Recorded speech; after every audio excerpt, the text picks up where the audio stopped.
we're a little bit behind. We're going to have to break again, get caught up here. And we have the new phone number for Mr. O.J. Simpson, thanks to some listeners who met him in Miami last weekend. I guess on the golf course. Or no, were they out? They were out to dinner somewhere, I think. Or clubbing or something. But anyway, there's a picture. They immediately, they got O.J.'s phone number for a future golf game, I guess. Took a picture with him. And what's the first thing they did? They emailed us the picture and the phone number. And perfect. We're putting it to use. We believe the number is for real. We tested it out yesterday. His machine was on, but there's no doubt in my mind. No, that voice, it's a live number. You cannot miss that voice. We're trying to figure out how to kind of strategize this because, if we just call him up and call him a murderer, it's going to be a 5-second deal. Oh, yeah. So it depends how long we want to hear him talk. But wouldn't it be funny if we brought up the Virginia Tech tragedy, for example? I mean, for O.J. Simpson to comment on something like that? Yeah. A murderer on the murders. What's the chance of that? And it's not to be disrespectful. Trust me, I went there. I guess that means I'm allowed to joke about it, by the way. Not that I want to joke about it, but is that the first time in my life I've been allowed to joke about something sensitive because I went there? And I'm not going to make a joke. Allowed to, not the first time you have joked. First time you're allowed to. Be allowed to, right. That it would be politically correct for me and only me to do it since I went there. But I'm not going to. I have no desire to make a Virginia Well, it would be joke. Pretty bizarre to hear him talk about a massacre, having massacred two people. And it doesn't seem like it'd be hard to bring it up either. No, not as prevalent as it is in the news, not at all. We could bring up the Imus thing, too. I mean, who better than O.J. Simpson? Who's been the subject of more discussion about race than O.J. Simpson? Then there's the book that was going to come out where he was going to tell us how he would have killed Nicole if he had killed her. Yeah. So we do have some things we can talk about. The problem is, if we just go at him and just say, hey, murderer, how you doing? He's just going to it's going to be over with. And I don't know how long, and even if we don't, I don't know how long he's going to talk to us anyway. He may just say, all right, guys, you got me, click. But even 2 minutes of the juice can be fascinating. Yeah, if you get 2 minutes. We'll see what happens. Yeah. It's a live number. He, last time... No, 20 seconds. He answers the phone, and there's usually like a little delay. He's there, and he goes, hey-oh. Yeah. He goes, what he did last time? He did the Harry Belafonte thing. Yeah, it's always some goofball little thing of his. Well, he's always had a tremendous sense of humor. I mean, through thick and thin, from the minute he carried a football to the maintaining of his innocence in this crime, he's always had a fabulous sense of humor. I mean, the wit on this man, it's always amazing. It's never ceased to amaze me either. So anyway, we'll give the O.J. number a shot, and let's keep the laughs coming, eh, Simpson? Yeah, I'm sure he'll provide us with some nice, at least some good comedic fodder, and probably some fascinating discussion if we can make this Virginia Tech thing come up. Anyway, it's 9:03 and back after this. Lou and Mike in the morning. No, they're fun. They're just, whatever. 101 WRIF Detroit. Rip, rock. All right, again, this is the Juice's number, but he is... You ugly murderer! You ugly ass murderer! Tell him to go get a job. It's a tricky one because if he gets any inkling that it's going to be murder, he's going to go bye-bye real fast. So it's going to have to be delicate. But I think just the idea of him even commenting on the tragedy at Virginia Tech would be ludicrous to say the least. Oh, jeez. Ironic. But, the Imus thing is a good thing to bring up with him because he'll be comfortable taking the floor on that subject. And that might be a way to get into Furman. Which, and that book, too, which Fred Goldman's now involved in litigation regarding that book. That thing has taken a really weird twist. Judith Regan's career is cooked in that whole thing. It's so funny how O.J. walks away with $3.5 million in that thing. The book never goes out. Her career's trashed, and he's just, no problem. Yeah. Everything's great. Oh, yeah. He's out on the golf course, whatever. So is this O.J.? Did O.J. request this? CD1, yeah. Okay. Oh, he likes Wesley Willis? O.J. Simpson murdered Nicole Simpson and Ronald Goldman.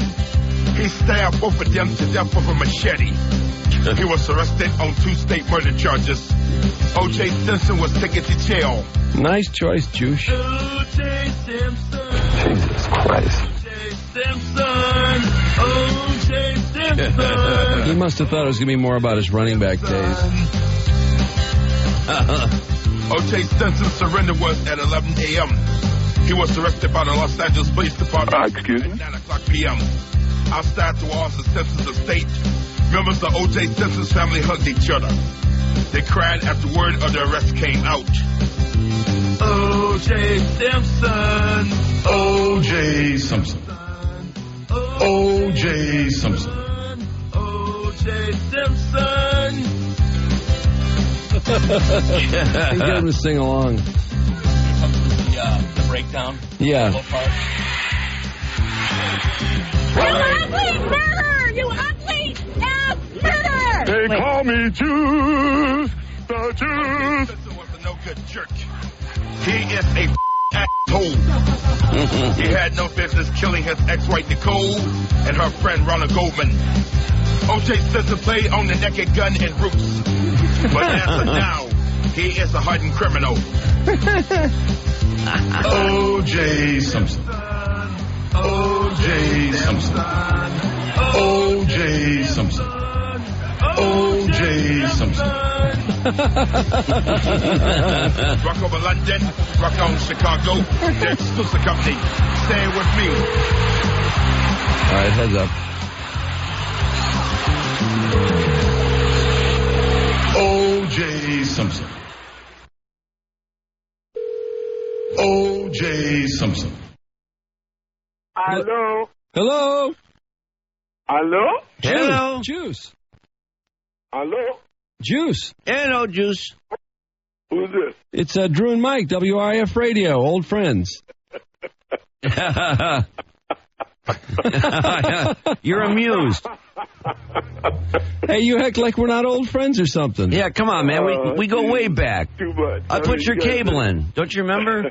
OJ, we've had your various phone numbers for the last 10 years. Come on, man. What's going on? I delivered What's that plasma. going on, I delivered that plasma TV. Don't you remember? Yeah, I know you're not calling to ask me about how bad I played golf today, so. Oh, really? What'd you shoot? About 90. I was horrible. 90? Well, that's not bad. What's the matter? Are your knees falling apart? Well, I got 2 new knees. They're both artificial now, so. Oh, is that right? Oh, you got a couple of They're a knees little better replaced. off now than they have been. Actually, it's funny. Somebody in our listening audience met you and emailed us a picture you took with them. Where were they, Mark? Somewhere in Miami. I don't know.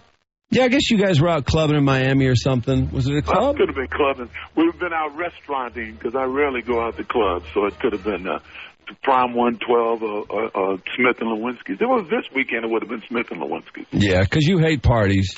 Well, I mean, you guys all tease me about O.J.'s always partying. I rarely go out to nightclubs. First. I'll be 60 years old in a couple of months. I mean, I can't go out and then get up and play golf in the morning. You're not going to be 60, are you, really? I'll be 60 years old in about 3 months. And, I'm always reading about, I'm at the market shopping. I see where I was partying in clubs that I've never been to. But my days of partying like that are long behind me. Yeah, I saw a picture of you, let's see. What were you doing? Oh, yeah. Well, allegedly, you were showing off your girlfriend's new breast implants, and the last time I saw you in the tabloids, I think. You guys never seen me do that. That's absolutely it. No, I'm not kidding. That's the tabloid. It's like they say I was at a strip club and I was at a nightclub, and I had girls, I was having lap dances. I've never had a lap dance in my life. Everybody that knows me know that. But 2 girls were dancing in front of me at a nightclub. Wait. It was a regular nightclub, and I remember seeing that and that. What's her name? Kathleen Cryer and all of them was saying, oh, this is the kind of guy he is. Oh, on Court TV? On a bar stool, and girls are dancing at a crowded place. Nobody was naked. Don't get me wrong. I like strip clubs. Did you say you've never had a lap dance in your life? Never in my life. No, O.J. Liar. Jewish. Everybody that knows me, girlfriends. My girlfriends have had them. My girlfriends have had them. But everybody that knows me will tell you. You go to, and I've been to my share of strip clubs, and they'll tell you they've never seen O.J. have a lap dance. Why haven't you had a lap dance? Well, when I was a kid, that was called teasing. Oh, yeah. Okay. I'm not going to pay a girl to tease me. Okay, so unless you're going to get the real thing, forget about it. Well, I'm not going to pay a girl for the real thing either unless I'm paying for dinner or something. Well, no, I mean, just get the... Well, I'm sure you don't have to pay for it. Jeez. Well, I guess this is... Why am I blessed with this? I guess this is your phone number. He gave his phone number to these guys, right? Yeah. You made friends with these guys. Yeah, well, guys, they always talk about they want to play golf, and I'm an easygoing guy in that respect, so. Man, that's just... I didn't expect him to give it to you guys. You have to change my number again. Well, that's always a danger. Oh, no. Don't change your number. No, we're not going to tell anybody. You kept the last one for at least 5 or 6 years. Yeah, I kept this one for a long time, too. Hey, let me ask you something, because we've been doing a poll this morning about Don Imus. Do you think Imus was treated fairly, or do you think he should have been tossed out? I'm a little mixed on it. I think the country is it's supposed to be about free speech. And even though I thought it was a dumb thing for him to say, it was real stupid for him to say it, I'm one of the few guys that thought, well, he should have been suspended or something. It's hard for me to see a guy that I know has done some good work. I used to be involved with kids with cancer, Camp Good Times. It was my pet charity. And I know he's real big in that. So from my point, because of his charitable work, I would have given him a break. And I thought he should have been penalized in some way. But personally, I think when a guy has put so much in the bank in the way of charity, I thought maybe they should have given him a penalty, and that was it. But once again, after his thing with Mike Wallace, I don't think he has a chance. Well, they're talking about the N-word jokes that he told. I was amazed. Yeah, that shocked me more than anything. But he didn't get any trouble for that, though. That's amazing that piece aired and there was no problem. There must be a different climate now, do you suppose? He's already been fired. What else can you do to the man? Well, it wasn't like Mark Furman. Mark Furman used the N-word, 49 times or something? And he still got sponsors paying for his radio show. Yeah. If Furman can be on the air, then Imus can be on the air. Furman's everywhere now. He's all over the place now. Yeah, and boy, I tell you what, that guy, I've never heard the N-word roll off a tongue like it did off of that tongue. I try not to think about all of that at this point in my life. I got my kids are in college. I just want them to have a good college experience. I'm sitting here now very upset watching this Virginia Tech story. Oh, I know it. Look at this. Juice, it's my alma mater. And is it? Yeah, it's my alma mater. Michael Vick. Can you imagine? I got 2 kids on 2 different college campuses, and for me, this is what I'm sitting there today, and this is what any parent. This has got to make any parent a little crazy. Anyway, when you get to Florida, you pay for the golf, and we'll play some golf. Oh, is that right? Okay. Come on, you're paying for the golf. What are you talking about? Hey, look here. All my money is going to lawyers, and I'm on fixed income, guys. Come on, I'm like a welfare guy now. You got that football pension. The huge football pension. Jeez, come on. It's protected. Let me set one thing straight. It always bothers me when they talk about my football pension. My football pension could not. This is not like baseball or basketball pensions. My football pension couldn't pay for one of my kids' high school tuition. What? My kids' high school tuitions were $2,200 a month. My pension is about $1,700. Well, how I thought my NFL pension. I have other pensions. I have my personal pensions and stuff from companies that I was I owned because of Joe Louis and Sugar Ray Robinson and guys who I met while they were not doing too well at the end of their careers. I made sure that I wouldn't be in that situation, that I'd be able to support my family by forming corporations and forming pensions and making maximum contributions to those pensions. But don't let anybody tell you that any guy my age can live off their NFL pension. It's impossible. But you do you pay Fred Goldman every month? Is that part of your no tab? No. Will he ever get a dime? Well, legally, I do what I have to do legally. If the law says he won a lawsuit against me, I don't think that is valid now, but the courts will determine that in the next 30 days or so. No, I will not. If I have to work to pay, I'm not going to pay. And as a matter of fact, in all lawsuits, you can pay what you want to pay. Why wouldn't I? So, if you live in Florida. Now, here's the question. Why would I not pay the suit to my kids? People think the Browns sued me. The Browns didn't sue me. The Nicole Trust sued me, which is owned by my 2 kids. They have a judgment against me. So if I'm going to make money and pay anybody, I'm going to pay that first. Wait, I thought Fred Goldman had something to do with this. Yeah. Well, anyway, what about that book? When is that book coming out already? I want to read that book. I don't know.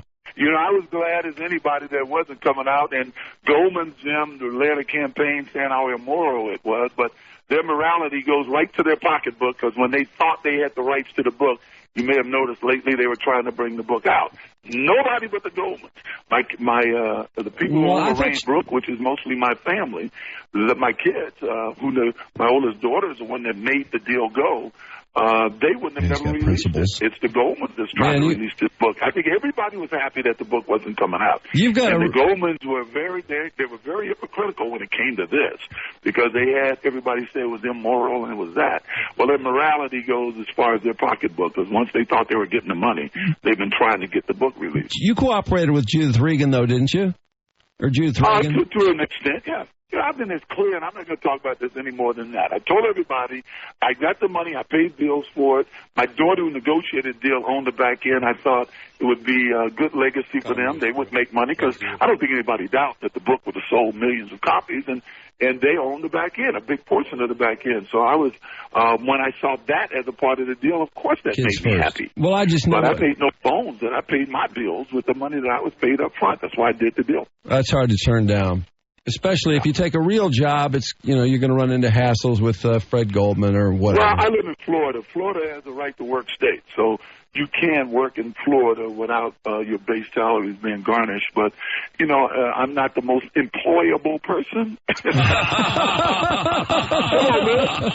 Let me know what you got. Make it part of your show. Let's see how many sponsors we get. Man, well, you can. The guy that might get less sponsors than Hyman's right now. You can still drop a good punchline, though. Oh, man. Oh, well, brother. Juice, listen, I appreciate your sympathies on the Virginia Tech situation. It's ironic we're talking about that. I can't believe all these people. Yeah, no life force. I have two kids on college campuses now, and it's really kind of upsetting. Yeah, I would imagine. Yeah. What schools are the kids at? I don't want to say that. All right? Oh, okay. Well, yeah. I think everybody knows, but they're in very good colleges. We wouldn't want anything to happen to the kids, of course. We understand. Yeah, I don't want anybody messing with them. Well, Juice, all right. It's great to have your new number. I know you're glad, too. At least you didn't wake me up too early. These guys be calling me at 4 in the morning and stuff sometimes. Yeah. Stop laughing. It's not fun. We won't. Hey, guys. We'd never do that. Hey, take care and good luck, guys. See you, Juice. All right, guys. Okay, bye-bye. Oh, my God. Wow, he couldn't shut the guy up.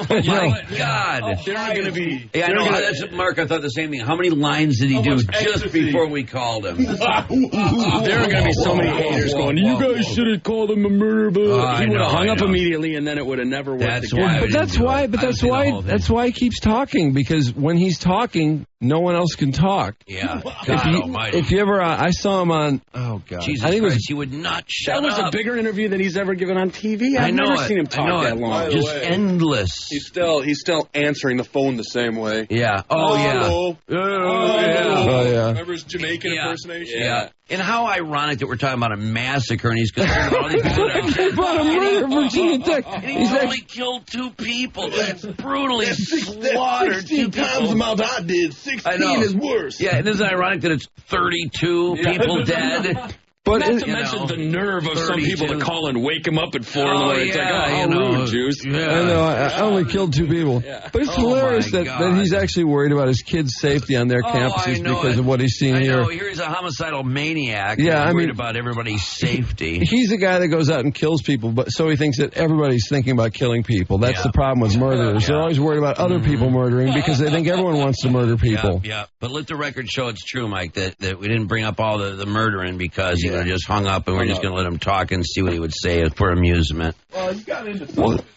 yeah, well, the irony of the Virginia Tech discussion. Wow. I mean, he actually brought it up. I couldn't believe he brought it up. Yeah, well, it's Juice. I can't believe a lot of things with him. That dude has the audacity. I mean, that dude's got a lot of balls, let's face it. Oh, my God. You know what, though? Does anybody have the nerve to bring it up? It'd be him, a killer himself. It's funny, though, that he's so hard up for friends. He actually met these people, because I thought, when we got the number, I thought it was going to be a fake number like anything else. I did not expect him to answer the phone. Yeah, I thought it would be real. I really did. I really did, just because we've had it before in the past. So, but what I didn't think, I thought he would hang up right away. That's why I thought he would give the silly hellos and all that, and then as soon as he found out who we were, to be like, okay, guys, I don't have time. No, not today, guys. And then boom. Maniacal laughing fit he had. Yes, wasn't that scary? Yeah. Oh, I know that laugh was really evil. Ooh, yikes. I know he knifes you over and over and over and over again. Your head off. Ooh, right down to the vertebrae. Imagine what goes through his head when he sees this on TV, this Virginia Tech thing. Yeah. I mean, he has to be thinking about what happened on that doorway he knows what when two he bodies look almost sliced someone's head off, his ex-wife. Yeah. And he's going like, oh, man, I got 2 kids in college, and here I'm looking at this murder situation on this campus. I mean, it's just unbelievable. Acting like he's just any other person watching a tragedy. It's amazing, the mind of a sociopath. They really can compartmentalize anything. I mean, to realize that he was looking right at 2 bodies that he killed with blood just roaring out of their arteries, all spilling all over the sidewalk. And I'm sure there was a moment. There was a moment in there, though, when he was watching the coverage where he went, Al Collins better bury those clothes real good, man. If anybody ever finds those, I'm going to take his head off, too. Yeah. Jesus Christ, man, how weird. I know. Hey, Mike, at least the promo's done. Yeah, you ain't kidding. There we go, huh? Yeah, that's it. Got it. But I swear to God, the last time I saw him on BET, he did the same thing. He talks. It's not. Oh, he just talks. I don't even think it's cocaine. I think it's just a strategy where he knows if he's talking, you're not talking, and you can't really say anything. Nice filibuster. Garbage. Yeah, it is a filibuster. But seriously, the irony about talking about this campus massacre with O.J. Simpson is just ridiculous. I know it. And the fact that he brought it up is even more incredible. Jeez, man. Yeah, it's Drew and Mike, WRAF Radio. We're calling for an interview with Mr. Simpson. God. You would like to speak with... Mr. Simpson, Orenthal James. It might be under Orenthal James or O.J. One moment, please. Thank you. Yeah, here's somebody who almost lost their head. Heads up. We better start running like a Hertz commercial. I mean, it's just amazing. Hello, Juice. Hey, it's Drew and Mike, WRAF Radio. You gotta call me back. What, Juice? I'm sorry. What time are you getting up? I don't know. What time is it now? Hell, Juice, it's after 7. Costas is already done eating. No. No? Oh. Okay, well, who are you picking? Bills in this one? I hope so. Yeah? Oh, okay.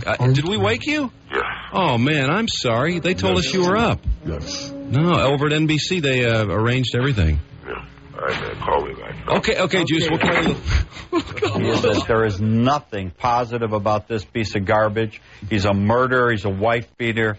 He's a sick, narcissistic sociopath. You made very complete point to me. It's amazing in his pre-murdering days, he's real quick and ornery. then post-killing, he just talks forever. The fact is, he's still a murdering son of a bee, and I hope he rots in hell. It's so funny though. He calls Fred Goldman. He acts like he's some kind of a money grubbing weasel because he's trying to get the profits from the book. Right. He's the one who wants the book to come out. Wants some money attached to it. Like Fred Goldman just runs around trying to con people out of money. Exactly.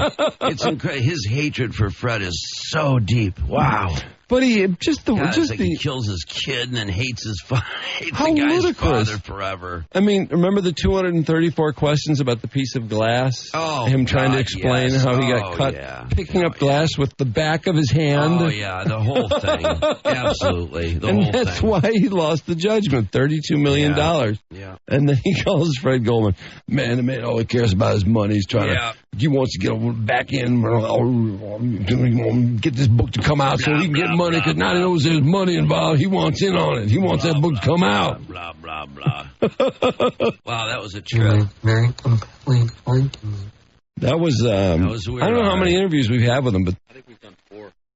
Yeah, I think maybe you're right. I think there were. Because I think there's a couple, at least a couple of the old 305 number. There's the one waking them up, right? And then that one, and that one is longer than all of the other three combined, and then probably times 2. Right, We've got his machine a bunch. Yeah, there it was. Very compelling How many murders does that make? The guy in France, Ira.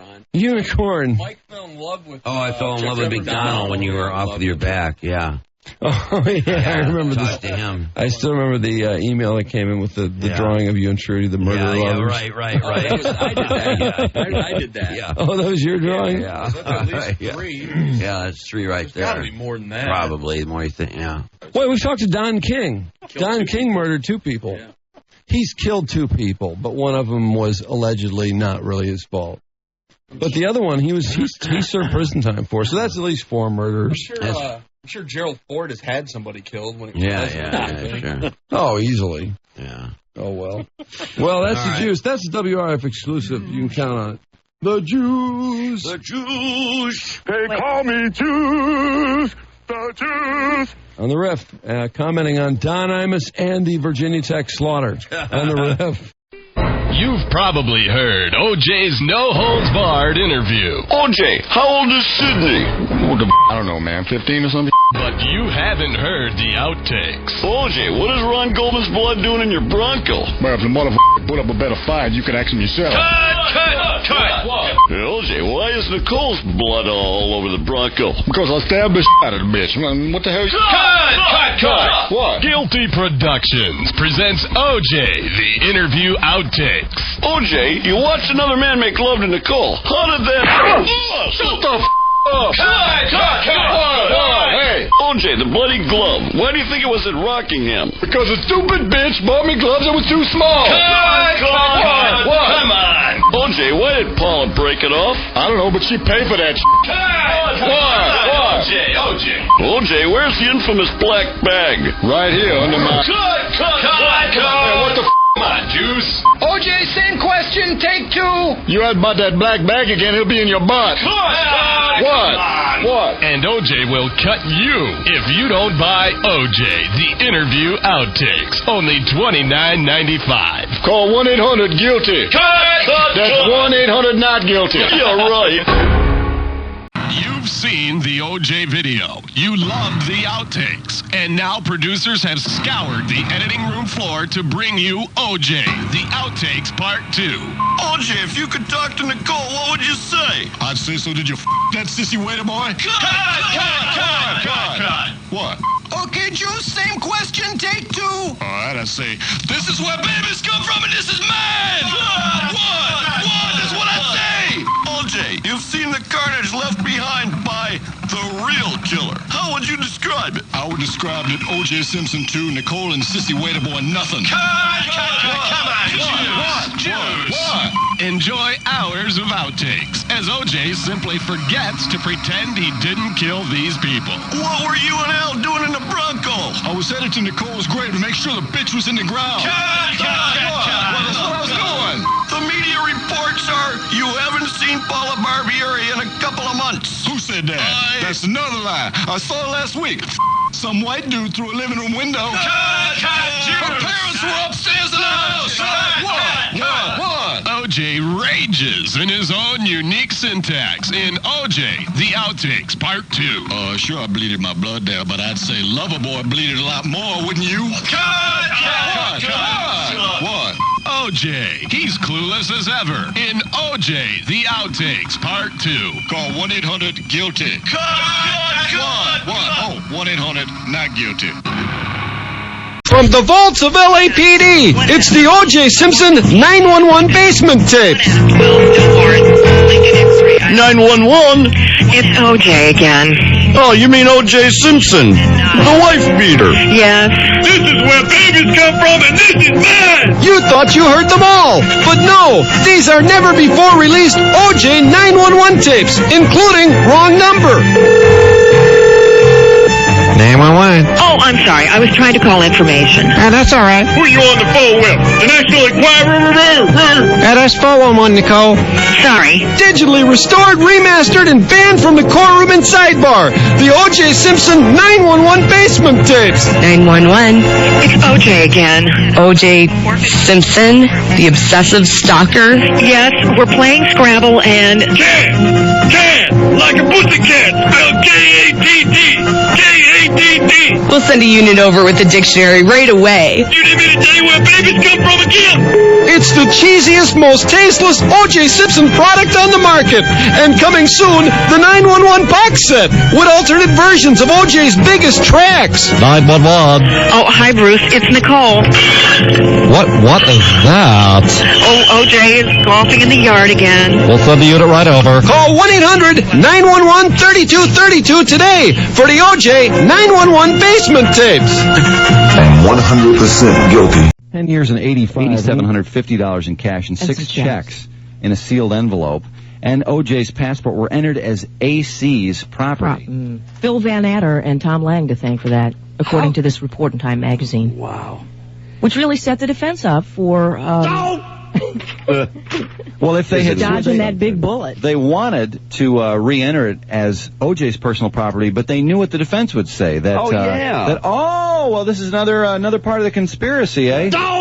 So either way they did it, they would look incompetent or like they were trying to cheat O.J. What buffoonery. God That's amazing. almighty. There's also another thing in that story was that they pulled the Bronco over at one point, and police approached with weapons drawn, and AC yelled, "No, he's got a gun to his head!" So they went back to their police cars. And also, they believe that someone helped clean up after the murders. I think everyone believed that, didn't you? Oh, absolutely. I mean, when people consistently say, "Why was there no blood in the Bronco?" I'm like, well, probably because somebody cleaned up. I don't know who it is. But the tabloids, this week's tabloids say it was Cato. I could find that believable, or Cato calling someone.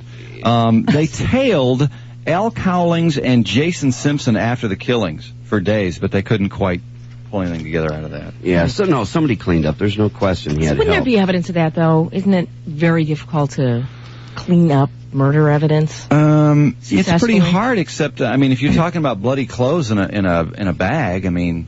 Oh, I mean, it'd be just a matter of throwing them away. Yeah. Okay. But as far as cleaning up, it is hard.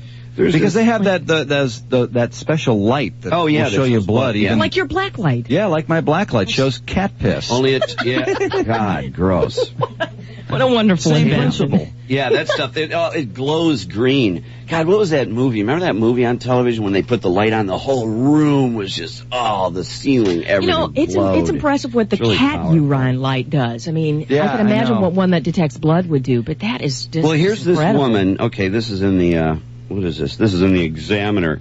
Jill Shively, do you remember her? Yeah, she was somebody who said she saw the Bronco just wailing away from the scene at around 10:45. Yeah. But here it says, she is the one who sold her story almost like the day after the murders, and they decided not to call her because she had capitalized already on the crime. Yeah, it says she's 32 years old, was waiting to tell the grand jury that she saw O.J. driving away from the murder scene just after the killing. Says that Cato, who blah, blah, blah, blah, blah, Cato told her that he saw O.J. drenched in blood and helped dispose of blood-soaked clothing, then swab blood out of O.J.'s Bronco shortly after killings. It was Cato, says Jill, who dropped the infamous bloody glove as he tried to get rid of O.J.'s stained clothes. That's why he won't, to this day, say anything. Yeah, right. All right. Well, I hate to say it, but there is more to come on O.J. because we have some information about him getting married. In the Dominican Republic, we have the phone number of the resort where he reportedly is, with all the other O.J. people. He never showed up at the Miami airport where they expected him to be, though. That's why they claimed that they thought it was maybe just a bad rumor, but he could have taken another way. Bilingual man will put to rest whatever the rumors are. Glad he's on the investigation. Oh, absolutely. Bilingual man, hard at work. Sports time, and we'll start with Sunday night action. The Mariners make it 3 straight to sink the Yanks. Edgar Martinez, a 2-run double in the 11th. What a wild and great baseball game last night. The Mariners 6-5 winners over the Yankees. They get the matchup with Cleveland now, and here's the play-by-play of Edgar's big hit last night. Hello, Mark. No, it's Drew and Mike. We're on the radio at WRIF in America. We're told this was O.J. Simpson's room. Yes, I see. I think it was wrong information, Mark, that was published in the New Times. Yes, we have received many calls from many programs, radio and television. Ah, sí. ¿Está usted Rosa Lopez?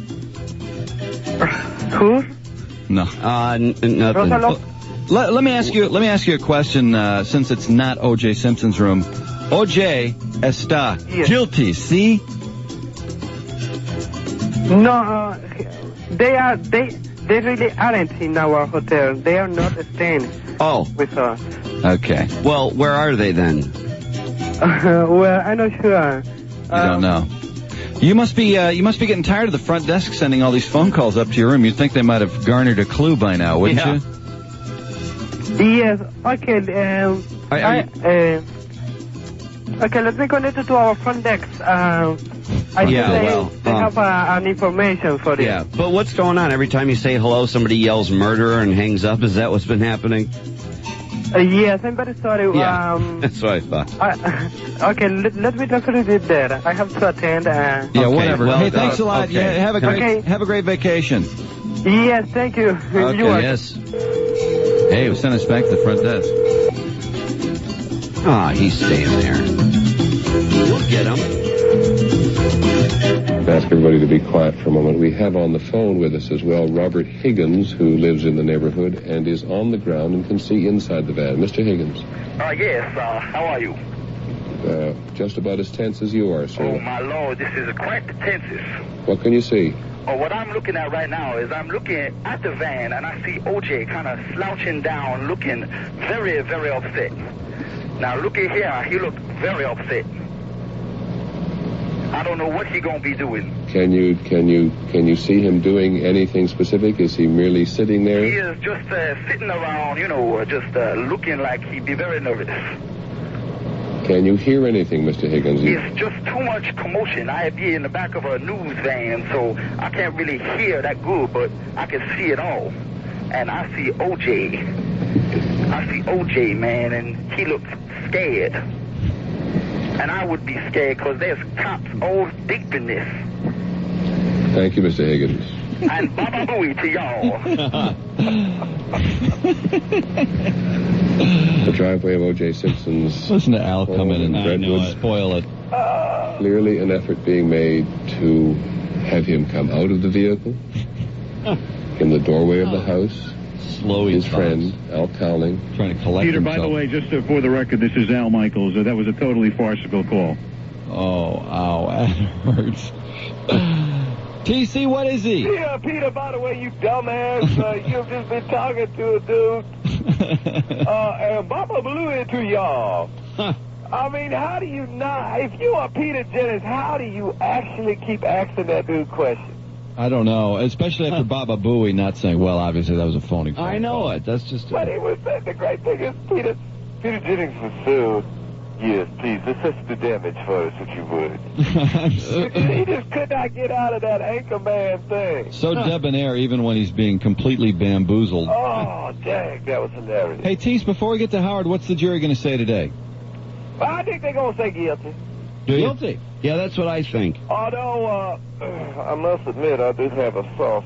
I used to bang the trial foreman. Really? Oh, did you? Trial foreman, yeah. Yeah? She caught me last night. And she said, not guilty of murder, but guilty of overacting. So, we'll see. I don't know. Who am I? I'm still Johnnie Cochrane with a knit cap. And he will remain Johnnie Cochrane. Hurry. Yeah. Okay. I think it's be guilty, but the conviction, the sentence is going to be lighter, I think. Well, Ito gives them that. Yeah. So Yep, absolutely. he'll lay it on. Yeah. Can you hear me down there? We hear you, Hoko. Were you here when this happened? When this terrible crime Of course occurred? I was. Look, would you hurry up? George Kirby's driving me crazy. Okay. What would you ask the Jews? You'd ask them some good hard-hitting questions, wouldn't you? Exactly what were you doing during the time of the murder, O.J.? This timeline doesn't exactly seem to make sense. Explain to me what you could have been doing since we've heard three different stories. Oh, that's true. That's actually great. Well, Tom broke on Katie Couric. How did your DNA show up everywhere? Yeah, I'm sure Katie Couric will. Oh, I was looking at your DNA. It's so cute. Tell us about Paula. Does she pose for you like she does on the runway for those Victoria's Secret ads? Oh, I'll just vomit. She is so cute. I will just vomit if it turns into that, but you're probably right. Of course, Don Oldmeyer is involved, and Oldmeyer, as you know, is not only the devil on earth, because he works for NBC, but also he actually believes Simpson is innocent. I know it. He's a big Simpson butt kisser. He was at the party when Simpson got released. O.J.'s probably hoping that by giving this to NBC, he's going to get his gig back. Yeah, probably. We called people in Los Angeles to ask them if they were going to riot if they didn't like the verdict. And a number of people, well, first of all, they didn't answer the phone, so Tate was left on their answering machine. And there were a few other people whose responses were unappreciated by the staff here at Riff, so they also faced up with Tate. And, I really wasn't going to feed Tate down the line to anybody, but when Butt Mike first appeared, it gave me the idea that I could just say, oh, by the way, Tate has something to say. And then just send that down the phone. Boy. That's going to be our new answering machine thing. Penis Buttocks needs a break. Yeah. We're gonna leave messages from Tate now. That's right. Yeah, this is Tate.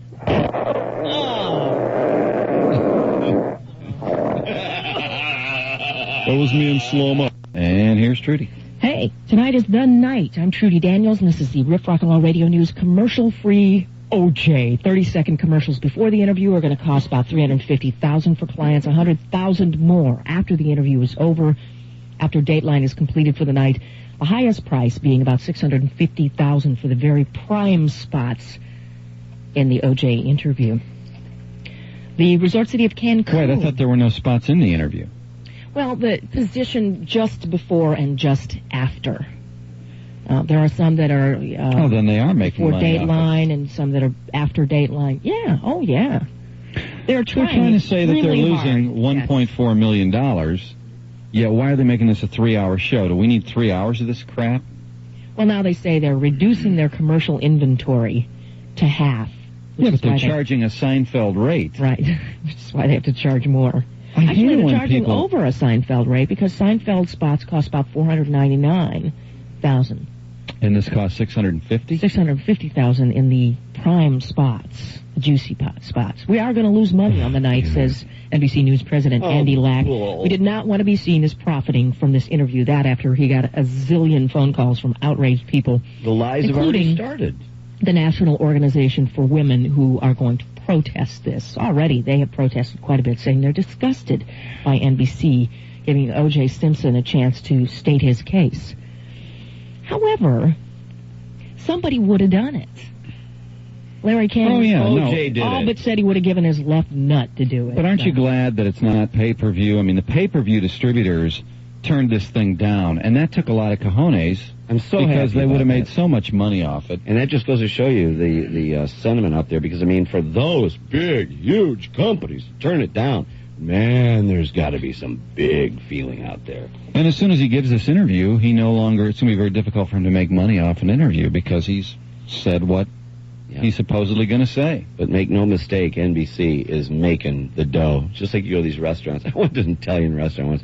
The meat sauce, we put so much on there, we losing the deal. And then we got it, and it was mostly water. So there you have it. Senor Frogs is safe. Hurricane Roxanne skirted Cancun. Jack Furman, who had a Listen to Young Country thing on his answering machine. Listen to this. Listen to Young Country. You have reached...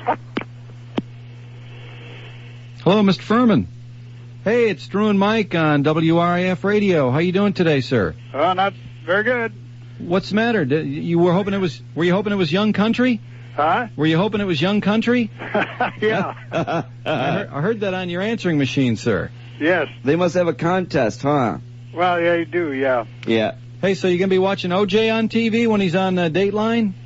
Oh, I don't know whether I will or not. Yeah. Did you have any opinion on whether or not your kid Mark planted that glove or not? No comment. I'm sure he didn't, huh? No comment. I can't comment on anything of that. Now, are you still proud of him as your son, or are you really hacked off at him for making those tapes? Well, I'm not making any comments at all. Really? Yeah. So you don't support him or anything like that? Well, naturally, but I just can't make any comments. Yeah. Right. Were you surprised to hear him talking like that, or was that something that he picked up from you? We're getting into an interview, and I said no comments. Yeah. Okay, Mr. F. Well, okay, it's too bad because it became the focus of the trial, I guess, and this murder got off, you know. Yeah. Did you think that O.J. did it?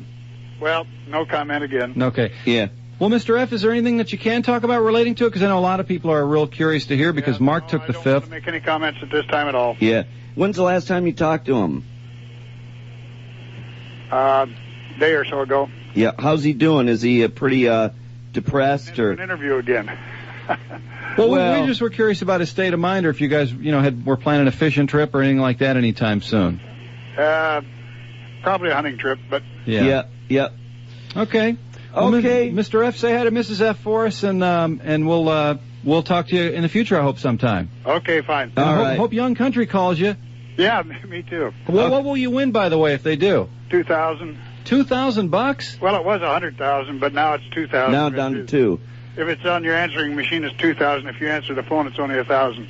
Oh, I see. Okay. Are you worried that because you're Mark's dad, they might not call you? No, I had no thoughts of the kind. They probably wouldn't know anyway, No. Okay, Mr. F. Fine, thank you. Okay, have a good one. You too. All right. Bye. I wonder if all the way through that conversation he was dying to say the N-word. He was. That's why I wanted to get off the phone so bad. And when he got into hunting, I was going to ask him for who. Well, there was a certain kind of hunting I was thinking of. Yeah, me too.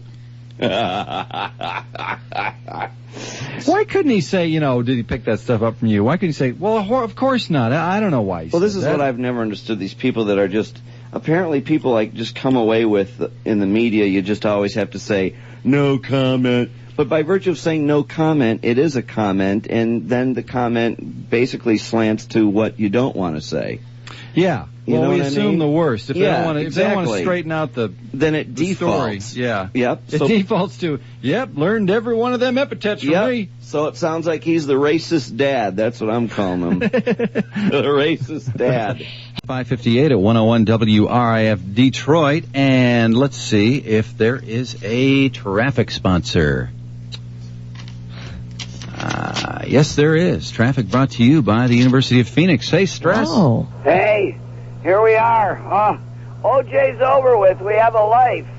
Although, we still have to hear from the jurors, so there's still a lot of anger to occur in my body yet. But it's almost over. God almighty. 75 stop on a Dick's, construction in the left lane. Van Dyke at M59, more construction. Lot stop on ramp 94 eastbound closed. Because of that, no accidents yet. Everybody's still waking up in shock of the farce that went down yesterday. That's a hell of traffic. Okay, Trudy's brought to you by Applebee's. Stop in for their late night happy hour every night after 10 p.m. at all 10 Southeast Michigan locations. Well, finally, the real killer will be found. I'm Trudy Daniels, and this is the Riff Rock and Roll Radio News. That's what O.J. says he's going to do next. He will not sleep until, of course, he finds the new killer. Well, he did sleep in his bed last night. The new killer?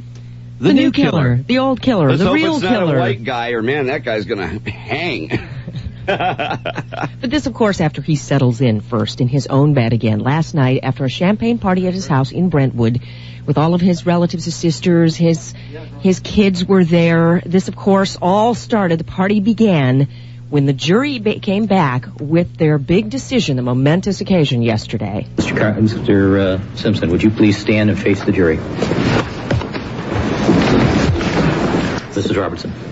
Superior Court of California, County of Los Angeles, in the matter of the people of the state of California versus Orenthal James Simpson, case number BA097211. We, the jury, in the above entitled action, find the defendant Orenthal James Simpson not guilty of the crime of murder in violation of Penal Code Section 187A, a felony upon Nicole Brown Simpson, a human being, as charged in count 1 of the information.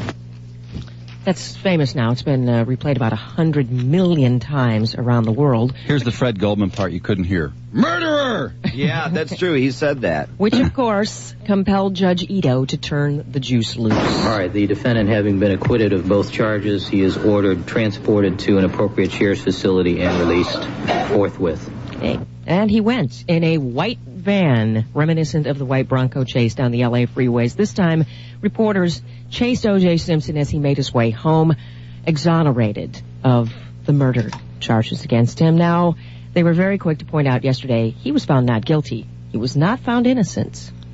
Yeah, that's Will they say innocent? Spin on it. Do they say innocent No. when they... No. They say not guilty. Well, that's their spin They say on it, not so you guilty don't get so because mad. there was not a preponderance of evidence to prove that he was guilty. Yeah, there was only DNA, that's all. Well, that's why they didn't look at him, I'm convinced, the night before, is because they knew they were looking at a murderer. That's and they didn't want to give him a good night's sleep. Yeah, I've heard that said a lot, that they knew what they were doing. They knew they were letting a guy at off least with a name one and of those race. people, one of the jurors, spoke up with that sentiment. Her daughter told ABC News that she felt O.J. was guilty, but the Furman factor and the contaminated evidence derailed her not guilty votes. She started crying, and she said, I think he probably did do it.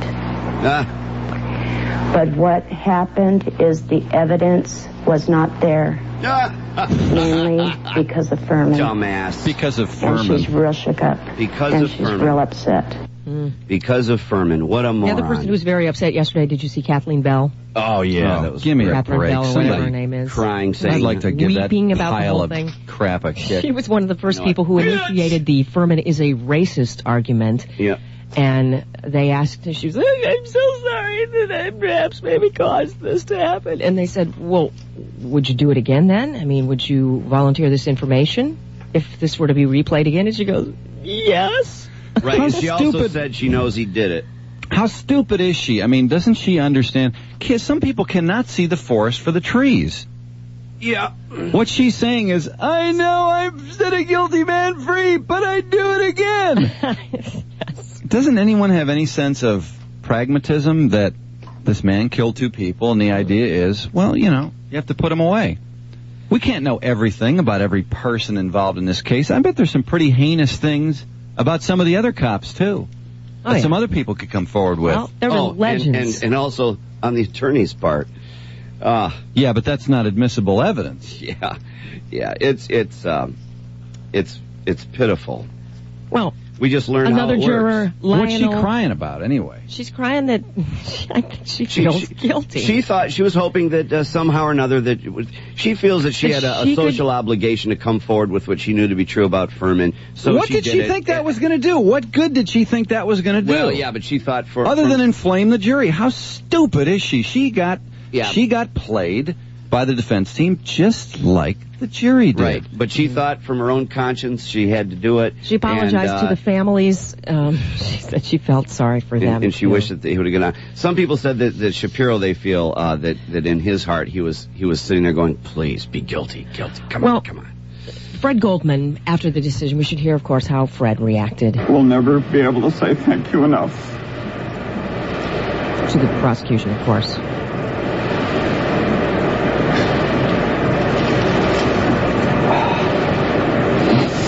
I will forever be proud of my son and my family. Thank you. And the Browns, Nicole's father, now says he's not going to resist turning the two children back over to their father, O.J. Simpson. They seemed to placidly accept the decision yesterday and sent the kids right over to the Brentwood mansion saying they love their daddy. They it's want all to in be the with their interest daddy. of the kids, yeah. No longer living in O.J. land, however, Cato Kalin didn't have very much to say when Barbara Walters quizzed him yesterday from his post at his talk show in Los Angeles. Let me ask you something. You did tell me when we did an interview that you had come to an opinion from your own experience. Was your opinion the same as the jury's?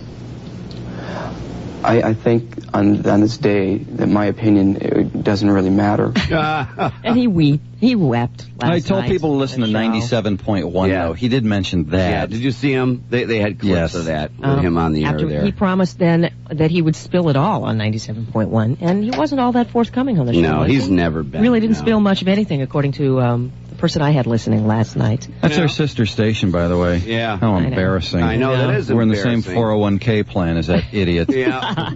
Boy, was old Bob Shapiro yapping like crazy yesterday, though, telling how he despises Johnnie Cochrane for the race card that he played, which Shapiro says was played from the bottom of the deck. I walked into the lockup and I said, "You're going to be asked to try on these gloves. They will not fit you." So do it. And he looked at me and he said, "That's what I've been telling you. That's what I've been saying." Oh, that is actually funny, because they were Robert extra Shapiro. large, your size, O.J. Yeah, they're extra large, and they were the same kind, and they're rare to boot. The reason he was telling him was because they fell off. So he said, Yeah, I'm that's telling you, right. man, they don't fit. That was Robert Shapiro talking about the glove incident, which you were talking about earlier, Mike, regarding how he tried them on himself, and then he compared hand sizes with O.J., and he knew that how it would come out when the prosecution went in. You know, if he were so anti-F. Lee Bailey and anti-Johnnie Cochrane, he should have just whispered to Chris Darden, "Hey, don't do that. Don't do the glove test." Well, but they we want have another the win, Robert you see. Shapiro over there, though, talking about how much he hates Johnnie Cochrane. That's what they say, is that they want the win, regardless. He also hates F. Lee Bailey, by the way. Too. Yeah, He I hates think him. He'll never even talk to him He'll again. never, ever talk to him again, either. I got Faye Resnick and Robert Kardashian. and You know what they're talking about, too? Oh, no, I do have Shapiro. I'm sorry. To me, the Holocaust stands alone as the most horrible human event in modern civilization. And with the Holocaust comes Adolf Hitler. And to compare this man in any way to a rogue cop, in my opinion, was wrong. Yep. Well, they're talking Johnnie about Cochrane had a reaction to that. He's like, it's too bad at our moment of victory that Bob should have this reaction. They said in the Shapiro. cafeteria of the courthouse, Shapiro was eating separate from that group for the last several days. Mm-hmm. And then Barbara Walters also had a little conversation with, and other reporters had a conversation with Faye Resnick. There are notes, there are diaries that Nicole left behind, and people can't forget that. And you know what? If I have to go public with those notes and diaries, I will do so. That means she might have another slow book down, coming out. Faye, you dumbass. Yeah. She was on Larry King last night talking about how, well, just like Nicole said, he's going to kill me and he's going to get away with it. She looks pretty good without the shanker. Yeah. Remember when No, she first came that's out right, and she had that shanker on her lip? She doesn't have it now, and she looks good. Man, nice lips. Yeah, I got on Larry King. She's real good. The camera was all over her face, man. And she's so vulnerable right now. I would love to comfort her. I love what she was coming out with on Larry King, though. I'll tell you that. That was nice. Her and Dominic Dunn. Oh, that was great, man. Really nothing new, though. Yeah, I know, but it's nice to hear it because it's like so often it's always the defense people over and over and, And it will over be and again over tomorrow, again. because Johnnie Cochrane is the guest on Larry King tomorrow. And Larry Schiller says that O.J. is not only shopping around a book deal, but there's a lot of scuttlebutt about a pay-per-view special. Larry Schiller helped O.J. write that very first book, I want to tell you.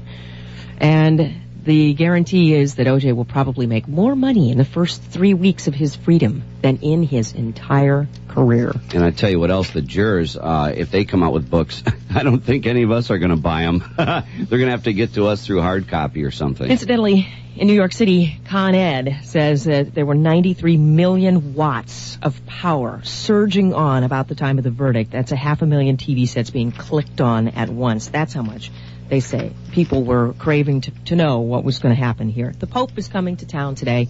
Actually, he's going to be in Newark, New Jersey. He's going to be in New York City for a couple of masses. It'd be great if the Pope came out and said, you know, O.J. did it, and he will have to answer to the Almighty. Another not guilty verdict yesterday in McMinnville, Tennessee, where a woman who packed her little kids away in a van in the middle of the summertime with the windows totally rolled up didn't realize that would kill them when the van heated up like an oven inside as she went into a hotel room to party with 4 guys. She was found not guilty of 2 counts of aggravated child abuse. Or she was found not guilty of murdering her kids. She was found guilty of 2 counts of aggravated child abuse in the deaths of her toddlers. And that's about it. I mean, I'm just tapped out. Tiring day yesterday. Oh, it was wasn't it? exhausting, man. It was just... I'm very glad to be able to say this to all you guys here on Real Radio, because well, you've been with me these past few weeks, and I want to thank all the listeners there that have been with me and supporting me, and I saying thanks very much. Shut up. Cato, you dork. A loser. Did you hear about that one juror there was a juror actually laughing when they played the 911 tapes with the photographs in the end on Marcia's closing argument? One juror was actually laughing. God. Laughing? Yeah. Uh-huh. Yeah. Wow. Nice. Cute. That's heavy. That's cute. There was nothing cute about it. It was a very, very tough day for everybody, including the families. I'm sure that Mr. Goldman went home. Now, of course, today the Goldman family will be observing Yom Kippur, which is the Day of Atonement. Happy holidays. Yeah. Well, let's see. There was a lot of sports news yesterday, believe it or not. You'd never know it from watching television, but all the baseball went on last night. Tony Pena hit a 13th inning homer to give Cleveland a 5-4 win over Boston. Cleveland's first postseason game since 1954. Boy, I'm all over the place here. Albert Bell had his 10th inning homer. That kept the Indians alive in a big victory over Boston. That was the longest extra inning game in postseason night baseball history. Yankees beat Seattle 9-6. Boggs and Sierra homered. Ken Griffey Jr. had 2. Reds whipped L.A. 7-2, and Chipper Jones had a couple homers as the Braves beat Colorado 5-4. Game 2 in all those series tonight, 8:07 start. Lions are sold out again. That's the first back-to-back Silverdome sellout since 1983. How about that? Michigan starting quarterback Scott Dreisbach has pleaded no contest to a charge of attempting to purchase alcohol with fraudulent identification. Shouldn't they get some kind of a group plea bargain for Michigan athletes with alcohol purchase arrests? Yeah. He's 19 years old. He looks a lot older than that. He doesn't even need to present an ID, I don't think. He'll be sentenced October the 20th in Ann Arbor. Detroit Red Wings over the 95-96 season Friday when they go on the road against the Colorado Avalanche, and there could be changes before then or right around then. First of all, it looks like Vernon will play because his wife gave birth Monday. Now, they had thought that this might drag into the week and he wouldn't go out to Colorado, but no. Vernie's wife, Jane, gave birth at 2:50 p.m. on Monday to a 7-pound, 3-ounce girl. Dino Ciccarelli's been told his career as a Red Wing is coming to an end. They're talking trade with Florida, and Steve Yzerman's been slamming sticks around and just in a foul mood as he is rumored to be on his way to Ottawa for either draft picks or there are a couple of guys they're talking about, Alexei Yashin and a couple other people. So Yzerman, Ciccarelli, or both could be gone by the end of this week. And how about this? Claude Lemieux, last year's Conn Smythe Trophy winner for the Stanley Cup champion Devils, traded twice yesterday. Devils traded Lemieux to the Islanders for Steve Thomas. The Islanders then traded him to the Avalanche for Wendell Clark. What a wild day. Now, here's the guy. I don't think I would trade the guy who led my team to the Stanley Cup. Wendell? Just a couple months ago. No, Lemieux. Oh, yeah, absolutely. Yeah, I know. Drew, I don't know what the logic is in all these trades. Got to be money. It evades me, man, I tell you. But Claude Lemieux, no longer a New Jersey Devil, and that is sports on WRIF. Let's see if the guy in the car phone. Oh, my God, you've been hanging on all this time. Tony, are you still there? Apparently not. His battery's dead. Who else is hanging on here, Tom? Who's been hanging on? Mike. Hey, Mike, you still there? No. Debbie. Good morning. How you doing? Good, how are you? I just wanted to say, I was watching a lot of the coverage yesterday, and I was just so amazed by a lot of the people they were interviewing on the street. And, it seemed that a lot of the women, predominantly the African-American women, just couldn't believe that he was capable. And as far as I'm concerned, man, when I listened to those tapes, those 911 tapes, he was perfectly capable. I know it. I understand what you're saying, boy. They were really, they were all pro O.J., boy. This reminds me so much of that case in Texas, which was a white guy. Yeah. Cullen Davis, in that when they interviewed the black jurors after they acquitted him, when he was on tape saying he wanted these people killed, they acquitted him. They said they just could not believe that somebody who had so much would do this. It just was too unbelievable. I know. Isn't it amazing? And it is hard to it is incredible that somebody like that would snap. I think it's like someone like Charles Manson. No one liked him. It was probably very believable that he would orchestrate, even though he never actually stabbed anyone. No, he wasn't even at the murder scene. I'm surprised they ever got a conviction on it. Because like they said, Southern California just has a problem with convictions. They can't get the Menendez brothers. The other night there was that movie with Mary Lou Henner. My wife was telling me about that, and that's just another ridiculous story where this guy pled guilty to killing 2 girls with the intent of killing the third, which was played by Mary Lou Henner, who was left for dead, raped, stabbed. drowned, everything. She was thrown down a hill, and it was just the rolling process that saved her life. Yeah, that got the water out of her lungs. She was like Dudley Moore in 10. Yeah, the guy admitted to it and everything else, and guess what? He gets released next year. Well, at least he admitted it, though. Yeah, but this is after he escapes 10 times from Alabama penal institutions. Escaped constantly. Remember that guy who escaped from Alabama's death row and is living here in Michigan? Oh, yeah, Philip Chance. Phil Chance, yeah, who won't has extradite back to Alabama. He's been involved in some pretty substantial crimes since he's been here, including, what was it, a false carjacking report or something? Yeah, and Michigan just harbors this guy. Michigan goes, oh, well, we kind of agree with him. I mean, to hell with Alabama. And Dateline NBC did this big story on what a farce this whole business of how he was railroaded was, and how he never signed his confession, and they presented it to him. And it's BS, but guess what?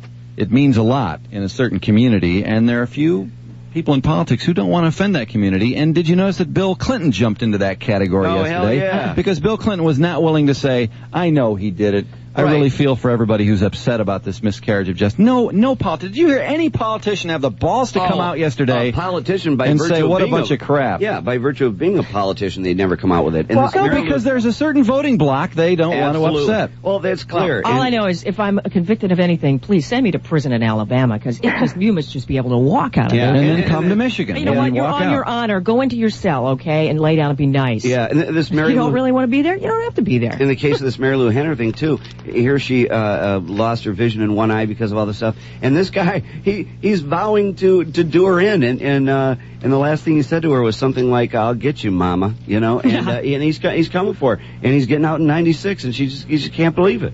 Debbie, what else? Did you have something else you wanted to say? Well, I suspect some of the reason why a lot of politicians are probably backing away from that. I mean, it's so obvious. It's just the way it's dividing across. Oh, yeah. And they don't want to touch that. That's a hot potato. No, they don't want to offend African Americans and lose that vote. So it doesn't bother them that a murderer ran free. Mm-hmm. Yeah, because that card was played.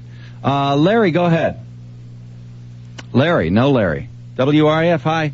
Yeah, how you doing? Hey, man. Who am I speaking to? All of us. Hey, how you guys doing? All you guys right, are great. Well, thank you.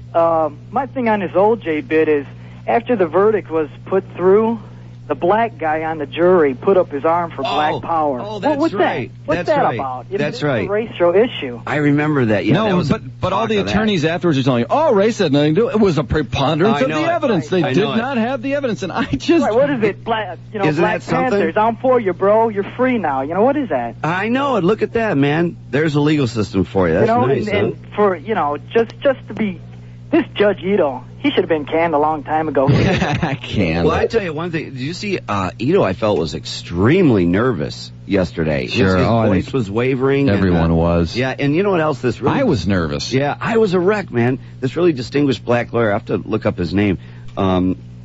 But he's just so good talking about how this thing just went down the way it was. And he said that they knew from the inside. What he was shocked about is that he thought for sure it was going to be a guilty verdict, and that all these attorneys, including Cochrane, all these people, thought that was the case because the way he worded it was within the belly of the beast. He had inside connections right into the domain of that courthouse. And the word was they found him guilty. And everybody was reacting to it and planning for it the following day. And he was just blown away when he was released. Hey, Mike. Yeah, how you doing? How you doing? Okay. I just wanted to make a couple of comments regarding the racial issue because... it's not a racial issue, though. It was there's a lack of evidence. Let me rephrase it then. I agree that the guy is guilty. In my own mind, I'm sure O.J. did the murders. The problem I have is that if it indeed had been an entire black jury voting, then you could say, fine, it's a racial issue. There were white women.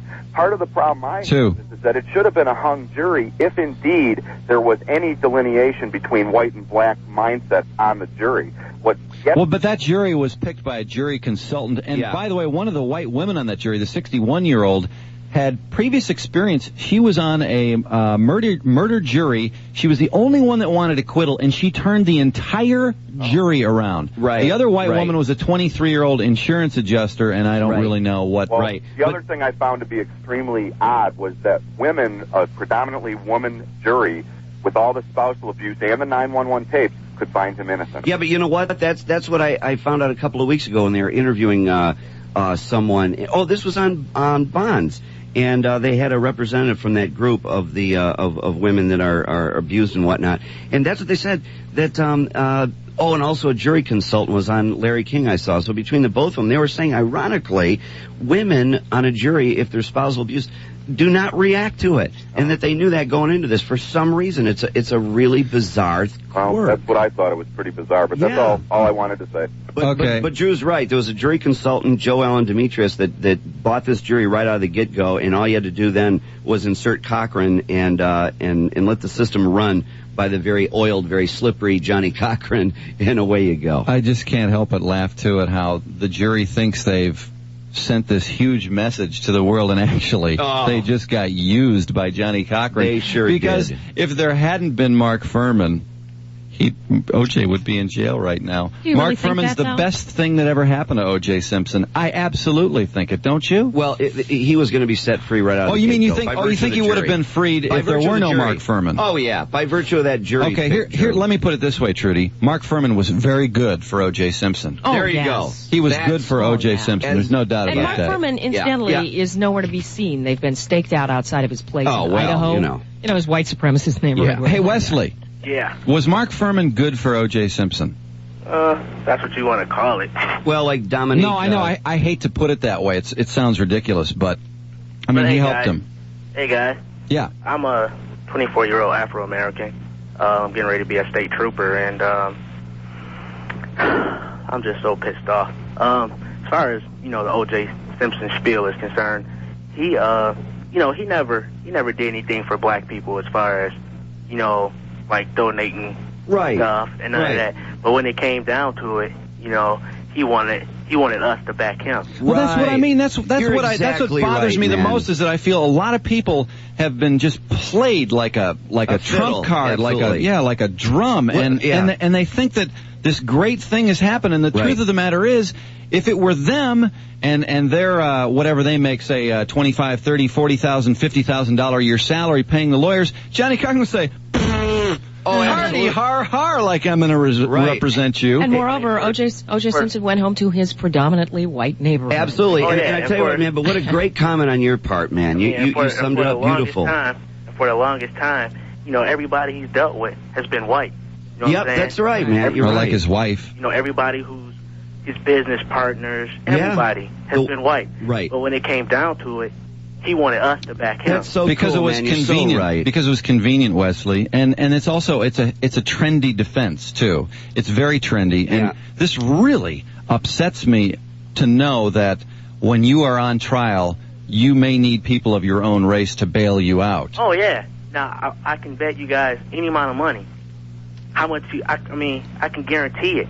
He won't want us to back him now. Oh, absolutely no. He's already done. I disagree. I think Wesley eventually he's going to have to because I don't think that there are going to be many places he's welcome. Well, I think he's going to end up going to Mexico or somewhere. I don't think he's too welcome in the black community. Well, I would hope so. My friends are black, and it was like, we all feel that, he's a son of a bee. Yeah, I saw so many black guys on TV saying the same thing. And I saw a lot of black people who were delighted and celebrating and cheering and high-fiving and couldn't have been happier. You know what, guys? I don't think it was so much for O.J. I think it's more or less because everybody likes Johnnie Cochrane. Nobody don't care. And what he's arguing. It's very complicated dynamic, but it did appeal, obviously, to a lot of African Americans, as did the whole defense. Hey, Wesley, good luck. Thanks for calling, and I'm going to try to just run through some people who've been holding here. Is this Phil? Yes. Hey, bud. Hey, what I'm wondering is when Mr. Goldman decides to get his justice, will he be able to find the racist element to get himself off? Well, I don't know. I don't think a jury. I think you'll get jury nullification in its truest form with Mr. Goldman because I don't think anyone would convict him. And Mr. plea will work. Mr. Goldman to me represents the punter. And O.J. Simpson has run through all the special team players. And Mr. Goldman is just the little punter who rarely has to tackle somebody, but he's got a gun. Yeah. Okay. But the thing of it is, I'm still not convinced. Goldman might...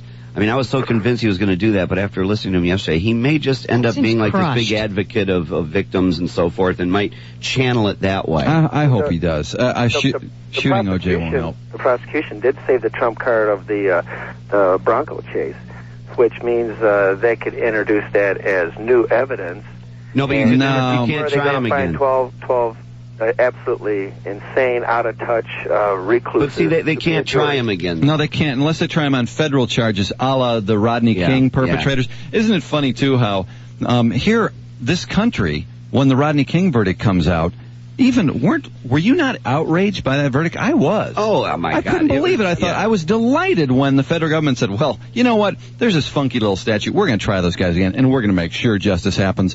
But would they dare do that to O.J. Simpson? Don't even think about it. Look what happened. Well, they're doing this out in front of the courthouse. There's people dancing and partying. Oh, I know. It was disgusting. And notice how the news media set up cameras in some of the African-American churches and organizations and whatnot, to get that kind of response that they could throw up on the screen for us. Well, I work in Detroit at a Christ organization, and there's a black bar across the street, which we go to occasionally, but as we're leaving work, the place was packed. There was a big sign outside, "Let's party for O.J."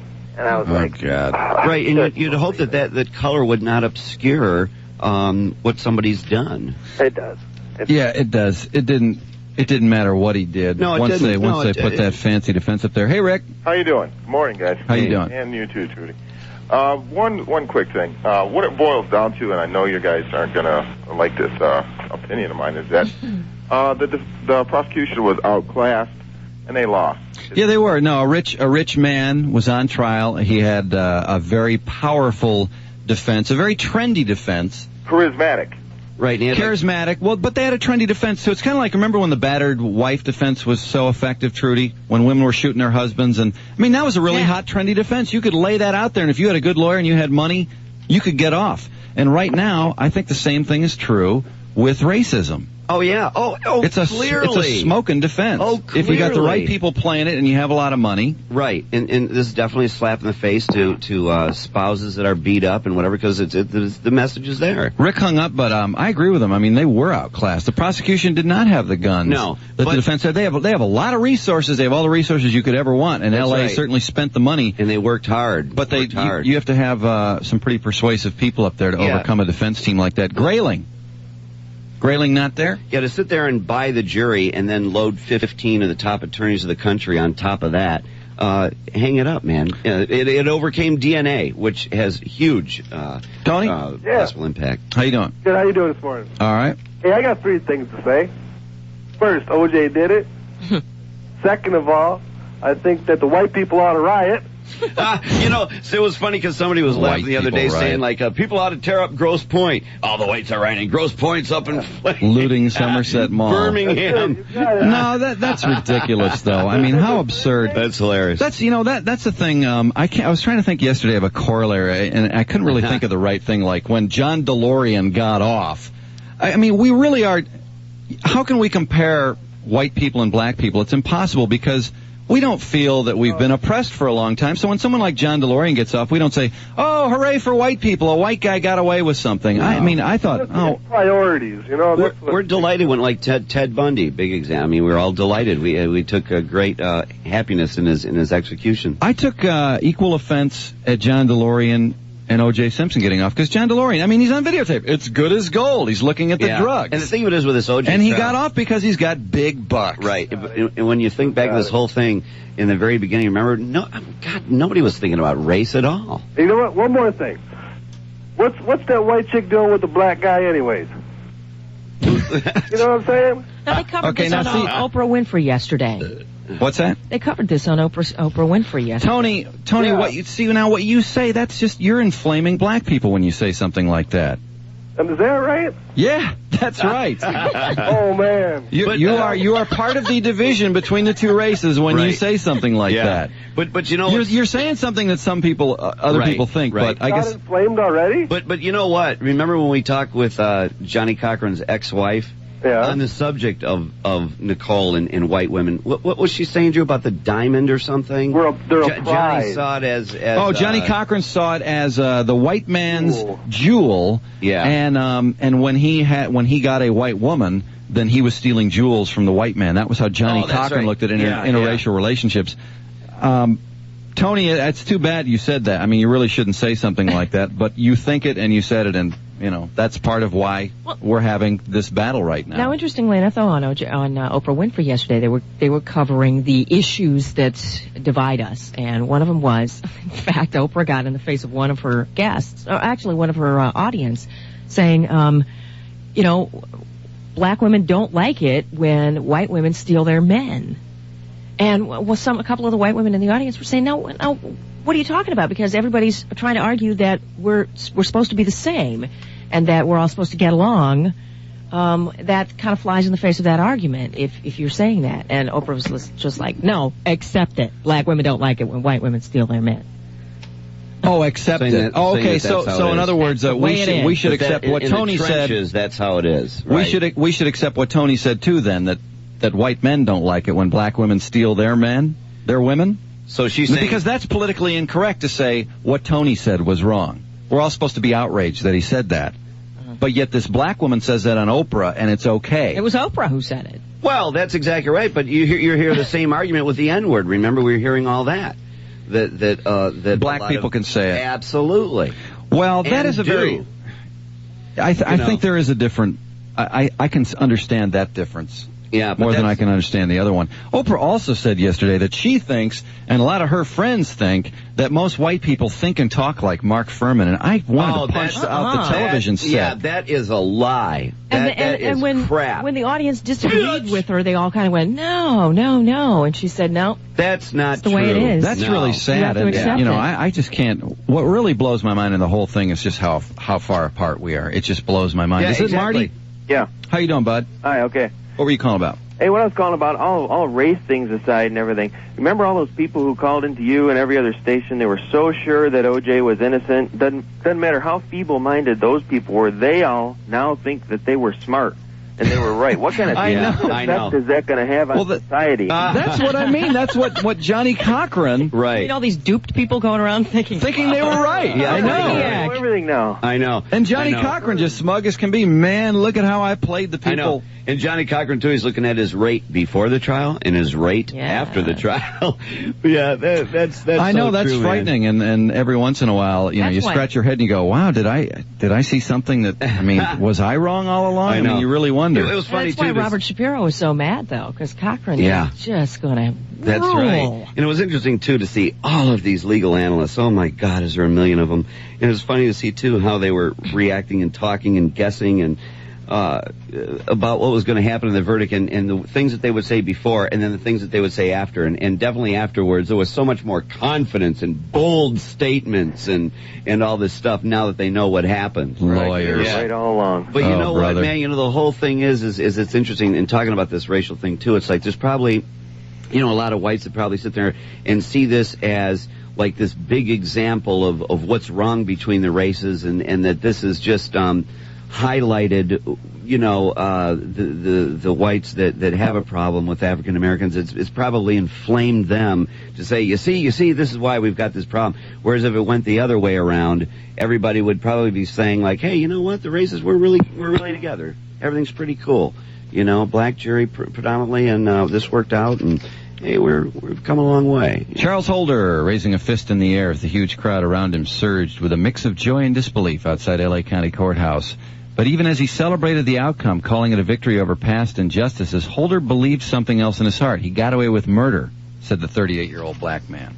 Wow. Holder realizes a lot of people, especially whites, might not understand how some black people like himself could think justice was served if a killer walked free. Said he was bothered by the gruesome slayings, but he's also convinced that the police try to frame black defendants. A black man doesn't stand a chance with the cops. I'm not saying that what happened to Nicole and Ron was right. Nobody deserves to die, man. But there are bigger things involved here. It's a racial thing. Susan Watson said the same thing on Channel 7. Not exactly, but she did say, this is bigger than O.J. It sends a message to LAPD. So what is the message? I am missing the message. The message is, if there's any racism, it's okay to send murderers free. Well, I know, Drew. Until someone does something about it and makes it stop, just send people free until everyone gets so mad that they'll have to stamp racism out. Or there'll be just so rampant crime, there'll be dead bodies laying all over the place because it'll be okay. That's exactly right. That I just can't stand the idea that somebody who committed an act like that would be out there. And I feel the same way about this clown in Texas with the multi-million-dollar defense, Cullen Davis, who shot his own daughter. Right. And his soon-to-be ex-wife and that somebody's white boyfriend. guy. That's exactly right. But Drew, you're right. That is the heart of this matter, and that's the stuff that you feel upset by in your heart with this whole thing. Beyond the fact that a murderer was set free, but the fact that it would be okay based on race for any of this stuff to go on, so that it can run rampant and it's okay. And it's funny, Marty pointed out, these people that thought he's guilty who now think, yep, I'm smart, I was right. I know. Don't try to tell me that because someone is found not guilty means they didn't do it. That's the part I really just want to vomit when people suggest that. And that's their spin to try to correct their point of view and tip things back to the way they know that it really is. And when they asked Garcetti if he was going to reopen the case, I thought he was going to throw up right on the spot. Laughing. Like, oh, yeah. I know. That's what was funny, too. Yeah, you want us to go over to O.J.'s house again and Bundy again? Mm-hmm. We got to take a break. We'll be right back. It's 101 WRAF, 636 with Drew and Mike. Hey, we're going to get Barf Boy to vomit for us. I think we all want to vomit, don't we? I think.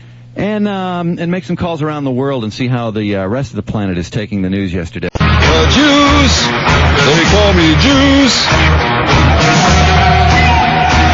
I tell you, I think Playboy magazine, I've always raved about it, but I gotta say, they've had some great articles and interviews lately. And why don't we just plunge right into O.J. Simpson? Let's plunge right into the interview. Mike playing a role with the interviewer.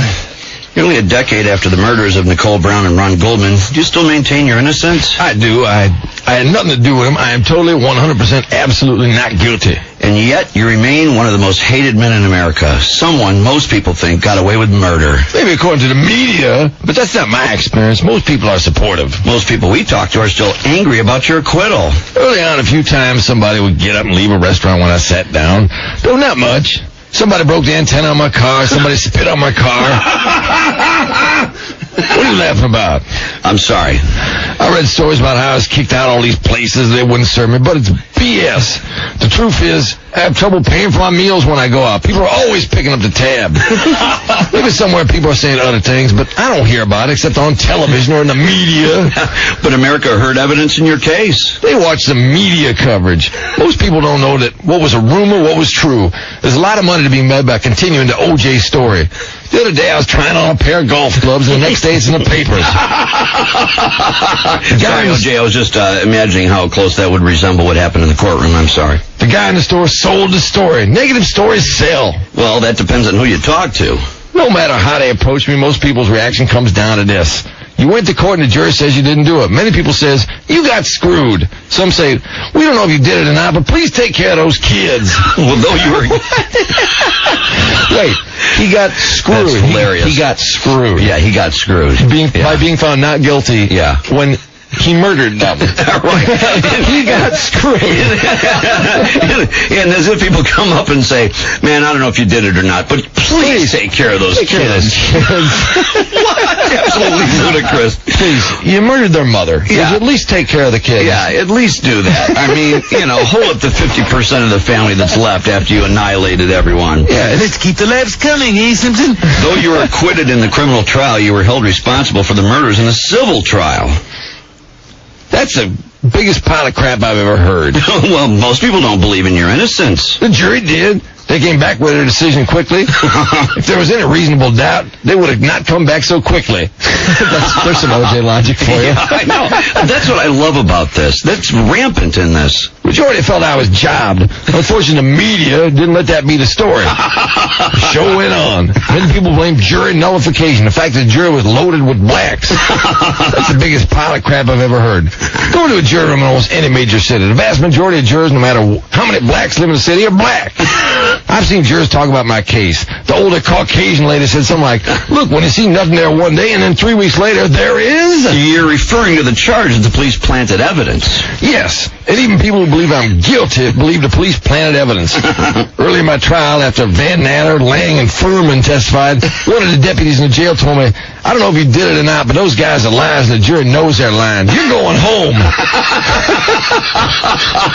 When the jury knows the cops are lying, they never convict. This pisses me off. Oh, I know. You know what's apparent from this is the idea that this guy, you know what, to this day lives and breathes that trial time and time again. You know what I mean? There was not evidence that showed up 3 weeks later. Oh, God, no.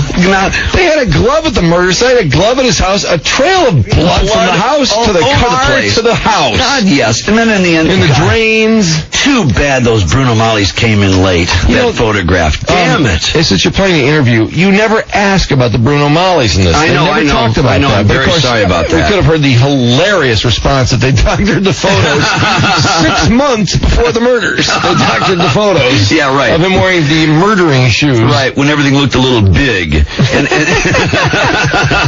Well, we've talked about how the guard was very confident that you were going to get off. Were you as confident? I've lost my place here. Hold on. You're right on the top of... that immediate always making me lose my place. You're on the top of page 62 on the upper right. Yeah. I was because of my faith. Yeah, sure. God always rewards murderers. Yeah, always. Always. From the start, I thought they were going to let me out of jail any day. I got a little disappointed as time went on because I never thought it would go that far. Yeah. Blood. Yeah. The two victims' blood and your blood mixed together in the Bronco. Yeah. Why would it go that far? Yeah. And he got a little disappointed. He was bouncing off the walls in there. I never thought it would go that far. I didn't understand the impact of the media, though. In a high-profile case, if you ask the public at the beginning of a trial and again after the verdict if they think someone is guilty, there's not much difference. All right, well, you know what? Let's switch gears here. Are there parallels between your case and the Scott Peterson case? I heard that Scott Peterson had $10,000 on him when he was arrested. Well, they said I had $10,000 when I was arrested, but I had $3 or something. I love that. That is Sorry, such you had bullcrap. $10,000, bitch. You know what? I think in the end, in the civil trial, and I read the transcript, I think he had $8,500. I think he took $10,000 out of the bank. And he spent money, like, on the mask. Remember, he bought some crap. Definitely, he had the fake mustache and all that sort of thing. He had his passport. I think he had $8,500. But it's really funny. Later on, he talks about the Bronco chase. Yeah. And the fact they didn't bring it up in the trial. And this was so dumb because if they brought up the Bronco chase, they would have to allow the phone calls that were made from the Bronco, which were captured on... Remember how they monitored those? Definitely. And they had him telling his mother he didn't do it. Yeah. You know, Marcia Clark and Darden are such pussies. They thought, they have him. We have audio of him saying he didn't do it. It's so powerful. It's the almighty O.J. Simpson. Yes. But mind you, you also had him in a Bronco driving endlessly, fleeing, which is a sign of guilt. Everyone agrees on that. Why would an innocent man be doing that? But they were so afraid because he said, Mom, I didn't do it. Oh, I know it. Like I'm going home. I know. Like he's going to admit it to his mother. You know? Yeah, who helped him lie? That's right. The lab's coming, Simpson? I love this, too, the way he gets into the Scott Peterson thing and the way he so tries to create these parallels between him and Scott, how they're just equally abused by the way police do things. Nobody's guilty in a high-profile case. Anyway, I had $3 or something.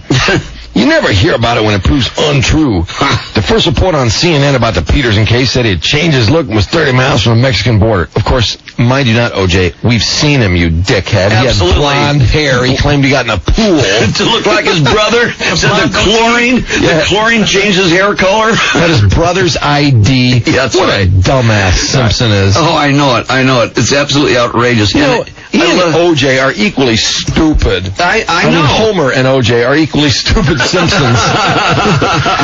I love this as this goes, though. The business of why somebody would want to have a disguise. I'm getting there. Yeah, I know you are. The first report about the Peterson case said he changed his look, was 30 miles from the Mexican border. It gave the impression they caught him fleeing the country. They didn't say that's where he lives.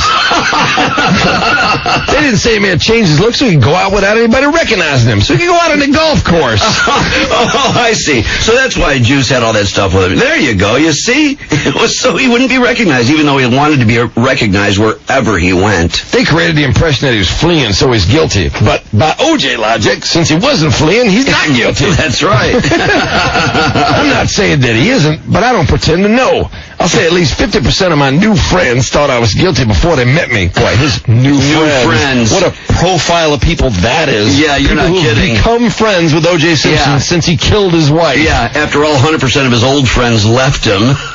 His new friends. What a great cross-section of America that is. Yeah, right. At least 50% of my new friends thought I was guilty before they met me.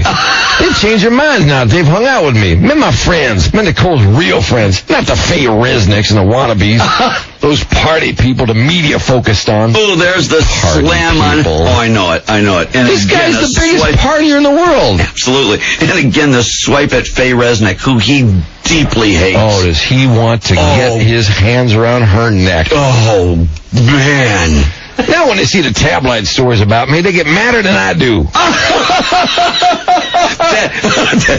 God damn it, O.J. Look what they're saying about you. That is absolutely hilarious. Hey, calm down. Look, it's not true. I'm used to it.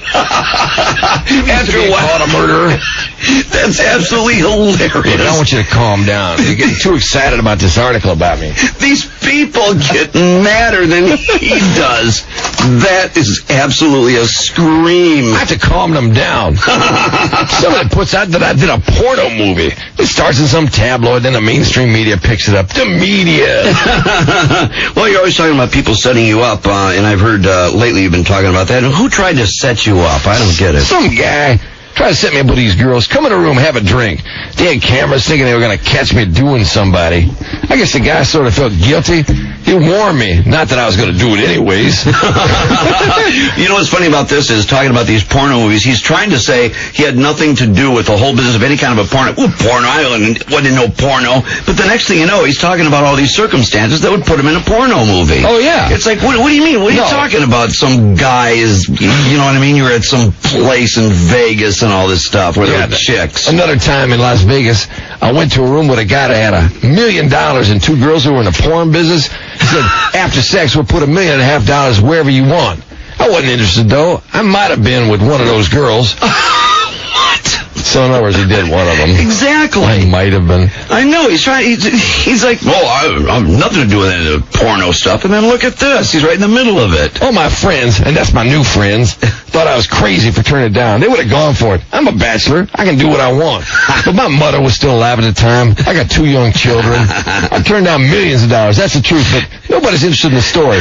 So, in other words, it's cool with your kids if you kill their mom. But God forbid you do a porno. Yeah, exactly. I'm not going to get... I got kids. I'm not going to get blown by some porno star while the kids are in the house.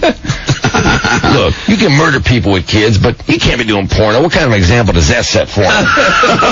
You understand if you go in a rage over your wife fooling around, you have to kill her? That's part of life. And a waiter. And a waiter. Well, O.J., I don't understand, the media scrutiny seems to affect your day-to-day life, I'm thinking. If I'm right, does that make you angry? That's a great question. Thank you. It's actually, I looked at it through a lot of scratching. I know, I made a mess out of it. Yeah, I tried to put that together. Let's put it this way. How does the media scrutiny affect your day-to-day life? Does it make you angry?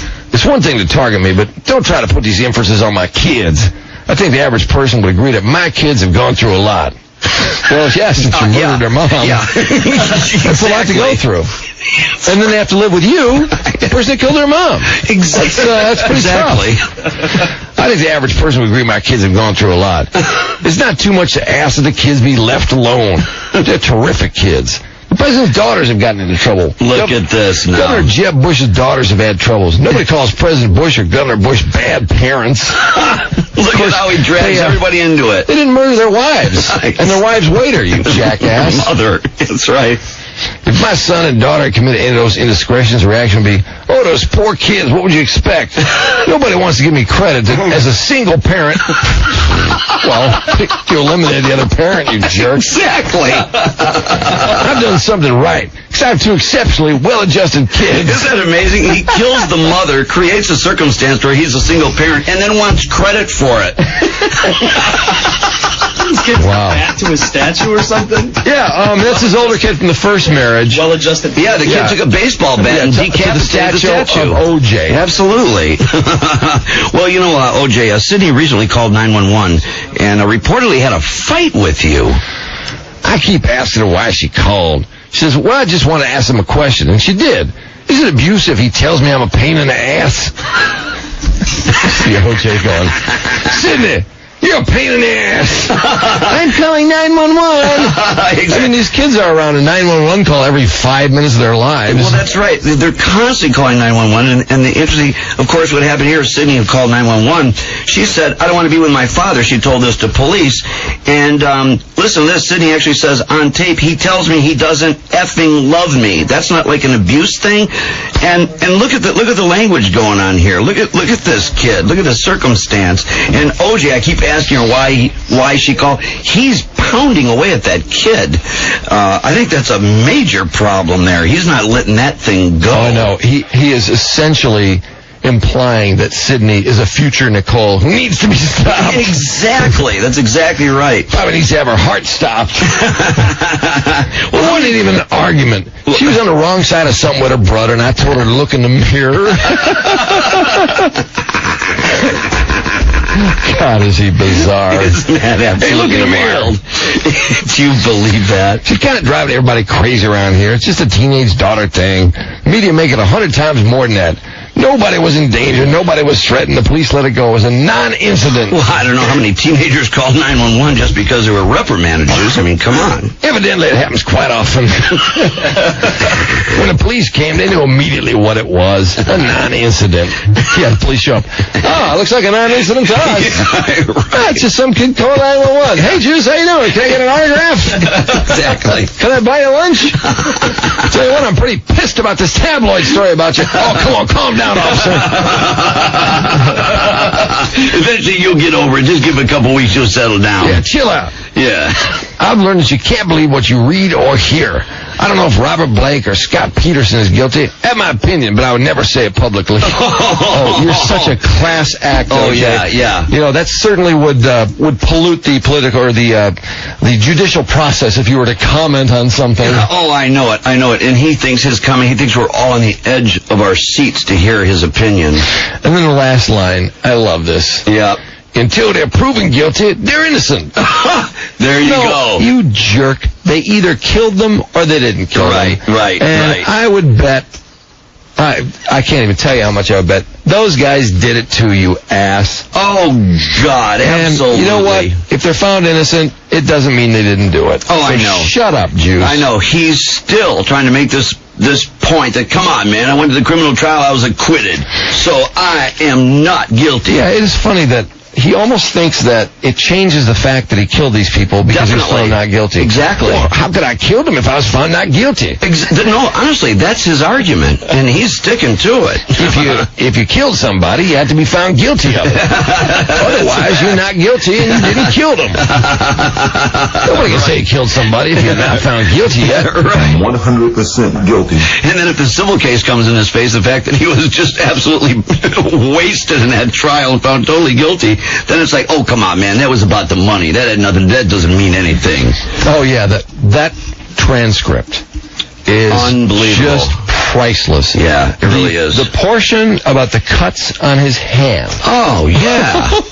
Oh, yeah. I'm trying to get the attorney's name. Is it Petrocelli? Yes, actually. He asked O.J. 237 questions about the cut on his finger. It is so funny. O.J. goes round and round and round and round because the guy keeps asking him, okay, you cut your finger breaking a glass. Yeah. He's like, yes, I did. Yeah. Did you cut it when you broke the glass? No, I cut it cleaning up the glass. So you turned your hand so your palm was facing up to pick up the glass? Yeah, right. No, I didn't do that. No. But you don't have any cuts on the inside of your hand. So how did you pick up the glass? I mean, he asked all the logical questions. Right. And, it was so utterly implausible. Oh, what a merry-go-round. And that, of course, is where he got, see this picture? Mm-hmm. Yes. You're pretty wearing the size 11 Bruno Mollies, the exact same model that the killer was wearing. Well, it looks that way. That doesn't mean it's true. Well, what, is there something wrong with this picture? Everything looks a little big. Yeah, exactly. That's what he said. Yeah. He's implying that they doctored the photo, which appeared in the Buffalo News 6 months before the murders, the Buffalo News decided to put Bruno Mollies on O.J. Simpson. Ready? That was great. I know, this is so classic. All right, which of your children had the hardest time losing their mother and then surviving a trial and custody battle, would you say, Juice? Let me turn a page here. Okay, go on to that, right? My daughter had more time with her mother. She was just a teenage girl. My son Justin's probably more easygoing, not the murdering type. Sydney's a little more serious. She knows I did it. From day one, she's been more protective of me. She's heard people, relatives, otherwise, say things about me, and it took a while to forgive them. It took her a while to listen to them and then believe what they were saying is the reality. Anytime she perceives that somebody has slatted me, she tenses up. Yeah, because she knows you might murder them, you jerk. Absolutely. I love this that they got into this. Did you have an altercation on a Florida golf course with a man who called you a killer? Well, that's one of the few times I did lose my temper. Fortunately, he was a lot bigger than me, so it wasn't like I was picking on somebody. First, he was like, "Hey, Juice." Then, "There's snappers out there. I hope they don't shoot." Then he said something like, "You're an effing a-hole." Well, I dropped my bag. That's so funny. You guys implying that he's going to be shot. It's no big deal, but he calls him an a-hole. Exactly. And then he drops his bag. I went over. I knew I couldn't hit the guy, but I got right up on him because I realized he was a big nothing.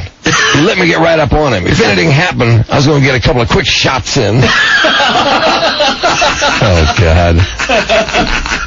If he withstood that, I was going to get my ass kicked. If he withstood that. I was so mad, I was yelling, spraying saliva all over him, making sure I was extra juicy. Oh, gross. What isn't that just absolutely? They call me Juicy. Finally, he apologized. They call me Juice, the Juice. Listen to this. He apologized. He said, "I thought it was strange you didn't do nothing when I called you a murderer, but you did when I called you an asshole." I said, "Oh, a lot of people think I'm a murderer. That's something I got to live with. But you call anybody an asshole, you got to be prepared to get bloody." What?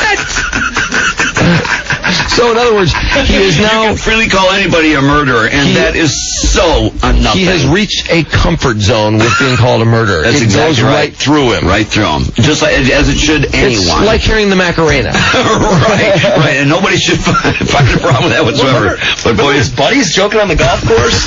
Yeah. Remember that? He didn't care about any of that. Like, "Hey, nice slice, Juice." Yeah, he thought it was so funny. What's my favorite soft drink? Slash. Right.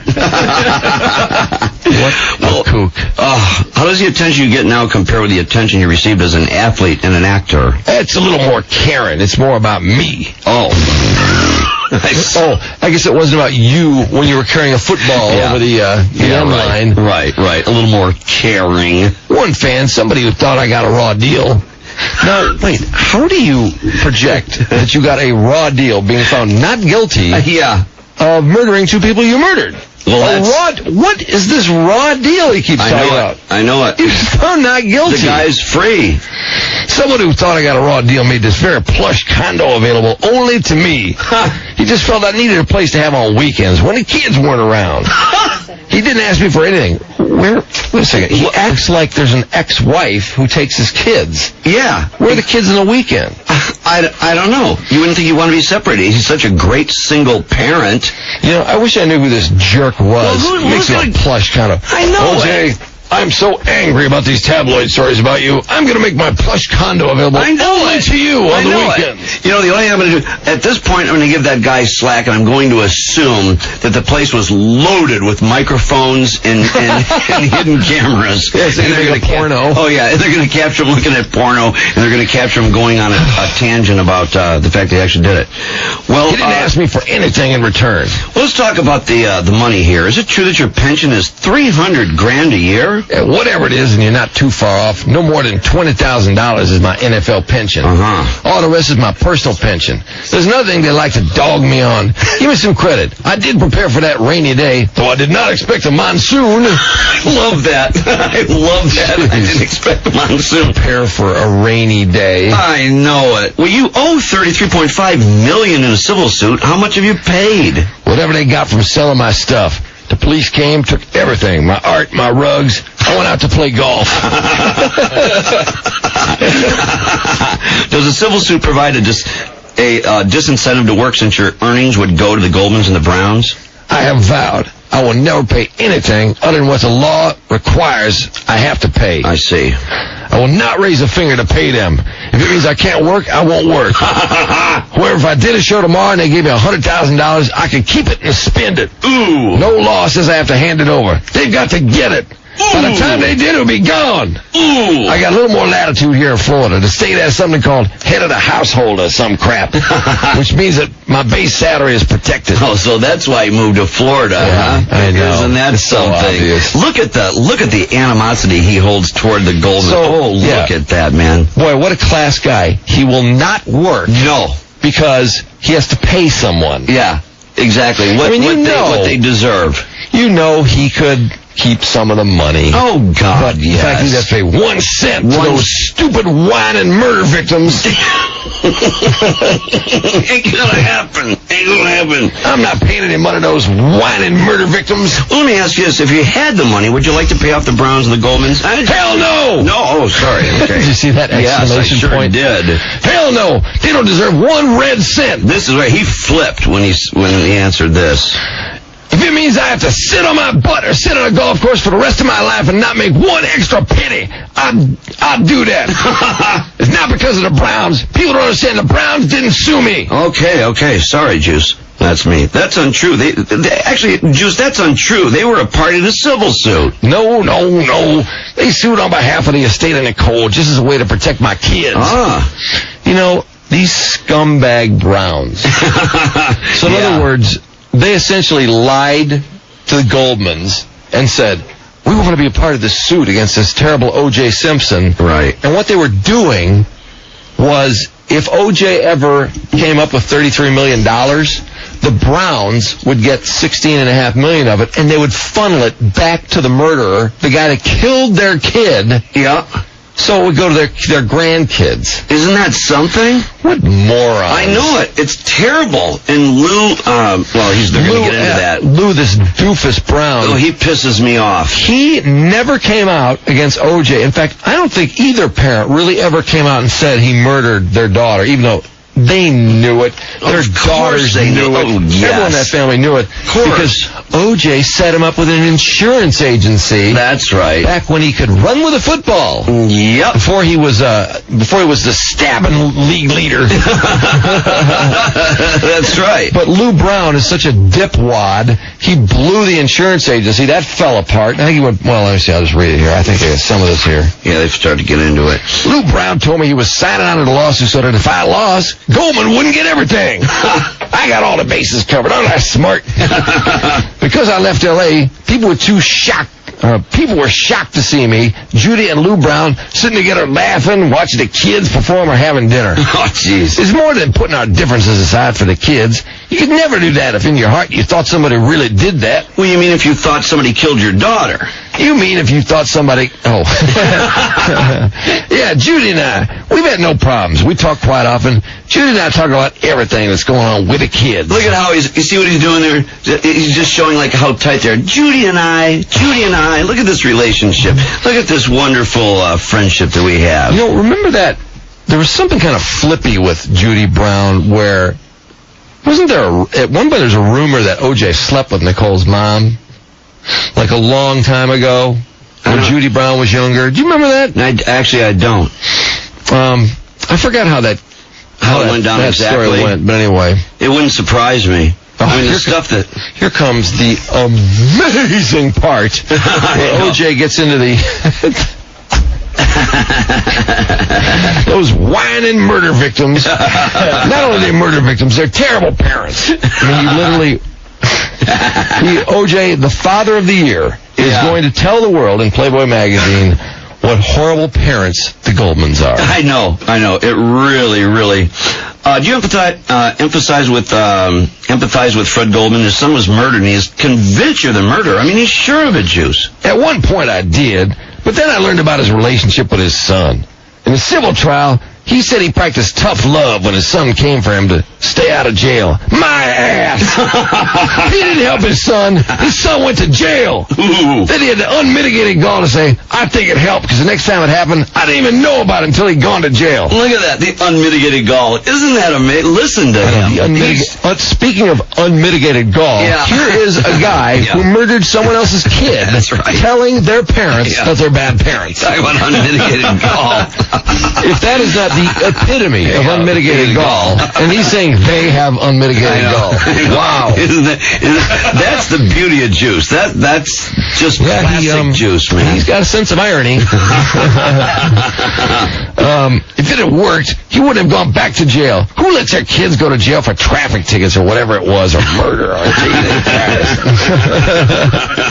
You don't practice tough love unless he's a drug addict or something. O.J., the expert now on tough love. Yeah, exactly.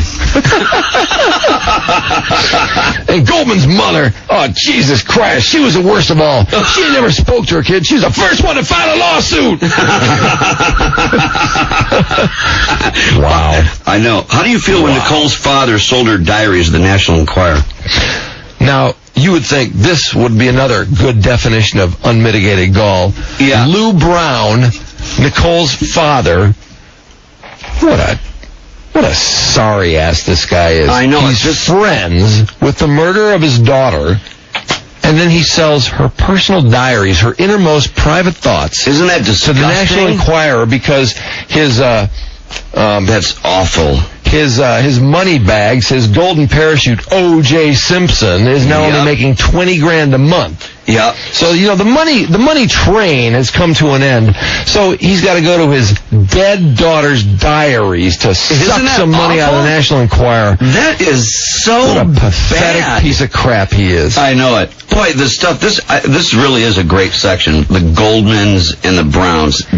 Great stuff. So now O.J. gets to pass judgment on the parents of the woman he murdered. Oh, yeah. And the funny thing is, now here's a guy who has totally betrayed, in his world, the world he claims to be of, has totally betrayed the woman he loved. Right. The mother of his children. I mean, you never hear a nice word about Nicole in here. Oh, God. And he is going to be sympathetic to the man who sold the diaries of his poor ex-wife who was murdered by the real killers, or whoever it was. There's always somewhere in the world of Faye Resnick. I mean, as he would have us believe, he didn't commit these murders. Some other horrible person killed the mother of his children, and he is going to show sympathy for the person who sold her diaries, her own father. Listen to this. Exactly, and this also opens up the gate to Denise that's going to be good.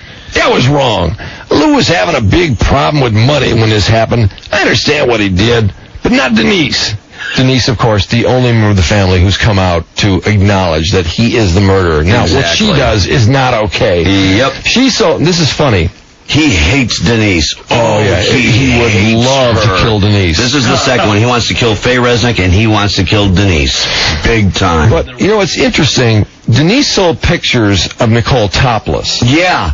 To the Enquirer. I couldn't believe that when we found that. Her father, how pathetic is that? This poor dead woman, her family selling all her crap. Family, her own family. And hanging out with the guy that murdered. Oh, God, it's just so bad. I know, it's just amazing. So, anyway, he's about to suggest that Denise is worse. I think selling the diary is worse. Oh, yeah. A topless photo. Nicole Simpson was probably very proud of her body, and while she may have cringed, I would imagine, wouldn't you feel worse about your your diary, personal diary? Sure, that's her most private thoughts. That's digging right into her soul and her entire thought process and all that she feels and thinks about anybody and everything.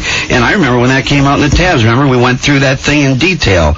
It was amazing. We couldn't believe. And then to find out how it got there, who would have suspected? That's how it would reach the Enquirer. I understand what Lou did, but not Denise. Denise is all about the money. She was a welfare child, living at home with no visible means of support for years leading up to Nicole's death. Just look at her tax returns. She was on welfare. She helped bankrupt Orange County. Off he goes. Off he goes. Denise, man. Bankrupt Orange County? I know. I get like, $600 a month. With her welfare. The lab's coming, Simpson. Can you believe that? I know. Now he's trying to bust her. Just look at her tax returns. Yeah, right, exactly. She was on welfare. She helped bankrupt Orange County. Her only income in the past 15 years has been since Nicole's death. She made money off Nicole, and that's it. I know. The way he hauls off and calls her a welfare child. Well, we read that Denise is running for Senate. She never would. She'd have to open up her books and her past. Trust me, I know her past. Their bodies buried. And I mean literally. Literally? He's accusing her of murder. I know. Isn't that amazing? He murders her sister, and here's Denise, who's probably never heard of flying. She's like accusing her of murder. I can't believe it. Trust me, I know her past. Oh, brother. Are you saying that she was in... Oh, wait a minute. Let's see where we are. Everybody knows she had a lot of problems. She has a boyfriend who was murdered. Are you saying that she was involved? No, I'm not suggesting she had anything to do with it. I'm not saying she killed anybody, but I'm just appalled at what she has done. But murdering, it's funny. Yeah. He's outraged. It's like, not really about the murder thing. Yeah. It's that other crap she did. Right. Murdering is no big deal. That's the message. People call him a murderer and so forth. None of that stuff. Don't call me an a-hole. Exactly. Call me a murderer all day. Well, back to the changes in your life. What's it like playing public golf courses after playing only private country clubs? People think I was kicked out of all these private clubs, but that's BS. I chose to resign. I just... Such a liar. Yeah, sure he did. That is a huge lie. I just didn't think it was right for me to come there bringing all that baggage, that stupid murder stuff. I played a lot of private country clubs since then with no problems, though. Yeah, have like 100 people following him screaming murderer while he walks out of the golf course. It's ironic when I do get crap because I ain't been convicted of nothing. The vice president has 2 DUIs. The president has 1, doesn't he? I don't even have drunk driving on my record. Now he's implying he's better than the president. Yeah, and the vice president. Exactly. That's funny. He's telling on them. Yeah, he's always telling on people. Look, I just got this little murder thing. It's been expunged from my record. They got DUIs. Just like, went around with cocaine like Pedro Guerrero. I've only been convicted in a civil trial. If I was found not guilty, I didn't do it. Obviously, they were convicted of drunk driving. Well, still, you were charged and acquitted in a road rage incident. It was reported that you cut off some guy, got in his face, screamed at him, yanked off his glasses. What happened there? I was driving my kids home. We were all fine. All of a sudden, this guy's on my tail. I stopped, got out, looked to see if something was wrong with my car. He got out and said, "You cut me off." I said, "Man, you chased me down." He's in my face and said, "Man, look, F you." I got in the car laughing. I can see that. Can't you see him with that laugh? You know that laugh he's got, that smart-assy kind of thing? I said to my daughter, "Now that guy needs decaf." There's a man that can't control his emotions. I'll bet when she was looking through the window, I bet he was berserk out there, screaming F you, sweating profusely, and then he gets in the car and then to settle her down the... Man, that guy needs decaf. What's he doing on my tail? I mean, he could maybe go murder somebody in a waiter, no big deal. But what's he doing on my tail? We gotta do commercials here. I know we're gonna make it to the end of it. We might have to pick up here tomorrow. We'll be here all morning. That's right. Okay. Oh, that's great stuff. There's more. Oh, there's so much more here, O.J. Simpson murdered Nicole Simpson and Ronald Goldman. He stabbed both of them to death with a machete. He was arrested on 2 state murder charges. O.J. Simpson was taken to jail. O.J. Simpson, O.J. Simpson. By the way, Wesley Willis, R.I.P. Yeah, really. So true. O.J. Simpson's surrender was at 11 a.m. He was arrested by the Los Angeles Police Department at 9 o'clock p.m. Outside the walls of Simpson's estate, members of O.J. Simpson's family hugged each other. They cried after word of the arrest came out. O.J. Simpson, O.J. Simpson, O.J. Simpson, O.J. Simpson.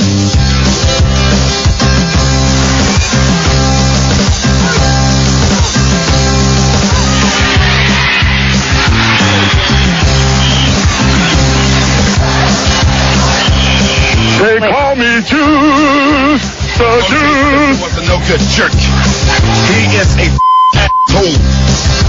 He had no business killing his ex-wife Nicole and her friend Ronald Goldman. O.J. Simpson played on the naked gun in Roots, but as of now, he is a hardened criminal. O.J. Simpson, O.J. Simpson, O.J. Simpson, O.J. Simpson. Rock over London, rock on Chicago, the exclusive company. Say it with me.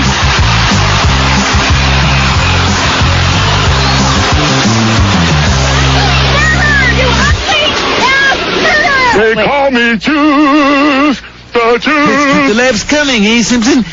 Yesterday we were reading the O.J. Playboy interview, which was quite something. This thing is just terrific. It covers everything, really, across the board. We wrapped it up with the O.J. song, so maybe that's where we'll start today. Murdered Nicole Simpson and Ronald Goldman. He stabbed both of them to death with a machete. He was arrested on 2 state murder charges. O.J. Simpson was taken to jail. O.J. Simpson, O.J. Simpson, O.J. Simpson. Wesley Willis, by the way, passed away last week at the age of 40. He had leukemia. Sad story. We know about the schizophrenia, but not... 11 a.m. No, I didn't know either. He was arrested by the Los Angeles Police Department at 9 o'clock p.m. Outside the walls of Simpson's estate, members of O.J. Simpson's family hugged each other.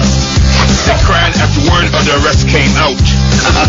O.J. Simpson, O.J. Simpson, O.J. I never liked it when Wesley played with this toy, this harmonizer. Yes. Forget it. He did that on the Drew and Mike song and ruined it. Wrecked it. He had the best beat going in the Chicken Cow song. And this is that music bed for the Chicken Cow song, which is used for many of the songs. O.J. Simpson was a no good jerk. He is a asshole. He had no business killing his ex-wife Nicole and her friend Ronald Goldman. O.J. Simpson played on the naked gun in Roots, but as of now, he is a hardened criminal. O.J. Simpson, O.J. Simpson, O.J. Simpson, O.J. Simpson. O.J., rock over London, rock on Chicago, the exclusive company. Say it with me. Murder, you ugly bastard! Wesley needs to prepare to get bloody after calling O.J. an asshole there. That's right. Because we learned that yesterday. He gets, he's been called a murderer so many times that it really doesn't bother him anymore. But you call him an a-hole, and that's a call to arms. Prepare to get bloody. And juicy. And juicy. Yeah, he spit all over this guy. Yeah, he said he was extra juicy. We left off with his road rage trial, and you want to just start... there's no way to paraphrase what we did yesterday. We just have to dive into it. Okay. O.J., do you acknowledge that you lost more than money in the civil trial? It confirmed what most people suspected, and you lost your reputation. That's the only reason I kept fighting. A lot of friends told me that I couldn't win this trial. They had it all set up, the way they picked a jury. Oh, as if they didn't pick the jury for his criminal trial. Oh, my Lord. The hardest part afterwards was adjusting to having kids and not having unlimited funds. When we first moved, I had no credit cards. I had to get a car, buy a house. I had no cash to put down, so I was hustling. In many ways, though, my life is better now. My budget ain't what it used to be, but that's all. I don't have the Ferraris, the Rolls Royce. Always used to drive my Bronco anyway. I'm fine as long as I get to and from the golf course. Yeah. Mind you not that you are the pariah of the century as long as you can get to and from the golf course. No problem. That's all it is with him, isn't it? From the very beginning, the minute he hit the streets, it was golf, golf, golf, golf. I love that he can never acknowledge that anyone has ever gotten the best of him. Yeah, so right. I drove the Bronco anyway. Oh, definitely. They didn't take anything away from me. And I golf, I love golf, and I'm still playing golf, so it hasn't affected my lifestyle at all. Isn't it ironic that he and Scott Peterson are these big golf heads in the middle of all this? What's the chance of it? It's like, hey, as long as I can play golf, everything's cool. Oh, yeah, and that's the word to the public, is that, hey, I'm having a great time. Who doesn't love to golf? Hey, it's great. Well, how often do you play? Pretty much every day. What do you get from golf, Juice? Scott Peterson was playing golf, and people were saying, what kind of guy is this? This may be his wife from Maine, he's going to play golf. Well, when I got home from Chicago the week Nicole was murdered, I wanted to get out on a golf course. Just saying, after I killed Nicole, I wanted to get on a golf course. I've been in a round of golf after I just absolutely brutally killed somebody. I wanted to get away from all the crap, all the hurt, all the pain. It's the only place you can get away from everything. I didn't go, but I had that feeling. I know that far more executives would be in therapy if it wasn't for golf. I don't know if you noticed, but a few of his friends helped Vitas Gerolitis get off drugs, and then his addiction became golf. I used to play with him every day. Was golf an addiction for you? It is. Next to sex, it's the single most addictive thing I've ever been into. Oh, that just absolutely... Oh, okay, Juice. Yeah, you're the sex machine. Yeah. Yeah, right. Well, some reports hold that you were on drugs before the murders back in 1994. Were you using drugs? No. And I was tested about 100 times. Well, what drugs have you used? I remember the first time I took a puff of pot as a kid and going after the girl. I got so weirded out I ran all the way home, virtually across town, trying to get it out of my lungs. You dumbass. Yo. What? It's ridiculous. Trying to get it out of his lungs. If he can breathe fast enough and deep enough, it'll go away. I was thinking I would never play professional ball. Around 1972, there was a lot of pot around the NFL. Late in the season when it was snowing in Buffalo and you couldn't go out, a lot of the guys smoked pot. You could sit around, play cards, smoke a doobie, fall asleep, then go to practice the next day. I don't consider myself a pot smoker now, but I think it should be legal. Way to incriminate all your teammates as well. Let's keep the laughs coming, eh, Simpson? Broad brush the whole team as pot smokers. Well, how about cocaine? When I retired from football, everybody was doing cocaine. If anybody in Hollywood tells you they weren't, they're lying their ass off. I was like everybody else, right? My house at the time of the murder was searched more than any house in America has ever been searched. If drugs was there, they would have been found. Well, there were, in fact, stories that you were using cocaine around the time of the murders. Steve Resnick said I was with him at a party once and he went under the table. That was total BS.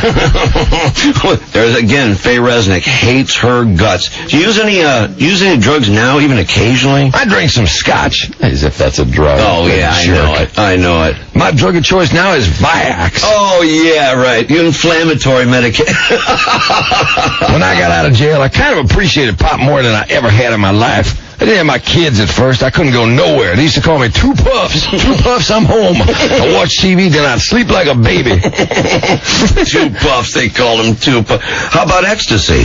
In 1993, one rather famous young lady brought ecstasy to a party. About 20 people took it. I never felt the high. I'm not a pill guy. Pills are not my thing, except glucosamine. Do you ever have nightmares about Nicole or her murder? I used to a lot. At first, I wasn't able to sleep at all, which is why I took sleeping pills. Now I hardly ever dream about it. Why is he dreaming about the murders? Well, that's right. This is an ex-wife who he, by all accounts, can't stand. Definitely. I mean, he even has said as much that she invited this murder with her party lifestyle. Right. Why is he dreaming about the deaths? Can't sleep? Yeah. Could it be this branded in his brain because he did it? As an athlete, you probably wondered if women were interested in you or in your celebrity. Did the murders bring you a different type of attention? Strange thing is that it's actually easier now. Again, he's gotten the best of the world. Right. No problem. Celebrity and notoriety are attractive devices. I never thought I was handsome. When interviews asked about it, I'd say, what good looks? I said I was fit, but never felt I was handsome. Now everybody's fit and I'm not. I pretty much tell girls who hit on me just for me. Hell, after the criminal trial, 2 or 3 of my first affairs were with people I met at the front gate of my house. Tourists would stop in the driveway, I got to know them, and would have a little fling with them. Did some of the attention surprise you? I mean, we've read that women threw panties over your gate. They threw them over the wall. The media wrote that I was bragging about it. No. I wasn't bragging about it. I was perplexed by it. I always got over with women as a good guy, a nice guy athlete. But when I became an infamous guy, it was almost like I had some kind of Spanish fly emanating from my body. Somebody needs to study the phenomenon. Do you believe that remark? I know. Do you believe this guy? Again, oh my God. He has to let everyone know that nothing has changed. Life is better than ever. No problem. Nobody accuses him of being a murderer. That's all media garbage. Women are coming at him all the time. Wouldn't you like to shoot these women that sleep with him? Oh, God, Dopes. yes. Oh, yeah. Because nice giving them a good life. I know. Because we've seen them when they were outside the gate. Yeah, We they're saw hot, the video. too. Oh, yeah, they were. It was disgusting. Stupid women out there. Well, we need to do as Juice says and study this phenomenon. How did life change when you moved to Florida? He's really holding court at this part of the interview. Definitely. You know? He's in full control. There's a little more international flavor there. See, look at that. See the flippancy? Just, everything is so great. It's a very Latin community. It ain't like I date a lot of girls. I'm 55 years old now. I've always had this reputation of dating a bunch of girls, but it's not true. Most of my relationships, even my illicit ones, were long-term relationships. One of my pet peeves, the tabloid says I'm always into blondes. My first wife wasn't blonde. Nicole was, but Paula Barbier wasn't a blonde. Krista Prody, when I met her, she was brunette. She lightened her hair like a lot of women do. Let me tell you something. A man has no say what a woman is doing to her hair.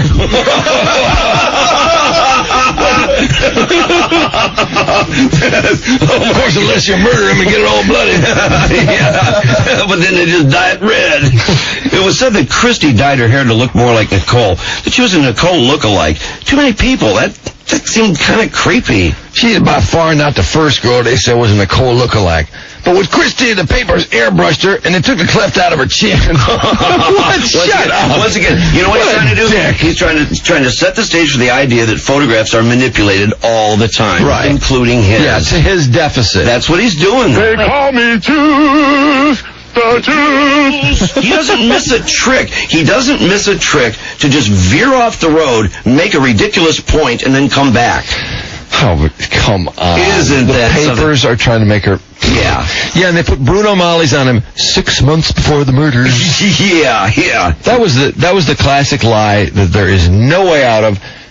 God damn it, I wish they'd found those pictures during that trial. How frustrating. Lucky bastard. Wouldn't you know it? Wouldn't you just know it? After he's declared not guilty, in case people forgotten, and before the civil trial, Daniel Petruccelli scoured the Buffalo newspaper, and they found a picture of him working for NBC on the field at Rich Stadium wearing the murdering shoes. You're not kidding. Bruno Molly's. Oh, I think they were size 11, and they got the photo enhanced, and sure enough, they were the very shoe they thought the murderer was wearing. That was the killer shoe, yeah, the footprint, which was so unique that they had. There's no way out of that one. Nothing you can do. So what does he do? He says the picture was doctored. The picture was taken of him working for NBC 6 months before the murder. It was damning. It was damning. And this was... The Buffalo newspaper is going to put Bruno Molly's on him 6 months before the murder. Just for fun. Yeah, exactly. And these were the shoes that were the ugly-ass shoes. I wouldn't be caught wearing those ugly-ass shoes. That's right, which is where this came from. You ugly murderer! You ugly-ass murderer! And that's right. They went through that picture, and if you ever read the transcript for the civil trial, it's a really funny 20 pages. Oh, it's awesome. It's O.J. talking about the pictures and trying to imply that they played with them. Right. And so he says, first of all, those aren't my shoes. I would never wear ugly-ass shoes like that. Yep. And they go on to say, well, what else is wrong with the pictures? He says, I don't think I have a coat like that. That's right. That's right. And something wrong with my head. Right. And they're like, well, what's wrong with your head?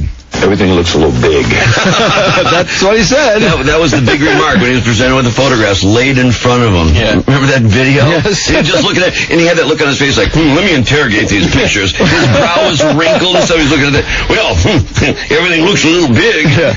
Just that. What a crazy picture I'm looking at. What is this crazy thing you put in front of me? God, I don't know what's going on here, but I don't know who this guy is. Is he supposed to be me? The hell is it? I mean, for one thing, everything looks a little big. All right,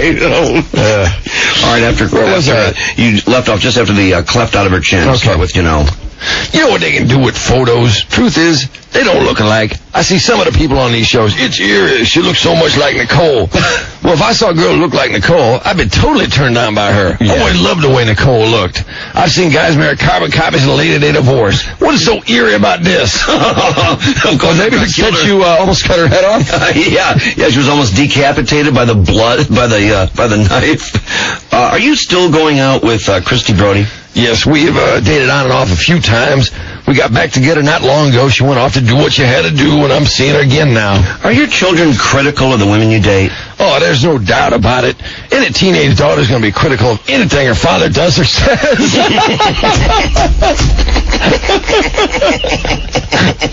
That's very telling, isn't it?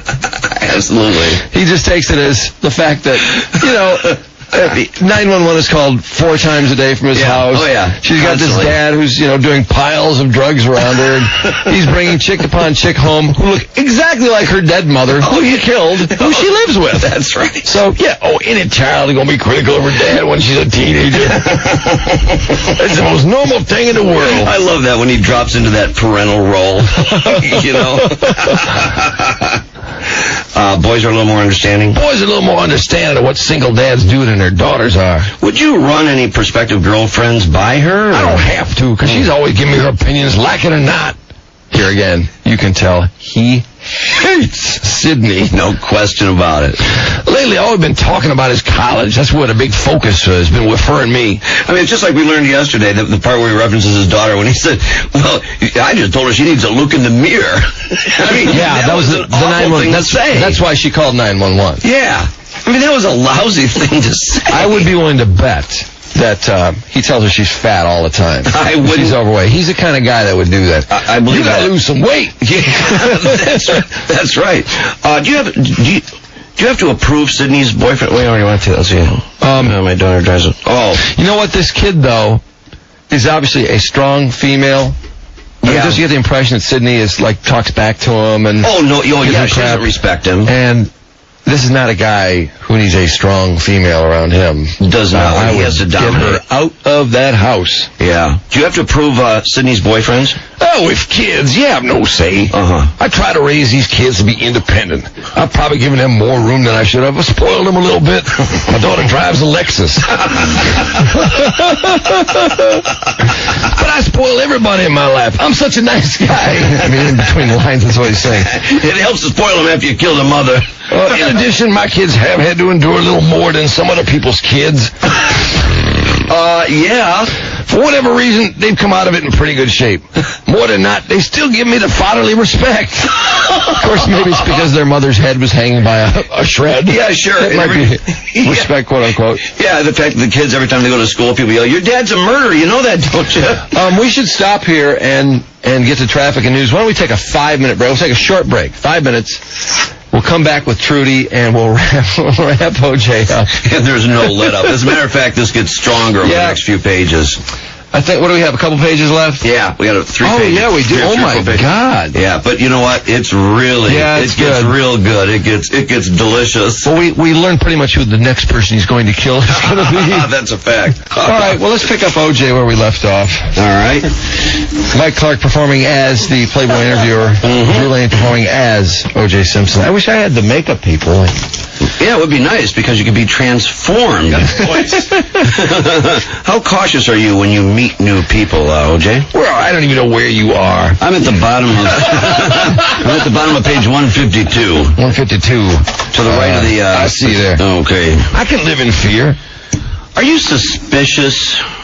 You ugly murderer! You ugly ass murderer! Most of my friends and my daughter have been on me because they feel I'm too trusting. Here we go. Plunges right into it. I love people who, when you ask them what they're asked what their worst qualities is, something like, I'm too trusting, or I'm too nice, right. or I'm too giving. People just run all over me. They just roll me down. I work too hard. I make too many commitments. I can't say no. Oh, you're too trusting. Yeah, that's why you followed and stalked your ex-wife. Because you're too trusting. That's right. Blowing Keith while the kids was in the house. Too possessive. Looking in the window because you're stalking her. That's right. somebody wants to get you, they're going to get you. This is me. Yeah, well, he proved that. You like me or you don't. I don't care what your opinion is. What's amazing to me now is that some people can't let me go. Bill O'Reilly, Geraldo Rivera, kind of like I couldn't let Nicole go.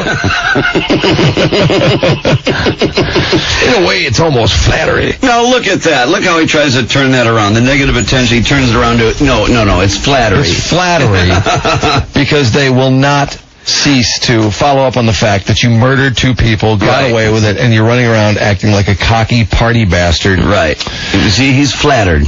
In a way, it's almost flattery. Here it is 10 years later. They can't let me go. So many things have happened in this country, but they just can't let me go. Just like he can't stop thinking about it either.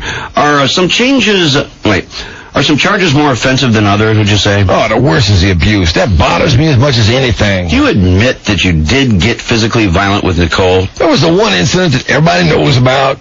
Her mother and her best friend said publicly, Nicole came in a room and attacked him.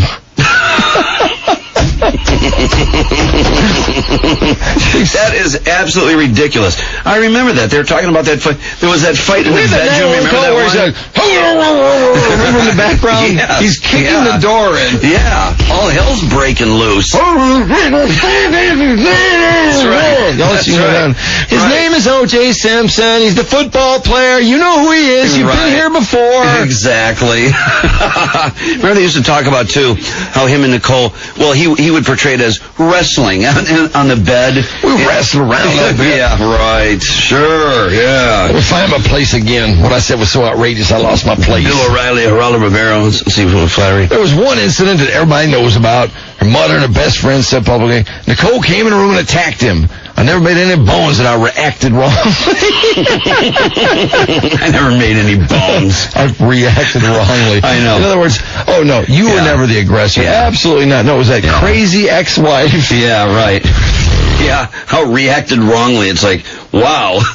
when we think about how you reacted, yeah, that's pretty wrong. They investigated, went to every girlfriend I've ever had, and my girlfriend stood up for me. How many guys in this country go back their whole lives and their exes all have nothing but good things to say about them? And I'm this poster boy for abuse. That bothers me. As an adult, I've never had a fight with anybody. Sometimes you have to check a guy who gets a little out of line, but you don't hit him. Even though you hit the guy that called him a murderer out on the golf course, you would have loved to have done that. Here's O.J., the expert on containing your emotions. Right. And of course, if anybody would say anything negative about him, he would pursue them to the ends of the earth so he could get in his 2 cents. How do you explain the series of visits from the police related to Rose with Christy Brody? That's rows. Rows. Fights. I was living in a hotel when I moved there. Christy got a flat tire about a mile away. She walked to the hotel. I was registered in my name. And apparently, I wasn't registered in my name. And apparently she gave the desk a hard time. So they called me. I told them to send her up. They sent her to the wrong room. I heard somebody down the hall. I looked out, saw her, and I said, I'm down here. She was walking towards me, just beside herself. A lady behind her who was already pissed at her for whatever had taken place downstairs called the police. The woman reported that Brody hit you. She never hit me. No. It was nothing. And yet the next day, the media trucks was everywhere. It's always nothing. It ain't nothing. It was nothing. People like Bill O'Reilly refer to it as a knockdown, drag-out fight at the hotel. It's part of O.J.'s legacy. Third person. And there he is taking another swipe at O'Reilly. How many murderers do you know for themselves as a third person? He's so arrogant about being a murderer. Another time I went to her house to drop something off. When I drove up, I saw a neighbor staring. Guy sprints into his house. 5 minutes later, I leave. I'm driving home and I get a call from Christy. O.J., you won't believe this. The cops just came and asked me if I was all right. I didn't think anything about it, but the next day the papers reported she and I had a fight so loud the neighbors called the police. I was really pissed. Oh, brother. We asked the neighbors. It was just one guy. 2 weeks later, they released a 911 call. The guy didn't even call to report a fight. He thought there was some type of court order against me for being within 100 yards of her. It was a total mistake. Again, everywhere O.J. goes, there's 911 calls that follow. Yeah. Isn't that so true? true? By people who are out of their mind. Every single time. Well, another time you apparently called 911 regarding a woman who was high on drugs. The media reported that it was Brody. Isn't it disappointing here that they don't get into Pedro Guerrero? I think that was critical. The way he took it. I mean, the way he just laid that guy out. Yeah.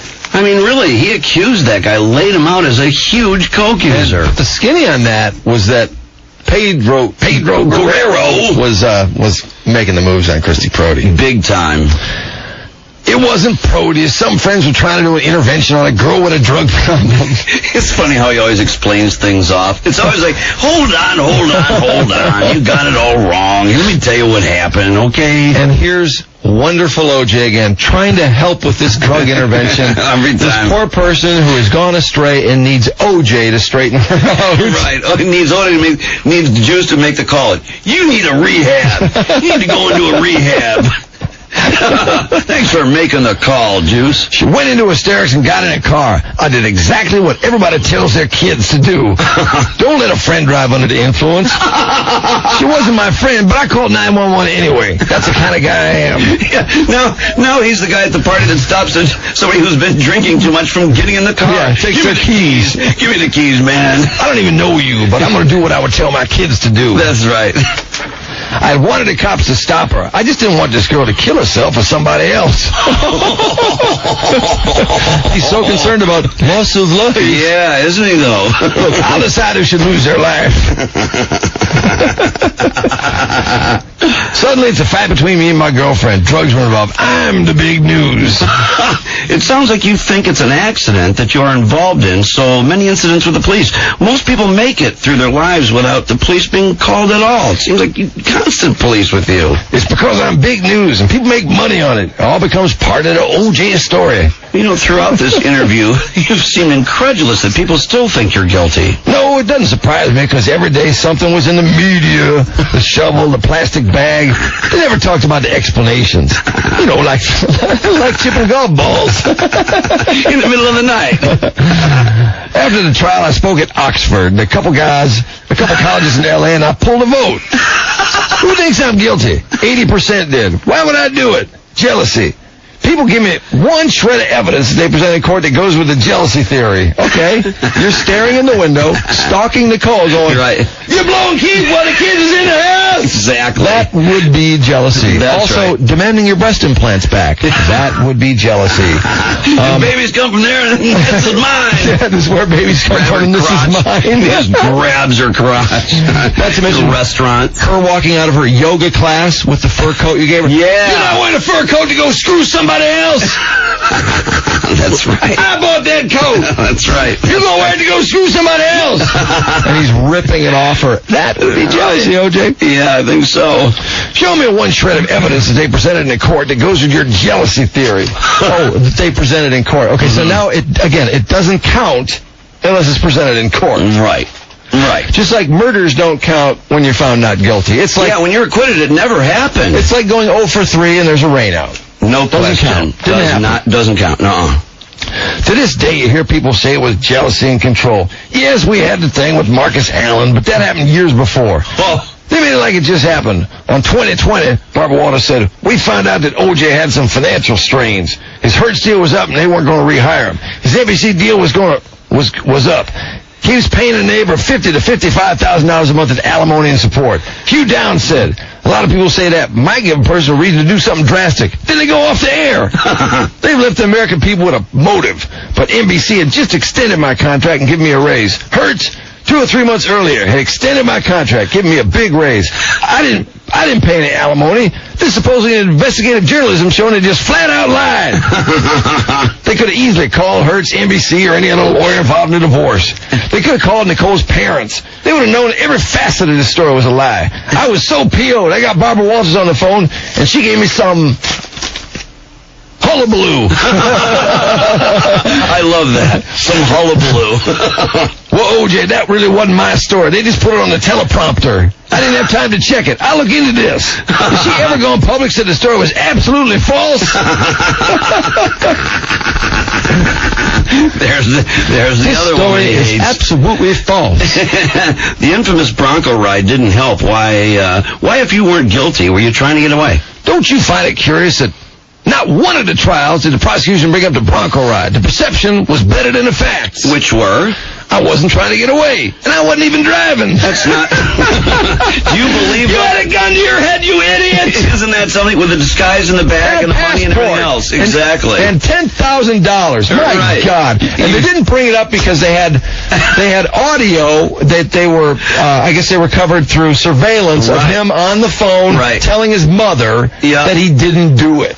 And the prosecution was so afraid of the power of this incredibly magnetic personality saying he didn't do it that they were too stupid to bring up the Bronco chase, which was the dumbest thing. Can you imagine? And so now he says, yeah, it was so powerful, why didn't they bring it up? Yeah, to think that they would eliminate that entire piece just because of those words. I mean, look at all the evidence. I mean, the evidence is just on and pages and pages and pages. One, just because of the words coming out of O.J., that it would be that powerful, ridiculous.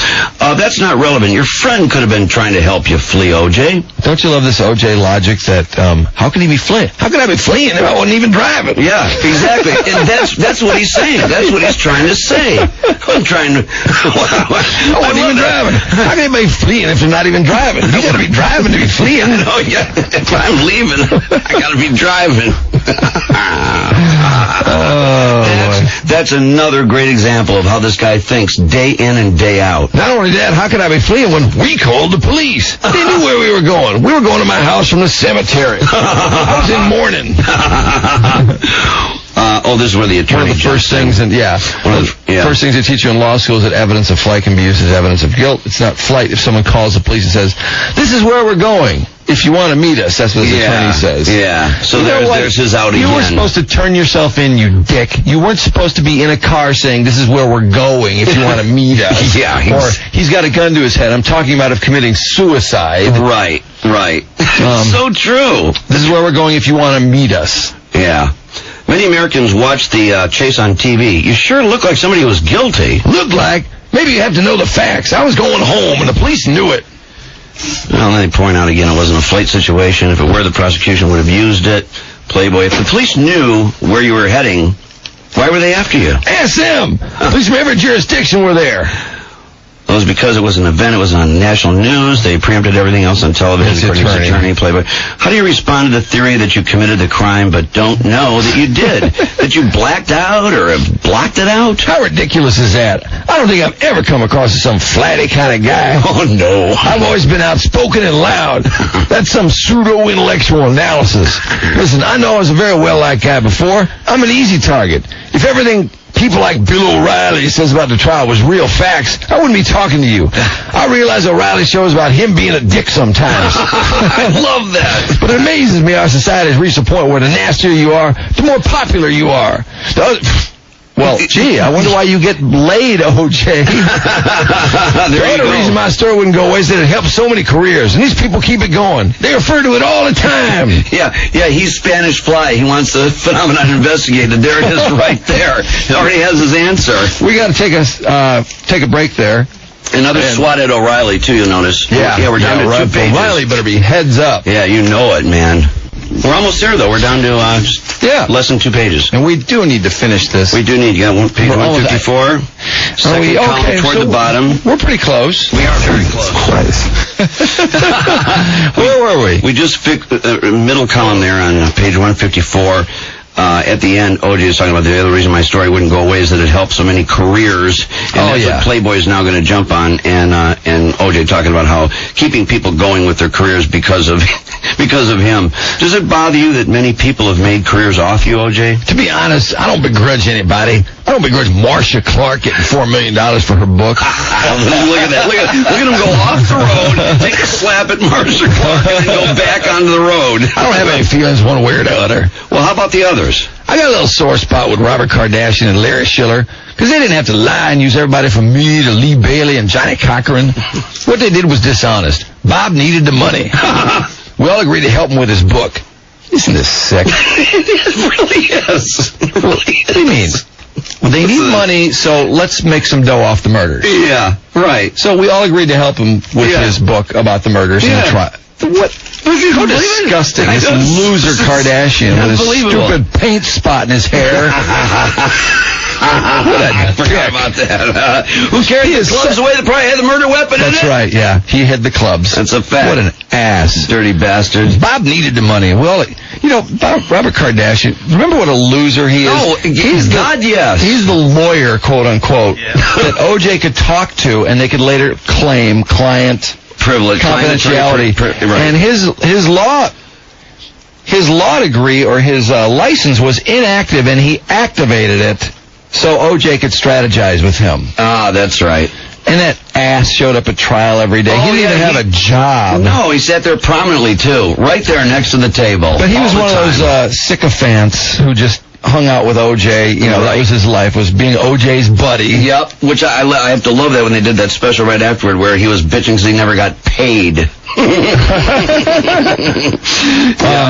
What they did was dishonest. Bob needed the money. Well, agreed to help him with the murder book. As a lawyer, though, some privileged things couldn't be in the book. To get around that in the end, because they wanted dirt, they made it in Schiller's book with Bob as the advisor. That was wrong. It was BS. Did any journalists give you a fair shake?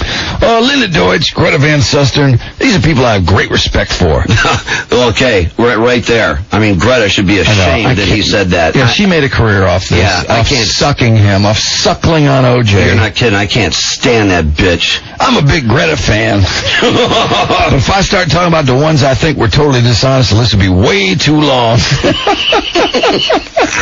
Here again, we have the murderer, the self-righteous murderer, who tells us who is honest and who is not. Yeah. Right. I know. Let's keep the labs coming, eh, Simpson? Barbara Walters and I had finally almost made up. I was going to do her show. At the last minute, they couldn't do it because I wanted it live. I'm not going to tape it so you can make it whatever way you want. So she told everyone they didn't want me. I'll be damned if they didn't call me. Barbara Walters can kiss my ass. Because he was entering your mouth. There it is. Faye Resnick, Denise Brown, and Sidney Simpson. Denise Simpson. Yeah, and Barbara Walters. Yeah, Vegas should have odds on which one of them he's going to kill next. You got it. The lady has no integrity as far as I'm concerned. Larry King kind of came and went with me. We were going to have a debate between my camp and Furman's. We were told if Furman wouldn't go with my guy, so they canceled him. Larry King told the audience they wanted somebody from the O.J. camp, but we declined to send anybody. I lost my respect for him. I've got some of it back. Larry, you better go back to doing things I used to. Remember he called the Larry King show when Johnnie Cochrane was on? God, yes. It just went many times. Went berserk. Didn't he call? He called when Denise was on, too. And he said, Absolutely. Oh, Denise, you wanted me. You wanted to sleep with me, and you know it. Exactly. Just tried to degrade her as badly as he possibly could. Many people feel that your dream team of defense lawyers are the ones responsible for the murder. You walking around free. The verdict infuriated many people who thought you got off because you were rich and famous and money in America is what matters. Well, I didn't commit the crime. That's why I got off. Ha! I feel in my heart that I got off because I was innocent. But I don't know if I would have proved my innocence if I didn't have the money. And that's a shame. Yes, it's a shame. In this country, it costs so much to get good representation. Isn't that an amazing response to that situation? Isn't that something? Oh, it's not that money gets you off. It's just that money gets you the good representation so that you can do things right and get off because you deserve to be off. To get a fair shake, you got to have money. If a friend of yours were in a similar situation and could afford the dream team, would you recommend the same configuration or would you revise it? Well, the problem I had, and this became a full-time job, was ego. Had about a feud between Shapiro and Lee Bailey. Know what I know now, I wouldn't make changes. How can you change success? Obviously, there were too many lawyers, too many cooks, but everybody did a great job. Recent reports claim that you'll be doing a reality TV show? I saw a poll the other day that said 93% of people would watch a reality show of mine. What, 93 share? That's pretty incredible, O.J. That's a hell of a number for anybody. People have been talking to me about doing one, but I expect it to be bogged down somewhere. The average person on the street would love to hear me comment on Robert Blake or Scott Peterson. Look at the arrogance for this dude. I know. The arrogance. I have a unique insight on what they're going through. Yeah, because you killed somebody yourself. Do you know Blake? We used to work out at the same gym back in the 70s. I understand when he wanted to speak to the public. I fought Johnnie Cochrane on that, too. I felt I had to take the stand. Look, there he goes off the road to make a point as ridiculous as that. He was so good on the stand in the civil trial. Yeah, and of course they used to practice him heavily in the criminal trial and found out he performed so horribly they couldn't get him near the stand. The Petrocelli team was going through the transcripts of his, like, after each day of testimony, they go through O.J.'s testimony to pick the holes, for the next day, things they need to go back to. Right. And they would laugh uproariously, apparently. They would literally bust out into laughing fits at some of his answers. Marsh and them would say all these things in an argument, and in their opening and closing statement, I wanted to address them. I never could. Well, you once said that your mission now is to convince the public of your innocence. Do you still think you can? I still think I might be able to. The last thing a couple of people would want for me to find out is that I've got 6 months to live. Then I think I would get to the truth real quick. What are you implying? Why don't we just leave it at that? I always thought that if they put pressure on Faye Resnick in the beginning, especially when they found out she lied to me, they would learn the truth about who killed Nicole. Are you saying Resnick knows? Not that she killed Nicole, but they never investigated these people around her circle. Maybe it was people she hung out with in that crowd. I'm not saying that Faye was involved directly, but she may know more than she said. I can't dwell on that. I have my life. I have my children. Do you go to church? I do. I take my children to a Catholic church. They're Catholic because of their mother. I go to a Baptist church, too. In jail, I read the Quran as well as the Bible. I still read both. Do you believe in heaven and hell? I do. Where will you be heading? Heaven. I'll be seeing my mother there. What's the best O.J. Simpson joke you've ever heard? I was in the Bronco when I realized we were heading. I said to AC, Costa Rica, MFer, not Costa Mesa.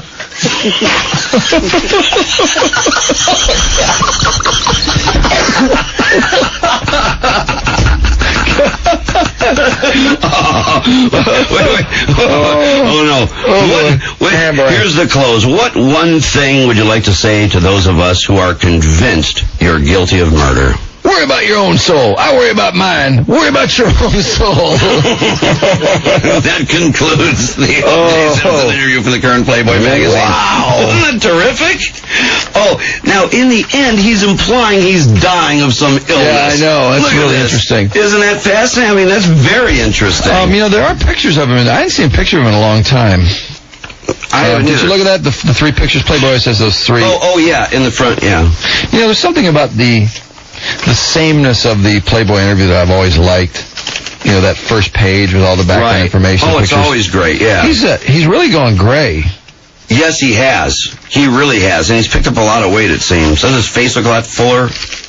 I'm trying to find my, going from memory here. This a-hole still looks pretty good, I gotta say. He's 55 years old. He looks pretty healthy. Yeah, he's very recognizable, I'll tell you that. He could definitely kill people. Oh, he God, could kill yes. tons of people. He looks like... Boy, I tell you look at the picture of him and you see him like really mad with those eyes they described. You're not kidding. When he was mad. Black. His eyes used to get really black, they said. Just pure black. Evil black. Yeah, but you can see he's graying dramatically. But he still is the same guy. He's got it going. He's still wearing the same clothes and casual in his jogging outfit. How could anybody say I could have killed Nicole? How could anybody say that? Let's keep the laughs coming, Simpson? Look how he wraps up this interview with he's got this great little joke, and worry about your own soul, and all this sort of stuff. And again, his position, how he goes to church, and naturally he believes he's going to heaven. Oh, wow. It's like, O.J., man. And he takes a last swipe at Resnick. Again at Faye. Somewhere in a whirl of Faye Resnick. Yep, right back full circle. Problem here. I'm trying to get a girl to go to rehab and doing drugs with Pedro Guerrero. Yeah, you got anything? Come on, there's that. Get over here. There's that nice O.J. so concerned that they'll kill somebody with their car driving around, as you said. That's right. Yeah, look at how he's O.J. Simpson, preserver of life. Yeah, super nice guy, never his fault. Get over here. Get over here. You can just see him grabbing their arm. Get over here. And pulling their body, just jerking their body forward next to him. Does that sound like somebody who's concerned about saving a life? Come on, get over here. Get over here. County Police and Fire, where's your emergency? We have a problem here. I'm trying to get a girl to go to rehab. Been doing drugs with Pedro Guerrero. Does anybody there need rescue? He's telling on Pedro Guerrero. Why is he doing that? I've heard this thing 1,000 times. It's every bit as funny every time I hear it. There again, he goes out, takes a swipe at somebody else. County Police and Fire, where's your emergency? We have a problem here. I'm trying to get a girl to go to rehab. Been doing drugs with Pedro Guerrero. Does anybody there need rescue? 2 days with Pedro Guerrero. We just got arrested. Johnnie Cochrane. And I'm trying to get her to leave her house and go into rehab right now. Is anybody hitting anyone right now? No, it's not like that. Anybody have any weapons? No. Does the girl need a rescue? No, she doesn't need a rescue. All right, I told her I'm trying to tell her. This is the police department. No, she left, and I don't know what to do about it. I'm frustrated. She just got Pedro Guerrero got arrested for having 15 keys of cocaine. This girl has spent the last 2 days doing drugs with him. Me and a friend just came over and said, "You're going into a rehab." She got mad. She just got her car. She drives a Mercedes. She lives in the crossings. Now she is loaded out of her mind in her Mustang driving around town. What about her driver's license number? But she needs to be stopped. What color is the Mustang? It's white with a black top. Is she black or white? She's a white girl. The way he uses the police. I know, yeah, it's great. Okay, thank you. I got to go and see if I can find her. Okay. These cops find. You know, this shows you. Look at how easy the ease at which he converses with 911, because he calls him constantly, or somebody is. He has such an interaction with 911. It's just so easy. Let's listen to the basement 911 tapes, and you can hear the comfort with which he talks to 911. From the vaults of LAPD, it's the O.J. Simpson 911 basement tape. 911? It's O.J. again. Oh, you mean O.J. Simpson, the wife beater? Yes. This is where babies come from, and this is mine. You thought you heard them all, but no, these are never before released O.J. 911 tapes, including Wrong Number. 911. Oh, I'm sorry. I was trying to call information. That's all right. Who are you on the phone with? The National Enquirer? That's 411, Nicole. Sorry. Digitally restored, remastered, and banned from the courtroom and sidebar. The O.J. Simpson 911 basement tapes. 911. It's O.J. again. O.J. Simpson, the obsessive stalker? Yes, we're playing Scrabble and... Cat, like a pussycat, spelled K-A-T-T. K-A-T-T. We'll send a unit over with the dictionary right away. You need me to tell you where babies come from again? It's the cheesiest, most tasteless O.J. Simpson product on the market. And coming soon, the 911 box set with alternate versions of O.J.'s biggest tracks. 911. Oh, hi, Bruce. It's Nicole. What is that? Oh, O.J. is golfing in the yard again. We'll send the unit right over. Call 1-800-911-3232 today for the O.J. 911 basement tapes. I'm 100% guilty. God, that funny. This guy's still turning up after all this time. Oh, man. The Playboy interview. Again, that Pedro Guerrero thing, too. Oh, my God. I mean... One more time. 3 times he mentions them. We have a problem here. I'm trying to get a girl to go to rehab. Been doing drugs with Pedro Guerrero. Does anybody there need rescue? Pedro Guerrero. We've been doing drugs for 2 days with Pedro Guerrero. We just got arrested. Johnnie Cochrane. And I'm trying to get her to leave her house and go into rehab right now. Is anybody hitting anyone right now? No, it's not like that. Anybody have any weapons? No. Does the girl need a rescue? No, she doesn't need a rescue. All right, I told her hold on and I'll I'm trying to tell her. No? This is the police department. No, she left, and I don't know what to do about it. Man, I'm frustrated. She just got Pedro Guerrero got arrested for having 15 keys of cocaine. This girl has spent the last 2 days doing drugs with him. Me and a friend just came over and said, "You're going into a rehab." She got mad. She just got in her car. She drives a Mercedes. She lives in the crossings. Now she is loaded out of her mind in her Mustang driving around town. What color is the driver's license number? But she needs to be stopped. What color is the Mustang? It's white with a black top. Is she black or white? She's a white girl. Let's keep the laughs coming, eh, Simpson? Okay, thank you. I got to go and see if I can find her. I gotta go see if I can find her. We're literally unloading the O.J. vaults here, Walter. We don't even know what these things are. I don't know how I ended up here. I just don't know how I ended up here. Oh, that's that tape he made.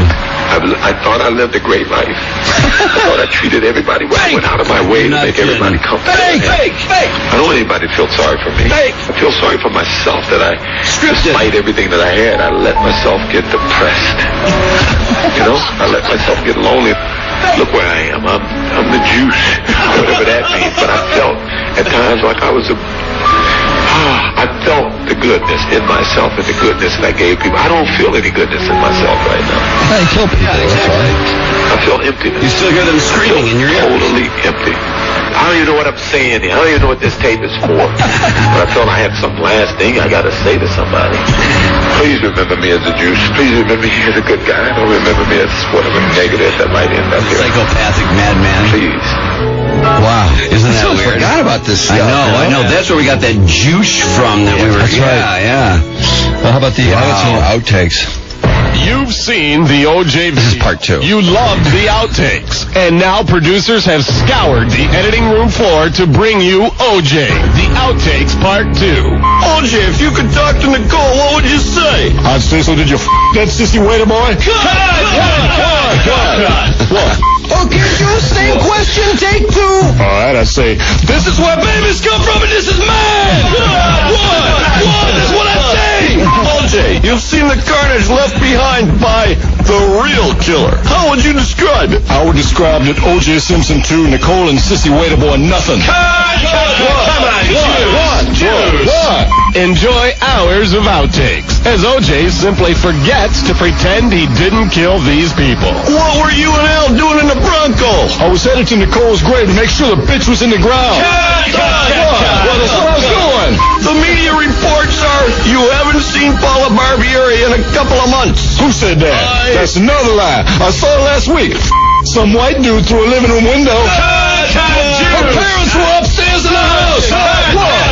What? O.J. rages in his own unique syntax in O.J. the Outtakes Part 2. Sure, I bleeded my blood there, but I'd say Loverboy bleeded a lot more, wouldn't you? What? O.J. He's clueless as ever in O.J. the Outtakes Part 2. Call 1-800-GUILTY. What? Oh, 1-800-NOT-GUILTY. Let's keep the laughs coming, eh, Simpson? Yeah, boy.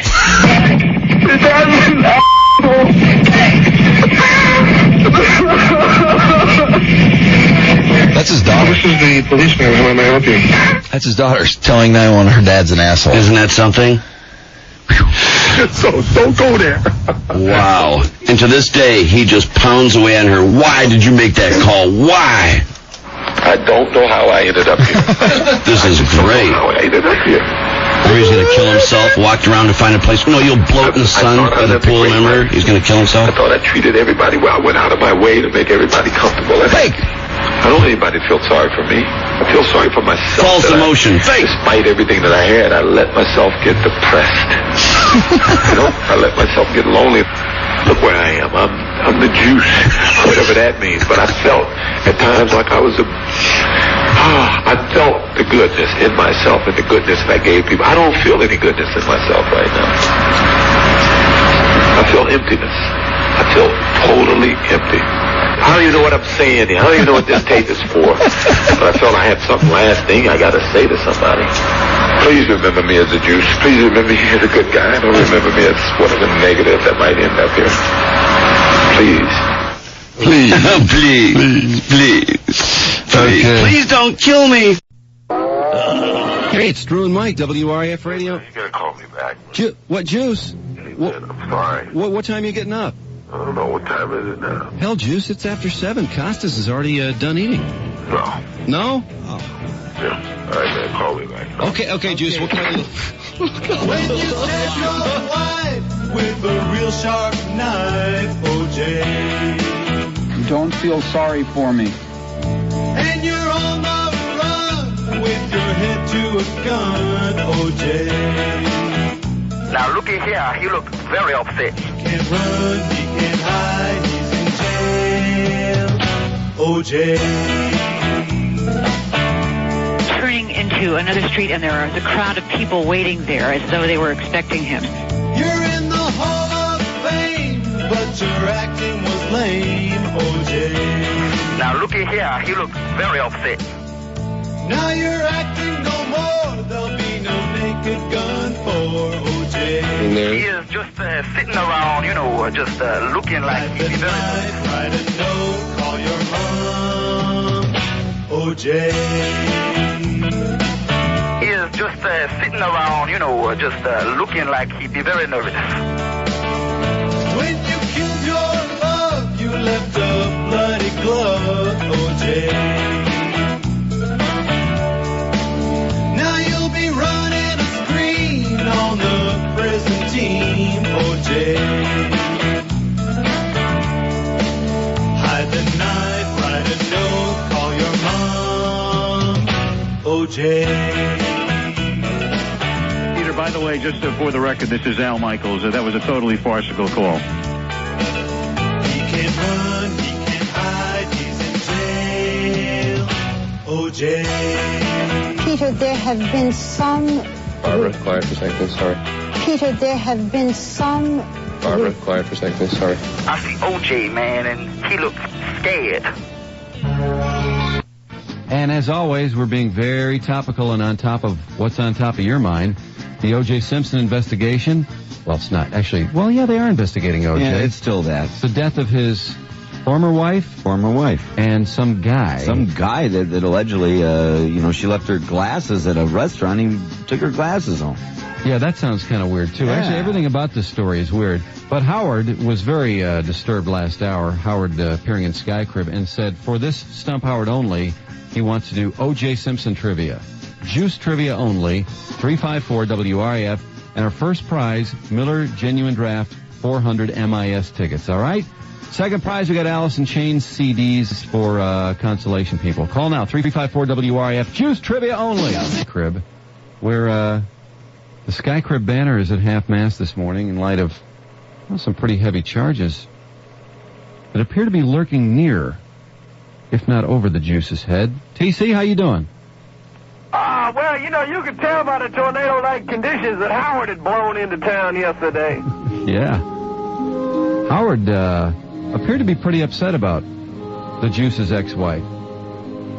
Certainly not as upset as his father, who joins me now. Juice's father? Homer. Oh, okay. Oh. Homer? Orange juice. Homer, how you doing? Okay. Now, do you think your son had anything to do with this? Oh, it's probably just one of Juice's little pranks. I hope he didn't do it, homie. Was he kind of a prankster, Homer, as a kid? Oh, yeah. Mm-hmm. I think what we'll do is have him testify on his own defense, just to confuse the jury. Yeah. Well, he seems to have a different speaking pattern than you. Really? I hope Marge wasn't screwing Cookie Gilchrist. Homer, that was awfully clever for you. Wow. Oh, my. Homer, saying it all. Hey, Howard, you won't believe who is ready for Juice Only Stump Howard. Let's go, LETSGO. Mr. Know-It-All is making his first appearance on Riff in quite some time. Do you remember Mr. Know-It-All? Of course I do. The man who thinks he knows it all, but in fact knows nothing. Mr. Know-It-All? How can you say that, Howard? Because you've proven it time and time again, sitting here acting as if you're absolutely positive about an answer, and then within 2 seconds we have proof you're not. Thanks, Howard. Howard, by the way, Detroit Free Press this morning on the Ryne Sandberg retirement. Ryne Sandberg retired as the all-time fielding percentage leader at his position. Yes, Thank you. Of course. Exactly as we said on this program last Friday, when whoever the hell that was kept insisting that it was someone else. Jim Gantner. What a joke. What an absolute insanity. There's a defense we could use. Mr. Know-It-All? Hold on. Where have you been? We've tried to reach you on a number of occasions. You appear to have a kind of a spotty job record. Well, no, I've got a very good job record. I've had this new job for the last year and a half. So okay. Well, you changed jobs and we couldn't find you. I guess right. that. Yeah. Where is it? The State Reformatory, judging from the sounds in the background? No, I'm on a cellular right now, Howard. So. Very impressive. I can't believe that you're paying money to be a part of this crap. What the hell's your question? We've got a murder scene to investigate. Okay, O.J. Simpson's single game rushing mark.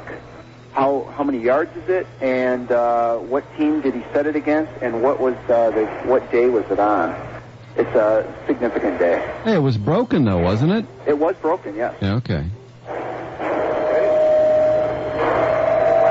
What kind of access? You're working at some plant. Yeah, that's right. And you took your cellular into the plant? Right. You didn't know any better. They don't allow us to make phone calls there. Wow. This man. Come on, Howard. He's calling, Howard.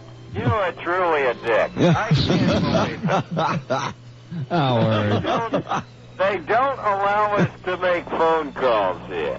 Once again, he takes his cellular phone. You have to appreciate that kind of devotion. I'll tell you what, I am just amazed. I can hardly go on. Howard, come on. Come on, Howard. We have a great prize on the line. He was playing against the Lions Thanksgiving Day, 1976. As I recall, it was 273 yards. Ooh, he got it. Perfect. Okay. That's right. Well, Mr. Know-It-All, any other important knowledge you'd like to bestow upon us? Not right now. I'm kind of late for a meeting. I got to get going. My bosses are bugging me over here. So it sounds to me like you're on the PA at work impressing your friends. That's what you've done, isn't it? That's right. Go to hell. Mr. Know-It-All, please check in early and often. I will. Okay. Take care, guys. Say hello to Peabody for me. I kind of missed Mr. Know-It-All. Oh, God, I do, too. Who's what this? The hell is next? Who's on?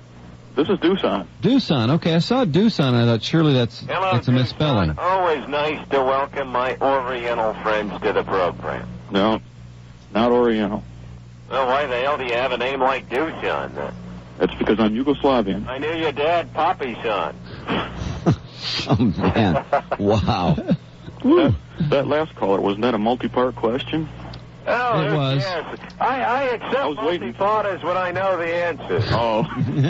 Howard's so upset about the ex-wife of O.J. Simpson and the murder that I think he's a little out of sorts. I see. Well, very close question to the last question, but also in 1976, after the Lions, which NFL team did the Juice set a single-season record against for consecutive 200-plus yard games? The New England Patriots. No. Ah!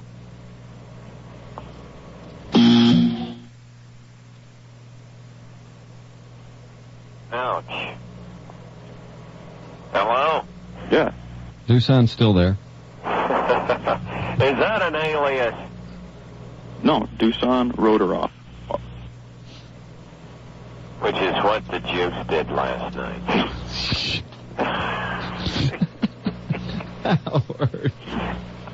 Howard. The police Come on. came to him and said, "What happened, Juice?" He said, "Doosan Roderoff." And they called his Juice's dad, and he said, "Hi, I'm smart. S-M-R-T. I mean, S-M-A-R-T. Give me her. I don't think I understand this question. Did you not say what team did Juice set? I don't know what you said. What did you say? A consecutive. He had consecutive 200-plus yard games in 76. 3 of them, right? This was his second. This was his second. Right. And you want to know who it was against? That's correct. The game after the Lions. I believe that's correct, in 76. You believe that's correct? Oh. So, in fact, you don't know. Yes, I do. Then why do you say you believe? Well, because I wasn't aware that he had 3. Oh, I didn't know that either. I was just... Oh, well, who the hell is making up facts here? You people are driving me crazy. Doosan, take control of the question. Come on. Well, I asked the question. Is this really Joe DeLaMoliere, the fine offensive guard who was part of the electric company for the... No. Yeah, who was also seen near the scene, in blocking position. Along with Reggie McKenzie. It's incredible. I would have to say that would be Miami Dolphins. Very good, Howard. No kidding, is that right?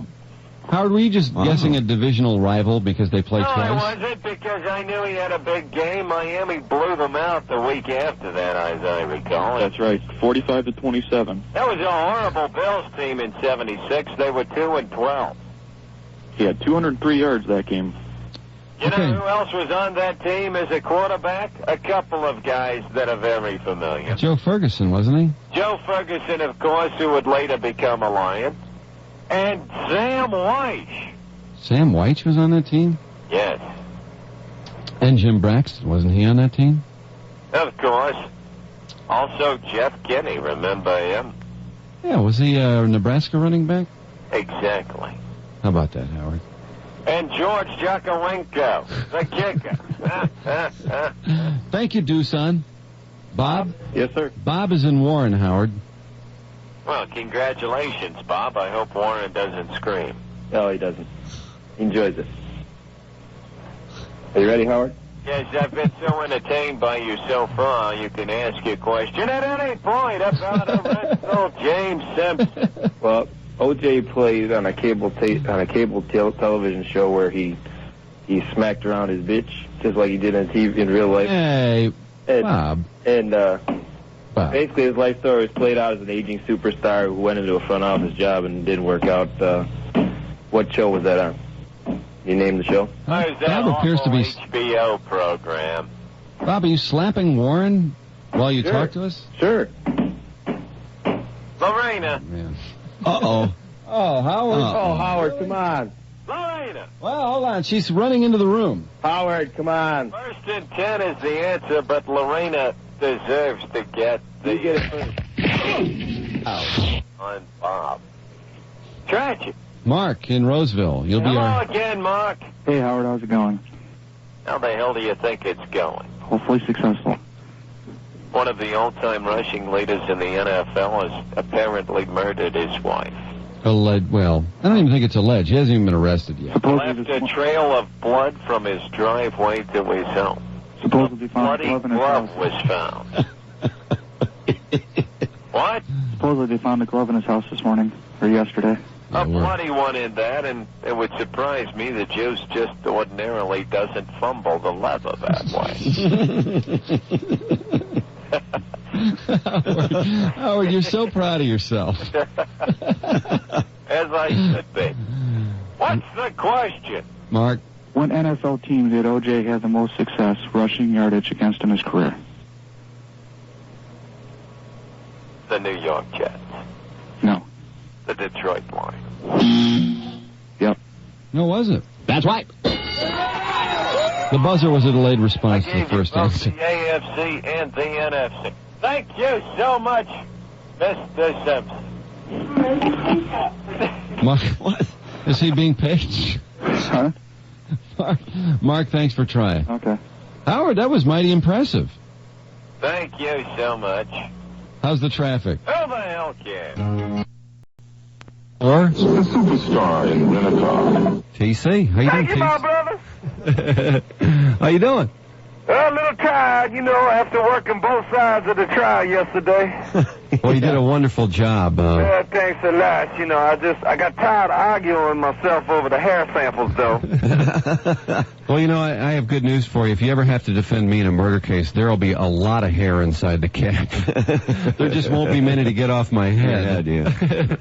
Yeah, they didn't get very many. They got one hair out of the cap. Yeah. I mean, how unbelievable is that? I know. Yeah, no, that is I just read that they did a poll of the general public. Uh-huh. And when O.J. was being chased by the police in the Bronco, Mm-hmm. only 50% believed that he was guilty. Now, only like 40%, 41% think he killed his wife. Really? And 59% think he's been framed? Yeah. After all of this. They got... Well, that's why Clinton's president. I mean, you got blood on the dude. You got him buying a knife. You got a bloody footprint on his Bronco on the driver's side. You got blood that goes from the driveway down the sidewalk to his front door. Yeah. And then in his master bedroom, you got blood. And you got this dude, Well, I don't know. They've taken out all the pipes from his home, too. They're probably going to find blood in them in the plumbing. Sure. Yeah, you know what I don't understand? I wonder if people actually think that the LAPD said, let's take this Simpson guy down. Let's frame him for this murder. Do they really think that they do that? Yeah, I mean, you got a ways to go on that one. My thing I'm wondering about the first thing I've heard about this Marlboro cigarette. Yeah. That's weird. That's really weird. It's almost like somebody had a cig afterward. Hey, good one to you, fellas. Nick. What's up, Nick? Is that your cigarette? Well, hell, I don't know. I was looking for a gig in L.A. about that. At WOJS? Oh, man. Yeah, well, what would the music selection... WOJS. What would the music selection be like? No, you dumbass. KOJS. Oh, I'm sorry. West that's Coast. right. That's right. Yeah. Yeah, KOJS. Cuts like a knife? Brian Adams? Yeah. That'd be a big one. Oh, yeah. Running with the devil? Little afternoon delight. Yeah. Having my baby. Cutting Crew would be a big one there, yeah. Yeah, I understand that the family of Nicole Brown Simpson has signed their first endorsement deal. Oh, is that so? Who they signed with? With Pez Candies. Oh, God. Oh, Nick. Oh, man. Oh, Nick. As if it weren't bad enough that they had to reveal a hair that appeared to be bleached was on the scene yesterday. Now this. Wow. Nick, get out. Really? What? Hell, I'm just reporting the news. Don't shoot the messenger, my man.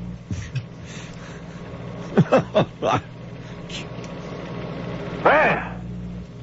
Oh, Yeah, boy. did you see the picture of Nicole Brown Simpson's sister?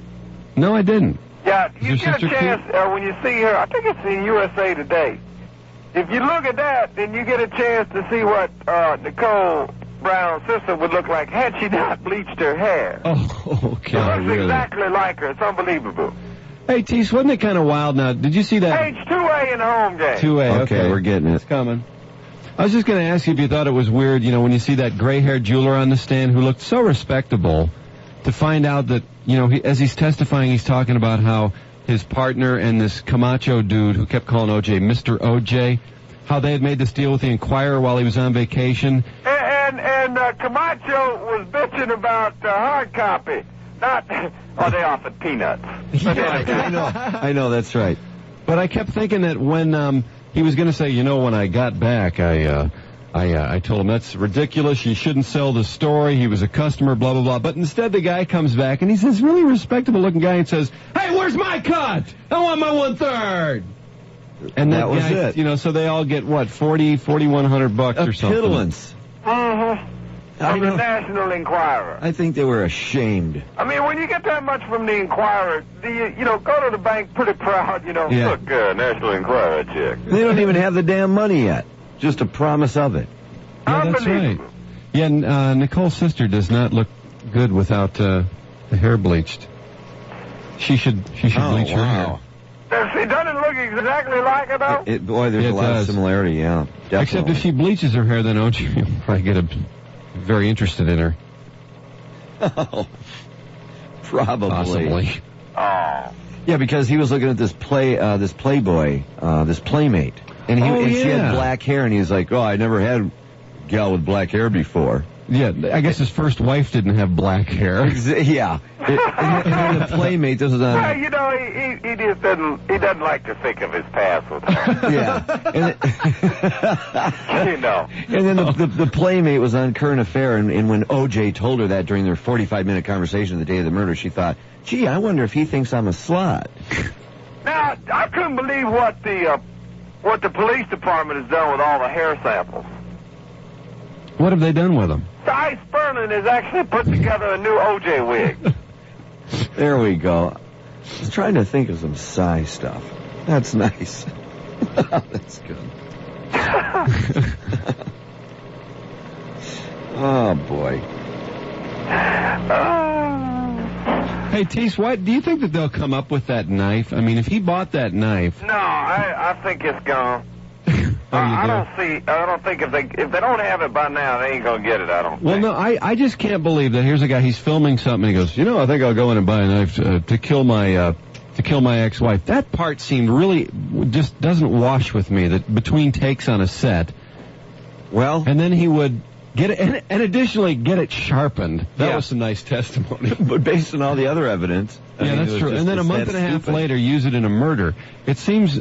I mean, I just can't believe that was really the way the sequence of events went, although that's what the prosecution is working towards. But then, once again, the defense didn't try and question that he bought the knife. They just tried to question that these guys sold their story. Well, no, they did. They were questioning if any receipt existed. Right. Which didn't. And what we were saying earlier was, if he didn't do anything with it, they should have the knife somewhere. Yeah, come up with it. Put somebody on the stand and say, here it is. Yeah, where is it? Yeah, and the thing of it is, they argued, like I said, for 6 hours about the damn hair. If he didn't do it, well, give them all the hair they want. Right? Yeah, that's true. And all the stuff they got out of the house. Right, that's the other thing. Hey, come on in. See what you can find. Yeah. I didn't do it. That's right. That's exactly right. Yeah, and maybe it'll help your investigation. Come on in. Yeah. Can we be of help to you? Maybe there's something in a scrapbook that'll tell you something. Well, anyway, more of the same today, I guess. When does it kick off at noon again today, Tease? Oh, I don't know. I've been up all night just putting together both sides. I argue against myself today. Well, Tease, next hour, we have Stump Howard after 8 o'clock for valuable prizes. And how's the traffic? Yes, smooth. Hey, Crib, with Mr. C. TC, how you doing? Hey, how you doing? All right. Still a little bit. This Simpson, O.J. Simpson thing is just blowing my mind. Seriously. Well, my favorite thing, as you mentioned, is Jermaine Jackson going by to say, going by the house. Jews. Yeah. And be seen by the media. Well, yeah. Well, God. Now, today, you're going to see, today he'll get arrested. Yeah. I mean, it's so obvious when you're looking at what they're coming up with from the police. Oh, I know it. They've already hired a special prosecutor. Now, they would necessarily do that if it was like Joe Blow they suspected of killing him. Oh, yeah, if Howard Weitzman wasn't his lawyer, as if they wouldn't already have him. They better make no mistake with that evidence either. One slip. Yeah, that's my favorite thing. All these people now who, hey, you know what? I can get a little cheap publicity if I go visit. Yeah, and they're so dolled up when they go by, too. Yeah. They just look great. And all the people, did you notice all the neighbors on A Current Affair who probably waitresses who are trying to be Hollywood stars? They all are so dolled up and they have their sunglasses on and they just look wonderful as they're being interviewed about the tragedy. And there's no tears. All they're just like, oh, I can't believe this. But they're like, Well, they want to mess their makeup up. Well, they hold up their Gucci bag and, oh, this is terrible. Well, I'm a director, but I work at a restaurant part-time right now.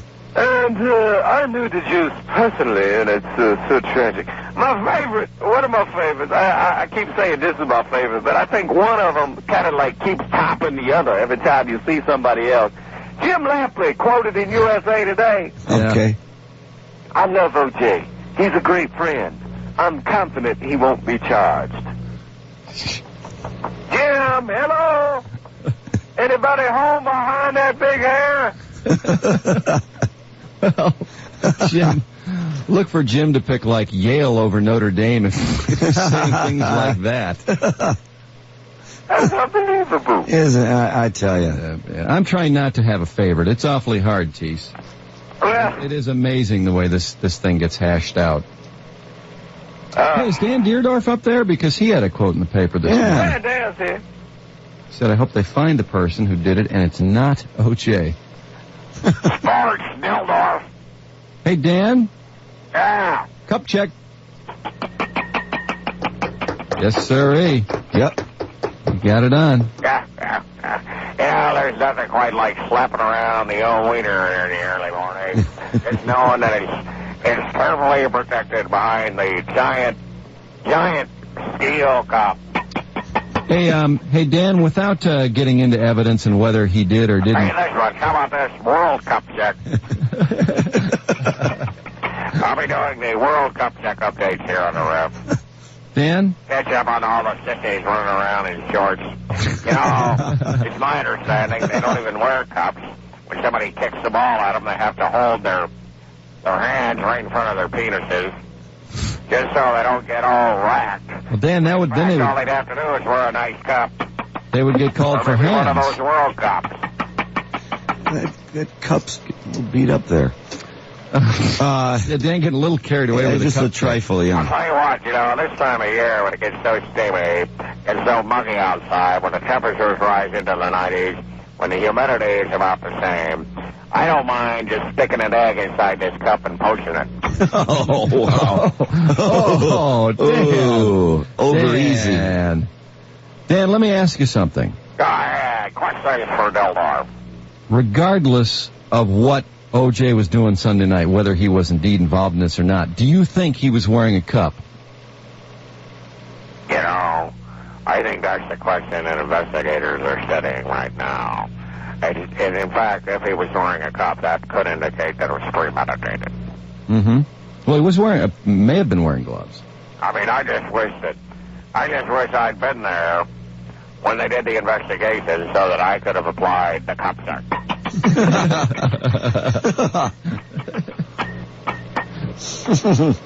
I believe if I try, I could play yesterday on that. You probably could. Give it a shot.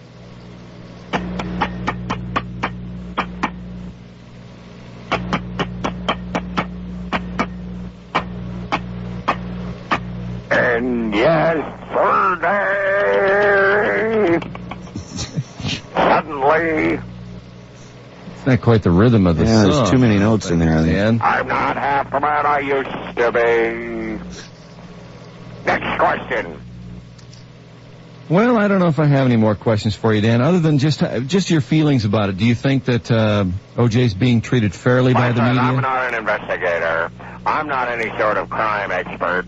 I'm not going to sit here and talk about Orenthal James Simpson like he's somebody I know. Hell, I got his gig on Monday Night Football. I'm pleased he's punched that he went over to NBC. Then there's somebody over at the other network accused of killing. Of course, he'd been accused of butchering several telecasts. So it doesn't surprise me that he turned the knife on his wife. And I'm not shocked at all. I say put his ass behind bars. All right, Dan. Okay. Cup check. Dan, how's the traffic? Yeah, God, it's all souped up right now. SkyCrib, T.C, how you doing? Well, all right. I really am uncomfortable every time I'm in the room with Britannia. Oh, yeah. Yesterday morning, we were talking about reports have linked Tanya and Jeff Gillooly, and word is they're sort of back together. He's videotaping her, no doubt, by now. God, imagine. Well, these guys, kind of the O.J. Simpson and Nicole Brown Simpson of the skating world, you might say. You could say that for sure. But Tanya? Hello? There she is. Is that true that you and Jeff are getting... Who's this? It's Drew and Mike at WRN. Yeah, Tanya. Hi. Is it true that you and... Get your inhaler, your Prevental inhaler. Climatine. That sounded like quite a hawker. Go ahead. Is this Betania Harding? Yes, God. What the you think it is? Don't upset her. The asthma gets worse when she gets upset. I know, you see that? know. Now look at you. Betania. You. Settle down. Is it true that you and Jeff Gillooly are seeing each other again? Yes. What the do you care? Well, I don't know. I just always kind of thought you guys were meant for each other, and I'm actually happy for you. Well, we were sitting around wondering what the best way would be to knock off O.J. Simpson's wife. Overcompensated. Oh, God. Because Sean called her for the plan. Uh-huh. He thought it'd be a great idea to stick a football in her mouth and watch her choke. Oh, God. But Tanya.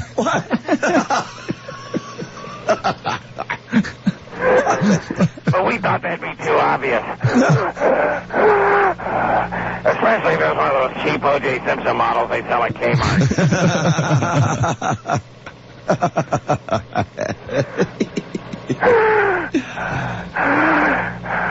So Jeff and I came up with a plan. Oh. Yeah? Where she would eat some bad Italian food and be overcome by the garlic. What do you think? Well, I think it's too late to do anything. What?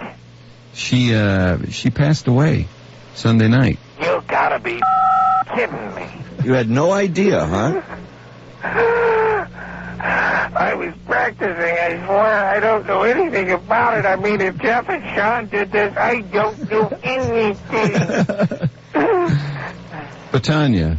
She wasn't yelling, "Why me?" Was she? Do you know? No, this was... No, I overcompensated. This was a serious... happened pretty fast. There was no footballs found, though. Although they'll probably be looking for one now. I didn't have anything to do with it.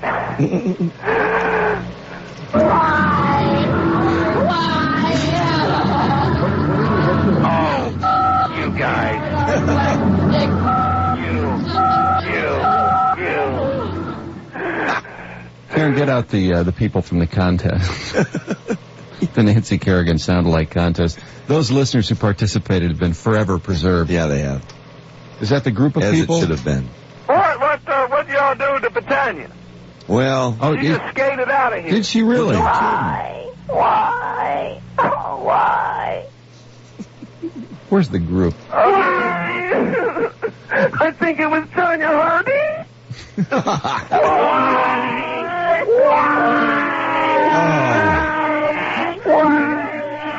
Room full of cats. God, listen to that. Now, Tanya was professing... I was thinking of something that started with C, but cats wasn't. It wasn't quite the choice. Tanya was professing some knowledge of the Nicole Brown Simpson thing, and... Well, that whole thing is scary, that Tanya may have been involved. Yeah. Well, let's see if we can get her back tomorrow, or maybe we'll get an investigator in SkyCrib. All right, Tease, how's the traffic? Speaking of the macabre, Mr. Al Cowling's on the riff. O.J. How you doing? This is Al Cowlings, O.J.'s buddy. And while I might be willing to give up O.J. for the right price, I'll never give up my Ford Bronco. I don't know what the gas mileage is, but seems like I've been driving all night and haven't had to pull over once. And if you got a sweaty friend with a gun to his head in the back seat, you'll be pleased to know AC is standard. And that stands for air conditioning, not Al Cowlings. Damn, it's so quiet in here, I can't hardly tell what all the commotion is outside. Al and O.J., give yourself up immediately. Yeah, whatever. And Ford Bronco rides so high, you'll feel like you're above the law. Well, let's see what's on the standard FM radio. Al and O.J., if you can hear me, there's still like 3 people that believe you. If you stop, they'll probably let O.J. go with the warning. Yeah, right. Doesn't anybody play any music anymore? Al, this is the police. You can keep O.J. Just give up the Ford Bronco. That's all we want. My Ford Bronco is not up for negotiation. Ford Bronco, if it's your last ride, make sure it's in a Bronco. Hello? Hello, Juice. Hey, it's Drew and Mike, WRAF Radio. You gotta call me back. What, Juice? Hey, man, I'm sorry. What time are you getting up? I don't know. What time is it now? Hell, Juice, it's after 7. Costas is already done eating. No? Yeah. All right, man. Call me back. Okay, Juice. We'll call you. It's a nightmare in traffic. Okay, and you're on the riff. Good morning. Hello. I love you. That can only be Michael Jackson. Michael? Yes? How you doing? I'm very well, but I'm very curious about something. Dare I ask what? Have you seen the Time magazine cover with O.J. Simpson? Not the actual Time magazine, but I saw a picture of the cover, yes. They made him appear darker than he really is? Yeah, I guess they did. Do you know if they can do that in reverse? Well, probably with computer technology, they probably can, but my God, could you get any whiter? I don't know, but I would like to find out. Well, I'll look into it. Okay, if you have any information, please call me. I'm at O.J.'s Brentwood Estate watching the children. Oh, God, you made that happen. Okay? Oh, no. Okay, be careful with those kids, eh? Okay, we're going over to Neverland a little later today. Okay. Love you. All right, Michael. Bye-bye. Hey, Crib, how you doing, Tease? How y'all doing? All right. Hot as hell, but humid. Other than that, it's okay. We were losing power all over town yesterday here in Southfield. Yeah, I know. You know, I was one out there trying to get it back on for everybody. Oh, were ya? Have you noticed how people act, too, in traffic when there are no traffic signals? Because most of the intersections didn't have any, and it's amazing. No traffic signal just appears to mean green light. Floor it. To most. Yeah, no right of way at all. Yeah, it's kind of like New York. Kind of like the Stand. It was kooky. But everything's back to normal now. Yeah, So well, far, you hopefully. know, for a while, but, you know, get ready, get used to it. These power things are going to keep happening. I mean, it's only the middle of June. Well, it doesn't take much to shut down the life support systems. I mean, our water system fails from one bad main. Get some heat, boom, there goes the power. It makes you wonder what would happen if somebody really, you know, wanted to shut it down. Yes. Yeah. I mean, they're talking about all these terrorists being around because of the World Cup. Yeah. You could basically shut down everybody's life With no problem. with one little switch, you know. Yeah. But anyway, I don't want to give anybody ideas. Superstar in Rent-A-Car. What? That was O.J. What O.J. say? Superstar in Rent-A-Car. Superstar in Rent-A-Car. I'm always with the juice. I had to hear it 3 times to figure out what the hell he was saying. Yeah, that's going to be one of the things that's really going to work for him if he ever is arrested, is that the jury's not going to understand anything. Oh, yeah, you know, he'll testify on his own behalf, and they'll be so confused by the time he's done. They'll go, well, you know, I got some doubt because I don't know what the man said. So, innocent. That's the thing. It's going to be just like these Menendez brothers. The transcript They just will be need all to just random letters. Cry a lot and mumble. Yeah. Yeah. Yeah, the court recorder's going to have a terrible It's going time. to be X, Yeah, Y, you'll B. actually see for the first time in history the court reporter go, whoa, whoa, whoa, wait a minute. Yeah. What the hell did you just say? That's right. Yeah. Time out, Judge. Liz Taylor's by his side now, by the way. Are you serious? No, I'm not. It makes sense, though, doesn't it? I mean, Jermaine. I thought you all was serious. No. It could That happen. makes sense. It does make sense. We got Jermaine Jackson, for God's sake. You had Jermaine Jackson and Dionne Warwick. Wow. What I would be offended Well, I that don't know why Dionne needed to come over. I mean, all she had to do was, you know, telepathically communicate with the Jew. Wouldn't you be disappointed, Tease, if you were in that kind of trouble and you're a former Heisman Trophy winner, well, which you are, and league MVP, all-time rushing single-season record holder, and so on and so forth, and the biggest celebrities to come to your house are Jermaine Jackson and Dionne Warwick? That's more damning than anything. Well, yeah, I don't think it says much for the Jews. No. What can Dionne Warwick Now, say? if he's convicted, does his Heisman Trophy go to Leroy Keys? Now, there's a major football callback. Wow. Very good. That's That's about 10 people out. That's one of the 10 people jokes. Now, who did Leroy Keys? Was he Purdue? Purdue. Yeah. Absolutely That's good. no pro career. Great running back for Purdue. Mm-hmm. Played with Mike Phipps there. Yeah. And, but, you know. Will they unretire his number 32? You know, they'll put his inmate number up there at Rich Stadium instead of The Buffalo Bills have announced that they're going to retire O.J. Simpson number 7843789X. And, of course, his orange canvas jersey. That's great. Yeah. Oh, it's unfortunate. Ah, boy. Our hearts go out to Juice. Just for a second. How ballsy is it for him to go to the funeral yesterday? I couldn't believe that. Isn't that something? I mean, I just kept expecting that they were going to have a report that in the middle of it he stood up and said, well, who do you think caused all this? Why do you think y'all here? It's me. Aren't you going to say thanks? Oh, man. What's this dude telling his kids? I don't know. I just can't even imagine. You'd think he'd be with the kids, too, if everything was on the up and up. You know what, though, T.C.? It was a good move. If he did it, and I really don't want to say I know, if he did it, going to the funeral was a good PR move, because I, in my own mind, questioned. I said, well, God, could you have done that and then go to that funeral? I could, Yeah. I can't believe you could do that. Maybe he didn't do it. The dude is filled with remorse now, but... Well, yeah, probably. You certainly have to think that he did it. Well, what about you? And, I mean, for comedic purposes, we've already hung his ass. Right, for comedic purposes. That's right. Did you hear about the limo driver now and all that stuff? Oh, yeah. Yeah.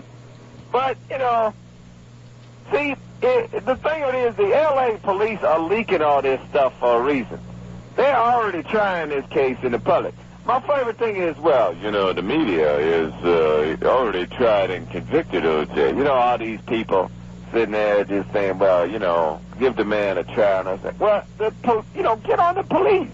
Don't be blaming the media. We just report what we hear. Yeah, and then we just take what's reported and then we try and spin it into little jokes. It's the L.A. police. Exactly. Just like it's the police in almost all these cases that are out there giving out this information that they're not supposed to be. Mm-hmm. I mean, it's not like the reporters are sneaking into the police department and getting a look at the secret file. Right, with flashlights at night. Somebody is telling them. Yeah, the guy's sweeping up. up. And then every time you hear something, it comes out being true. Mm. Yesterday I heard, it wasn't so much, a knife. Somebody hit him with a garden shovel. I'm like, what? A gun. And then today, it comes out. It's a little shovel. Really? Oh, is that right? Yeah, it's a little like one of them little military style. It's not the garden weasel or anything. No. Yeah, it would be terrible. It would be terribly tragic to be murdered, but to be murdered with a garden weasel would really be the ultimate insult. That would pretty much be it, yeah. You would not know if you were cultivated or... Yeah. Yeah. Oh, man, well, I didn't hear... of course, you become garden fodder, appropriately enough. Your head would be nicely tilled, though, for the funeral. Now you stepped over. You stepped over the out of bounds. Is that out of bounds? No. We were about ready to score a touchdown, and you run it out of bounds. All right, go ahead. Come on, penalty. It's 4th and 30. Go ahead. Now, the game is over. The superstar in Rent-A-Car. Couldn't they have done another take? No, The superstar in Rent-A-Car. That's take number 700. Yeah. I mean, can you imagine? I would think the most frustrating thing in the world is to have to be like one of the people producing promos for NBC football where they give Juice a line or doing a Hertz commercial or something and just sitting there going, oh, dang. The superstar in Rent-A-Car. A little bongo in the end. Well, are we doing Juice trivia next hour with Howard, or is Howard doing standard Stump Howard? I think we'll go back to the standard stuff. All right. Enough of I don't know. Okay, you're juiced out. Yeah. All right, Tease, how's the traffic? PC, how you doing? Hey, y'all doing? Well, I'm okay, other than being a little burned on my neck from golf yesterday, so I feel real stupid. Everyone keeps... Oh, look at Drew's neck. Oh, my God. Just redder than hell. Call yourself Tonto today. It's just embarrassing. You just feel stupid. It's like, I know how much sun I can take. Just say, what was that line? What the hell do you mean, we, Kimosabe? Kimosabe. You just keep saying that, you know. Hey, y'all want to talk with Will? Oh, yeah, the finals resume tonight, Game 7. Yeah, man. Wilt. Yeah, how you doing? What's going on, bud? Well, you know, nothing but bitches. Of course. Hey, Wilt, 19 I can tell you what, I may have, you know, because I'm y'all's NBA final expert, I may stay around. But one more day, but then I'm heading over to Wimbledon. Them bitches got on short skirts. You know, they will want to play with some fuzzy balls. You know what Will is saying there. But a lot of them don't like guys, do they? Or well, they haven't seen Will, man. Yeah. You know, once they grab the rack and handle there, you know, they're ground. You know, with Will, it is a ground stroke.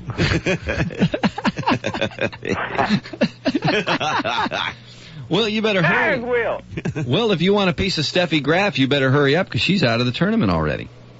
Did you hear about that? Well, no, you know, that's one of the reasons why I need to maybe get over there to console Steffi, you know. Yeah. Mm-hmm. She will note that Wilt is off the graph, you know. Wilt, before we get to the Knicks game, which I did want to talk about, I know you guys are friends. Surely you've bumped into each other in celebrity circles. And again, we're trying not to beat the O.J. Simpson story, well, to death, so to speak. But do you have any thoughts on this? Do you know O.J. or any explanation for this this heinous act that may have occurred? I saw Jim Brown say it was drugs. Yeah, Jim Brown was on TV. Jim Brown said he had a coke problem, I think. Boy, he looks old, too. I think it was the bitches. Really? What do you mean exactly by that, Will? Well, you know, they were there. They took the juice's energy. And had they not taken out his energy, he would have been able to run faster. Well, he would have gotten away, in other words. He wouldn't have made all those mistakes. Exactly. Okay. Well, that's an angle that we have not examined. You know, plus the fact that they should have been at a Volkswagen Rabbit instead of a Ford Bronco. I mean, that is no style whatsoever. I forgot. Yeah, you did Volkswagen ads. Hell, I would have given, the Stu would have given him a ride, man. You know. Like Al Cowlings? Yeah, you know, if he'd been riding with the Stilt instead of Al Collins, man, nobody going to pull the Stilt over. I mean, you heard all them calls of them people going there. I think I saw O.J. Simpson and then this Ford Bronco. But, you know, had it been Wilt, I would have looked at him and pointed the finger and say, hey, bitch, don't be calling no 911. And they would not be making the call. Well, let's get on to basketball, which is what you know best. Well, second best anyway. We got the Knicks, the Rockets. First come the bitches. Then come basketball. Yeah. 19 Game 7s in a row have been won by the home team. Now we have the New York Knicks in Houston. Is it a given, Wilt? Oh, yeah, it is, because, you know, as we mentioned before, I have not missed one of these predictions the entire NBA Finals. I've not missed a game in the playoffs. Many times I've shocked you with upset picks. Mm-hmm. But tonight, it will be the Rockets shooting off, you know what I'm saying? Yeah, I mean, they will be due to shoot off. Because, you know, the bitches have been serving the Knicks for 3 days now. You know, John Starks and Anthony Mason. Yeah. They did not show up at the press conference yesterday because they was with bitches. Is that right? But they're getting worn out. Uh-huh. Absolutely worn out by the bitches. So you think in the fourth quarter, where the Knicks usually shine, they're going to be a little shy of energy? Well, they ain't going to have nothing left, man. Mm-hmm. I mean, you can't sit over there and drink milkshakes on the bench during the game. You know, they say Gatorade replenish that body fluid. Well, it don't do all of them. Man got to have some milk now and again. Okay, so you're going with the Rockets. And any particular keys to the game in terms of, is it going to be Akeem versus Patrick, or who do you think will be the key player? It's going to be the hoes versus the bitches. Because, you know the Rockets ain't getting none at home. Mm-hmm. I mean, they ain't getting nothing. Right. You know, their wife say, you know, I am saving it. You put your finger on the west spot. when you win something. You know, when you bring home a ring, you get lucky. Wilt. And any explanations for Patrick Ewing's, I think, disappointing series? I know he has a lot of blocks, but his shooting percentages, I mean, his shooting is way up. He's been taking on bitches by the busload. I mean, you know, they got, maximum capacity at 35 on them buses for a reason. Because, that's how many bitches they can get on there to bring to Patrick's room. But what's wrong with his shooting? I mean, he's just misfiring all over the place. Well, not with the bitches. No. It's tough to misfire, when you told where to shoot. Okay, well. Yeah. Well, Wilt, I ain't talking about the pebble grain, neither. We'll check your prowess on the prediction front. Get out of here. Go on. Well, what's going on? What happened? I just, I've serviced 3 bitches while I was talking to you. No, man. Right. Well, we'll let you get on your way to number 4. And, again, we'll check up on you tomorrow. All right. Okay, well, how's the traffic? It's a bitch, man. Now, look at here. Tease, how you doing? How y'all doing? Okay. Now, look at here. Y'all got the spelling bee over with? Yeah, spelling bee was, actually, it was hard today because he didn't misspell the word very badly. It was mutually. Yeah, the word was mutually, which he spelled M-U-A-T-U-A-L-L-Y. So he just added an A. Mm-hmm. Usually he moves the letters all over the place. As in separate, S-P-A-E-R-A-T-E. I'll tell you what, yesterday, the word separate provided some solid entertainment for everyone. The thing of it is, too, these two misspellings we just talked about are in the same sentence. We mutually agreed to go our separate ways. Good morning to you, fellas. Nick. How's my man Jim doing? Jim? O.J., Nick. Whatever. Well, he had a bad day yesterday. They decided to allow some evidence that his defense team had been hoping to suppress due to an illegal search. So he's not doing too well. I'm kind of a murder aficionado. Mm-hmm. True crime? So I kind of kicked back and tried to break down the difference between this murder trial and the last really famous murder trial in this country. What was the last one, the Menendez or... Jimmy Dahmer. Jimmy, you mean Jeffrey Dahmer? Whatever. He misspeaks a lot. Jeffrey Dahmer, that was a big one. Nick. Jeffrey Dahmer. Whatever. Remember, Dahmer showed up at one of your remotes, as I recall. Remember that? Oh, yeah. All right. So, what's the difference between Jeffrey Dahmer and O.J. Simpson? Let's see. Well, the head in the refrigerator would be one. Yeah, the head and genitals collection. That sounds like if Jeffrey opened a fashion wear. Yeah, like at Hudson's. It's a head and genitals collection. From Jeffrey Dahmer. Detroit Institute of Arts, this week only. Designer Jeffrey Dahmer with the head and genitals collection. Do you two just want to continue to batter my timing, or? Okay, what's the difference, Nick? What was the question? I apologize. The difference between Jeffrey... What was the question? The difference between Jeffrey Dahmer and O.J. Simpson. What's the difference between Jeffrey Dahmer and O.J. Simpson? Right. Dahmer was from Milwaukee.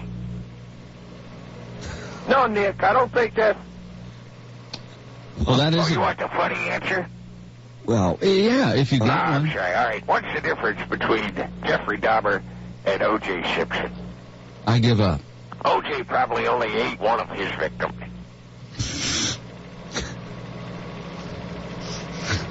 Probably being a keyword. Yeah. Wow. Oh, boy. Wow.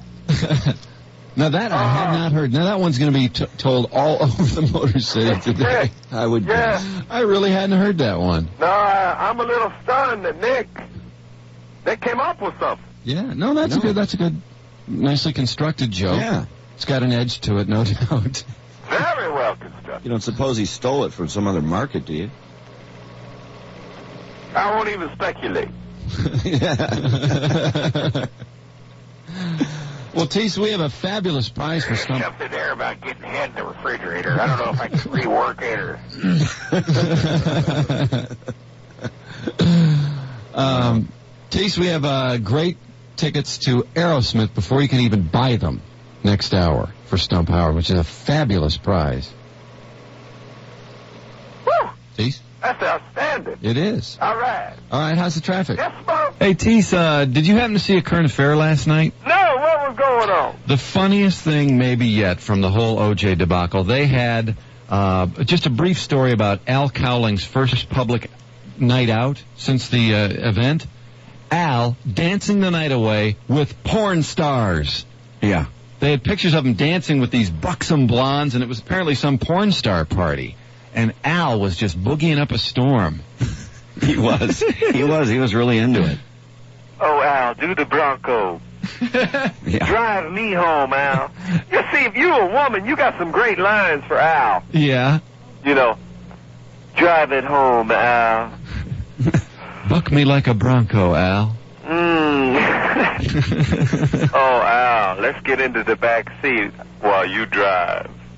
Surely Al's driving that Bronco everywhere now, too. He probably has like 2 other cars, but I bet she's driving the white Bronco everywhere. No Do question. you think he's got, he's got a new license plate that says, ask me about the O.J. situation. I wonder if you love O.J., too. You gotta love that they, they axing O.J. for hair. Oh, I Now, know it. I would hope that they cut, they don't trust the defendant to give his own hair sample. Yeah. Yeah. That could be quite funny. I was thinking it. I just hadn't verbalized it yet. Because there is there is a potential for fraud there. No doubt. Yeah. He's unusually springy. Yeah. Oh, boy, I'll tell you what, there's semen samples on this as well.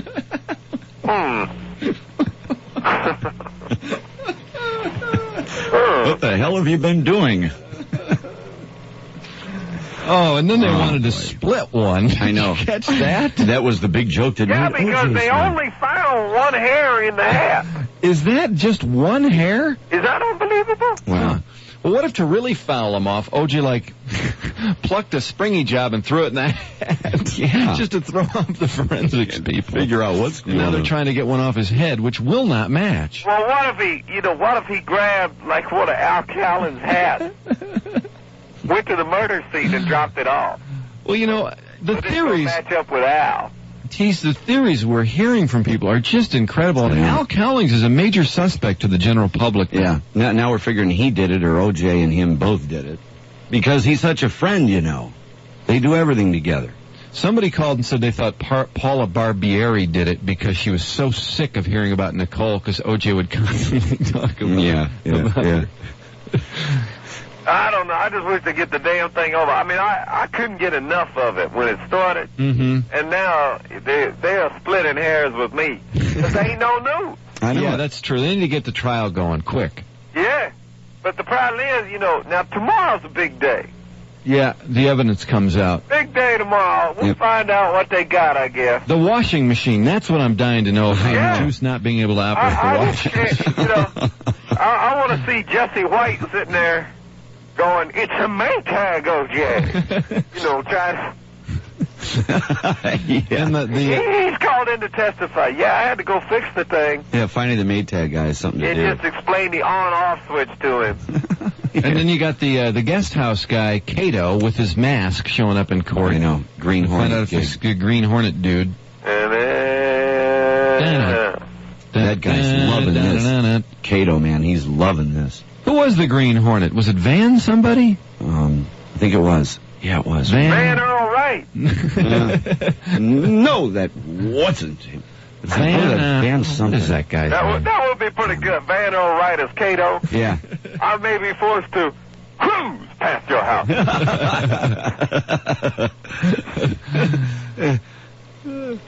It was Van. Oh, God. Cato goes,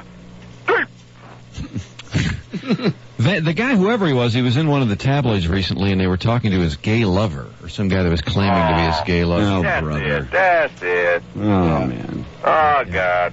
Oh, and the same Bloyd, too, there's pictures of Keanu Reeves kissing some guy, which was some publicity photo for a play he did like 10 years ago, and they're just all over each other. Oh, God. And he, of course, is now a major star in Speed. Oh, these pictures are grim, too. They look like they just worked out. They're all sweaty and wet. No. Oh, no. Oh. Better late than never. Yeah. Kato was Bruce Lee, someone called in to point out. Well, yeah, that's true, but... Oh, it was? Oh, no, not what's-his-face again. Lee's not there. Not one hung. Not one hung low. No, please. Nope. Okay, good. All right. Tease, how's the traffic? This whole sissy boy line of bit has gotten me down. I gotta go find me a woman or something. All right, Tease. A woman who's smooth. What's on TV tonight? Brought to you by Ross Cutlery. Yes, indeed they do. It's Mark gavel-to-gavel coverage of the O.J. Simpson trial. And on Miss Geraldo, during the recess, Geraldo's guests are women who are obsessed with Jose Camacho, the clerk who may have sold a knife to O.J. Simpson, which may have been used in the alleged double murder. Then it's Wheel of Fortune at 7 o'clock, featuring puzzles relating only to O.J. Simpson. And a current affair, Al Cowlings dances the night away with more blonde porn stars. And a woman battered by a man who looked a little like O.J. Simpson, if you're drinking, and how she fought back. Don't miss Wings at 8:30 as a sweaty, agitated former football player visits the terminal. The laughs continue on Seinfeld as George's dog won't stop barking. And Elaine meets the perfect man, except coincidentally, he just happens to be named O.J. Simpson. That's what's on TV tonight. Happy viewing, everybody. And happy viewing to you, especially Mr. O.J. Simpson. What's on TV tonight? Brought to you by Ross Cutlery. The finest one. Take it up to SkyCrib now, and Mr. T.C. Now, looky here. What a start. Hey, T.C. Looky here, it's T.C. Now, looky here. I'll tell you what, I was watching Larry's show last night, Larry King. Oh, Larry. Oh, Larry, hello. Hey, he's going to be on, by the way. Oh, okay. Oh, And, okay, hello. It occurred to me that would be funny in hell. I wish that dude would call Larry King. Oh, yeah. Wouldn't that be great? Now, looky here, Larry. I can see O.J. right now. Now, looky here. That is going to go down as the greatest. Detroit, Michigan, hello. Larry, how you doing? I'm not doing very well, hello. Oh, what's the matter, Larry? Well, I must tell you, I always had a thing for Nicole Simpson, hello. Oh. And for Ronald Goldman. I believe that. I don't know if you recently read in the Washington magazine, hello, that I gave my ex-wife a communicable sexual disease, hello. Oh, really? I did not read that. Can you say shanker, hello? Oh, goodbye. Is that a fact? Is that what that lawsuit was all about when you were trying to stop her from revealing certain things? Refuse to discuss, hello. Oh, man. Oh, God. Was it the big G or the big S? Is it the big G that gives the big shank? The big H, hello. Oh, okay. Somebody have a cold sore? Yeah, I thought that was the big CS. Hello. Did Angie have a cold sore at the time? Hello? Caller, are you there? Hello. No, Larry, there's no caller there, bud. The big H, huh? Well, that's not that big a deal. I mean, that comes and goes. I guess stress brings it on. Did you see O.J.'s daughter Arnell smile and wink at her father, hello? No, she did. Very becoming, hello. I thought she iced him, Larry. Oh, she smiled and winked, hello. I thought it was very becoming. I became horny, hello. Oh, horny Larry King. Ooh. Well, Larry, you weren't feeling much stress, were you, at the time? Very stressed, hello. Uh-oh. I'd hate to see Arnell get something like that, Larry. I think she was turned on by the bloody glove I was wearing. Hello. Larry. Jeez. Larry. Wow. Do you have a white Bronco? Hello. Not yet, hello, but it's becoming the vehicle of choice. Yeah, it is. You know, Covington, Kentucky, hello. They heard about the test results. They're all gone. All run. You can't get it on the phone, hello. Okay. All right, everybody. You can't get it on the phone. You Columbus, Ohio, hello. 354 WRIF. If you want to talk to Larry, Seattle, Washington, hello. we just need Are you your there, caller? we need your hometown, and Larry's pretty knowledgeable on almost Tomorrow, birth control for men, hello. any subject. Yeah, it Larry doesn't- can discuss somewhat intelligently. So please, Monday on this program, federal per capita tax bills, hello. I don't know, Larry. That's not a Prozac for sleeper. dogs, hello. You used to have presidential candidates Yeah. on before this revelation. Is slumping Honeywell a takeover target, hello? Prozac for animals. That's about it. You know? Is it Prozac? me or is Lollapalooza one of the great bands of all time, hello? Larry, how's the traffic? Hello. Traffic, are you there, hello? 3 degrees right now, and on up to SkyCrib for Mr. T.C. How you doing, T.C.? Now, looky here. Yeah. What's happening? Woo, now looky here. Looky here. Now, you spell that L-U-K-Y. That's Looky. right. I just, we're trying to do everything the way the Juice did. Uh-huh. We should have contests where we take words that aren't even in the suicide note and have people best try and create a spelling that would most fit O.J. We'll do that when we run out. Which will be Exactly. a while. Exactly. It's a great concept. Yeah. C-A-K-L-Y. You know, Cheese, we just learned that separate was S-P-A-E-R-A-T-E. Uh-huh. Mm-hmm. USC has to be so proud that dude's carrying around a piece of paper. But to get his degree, all he had to do was spell USC. And on the third time, he got it. They spell it Y-O-U-S-C originally? That's right. Now, looky here. Baba Booey. Oh, God. Now, looky here. Oh, poor Peter Jennings. Yeah. He must have nightmares where that guy... Well, he deserves it. Well, y'all got to see if you can get through to Peter in his office. I know. Wouldn't that be great? You have to try to get through. Just be making conversation, something that's real relevant, and then just play that drop. Now look at You've got to get through, and then in the end say smooth.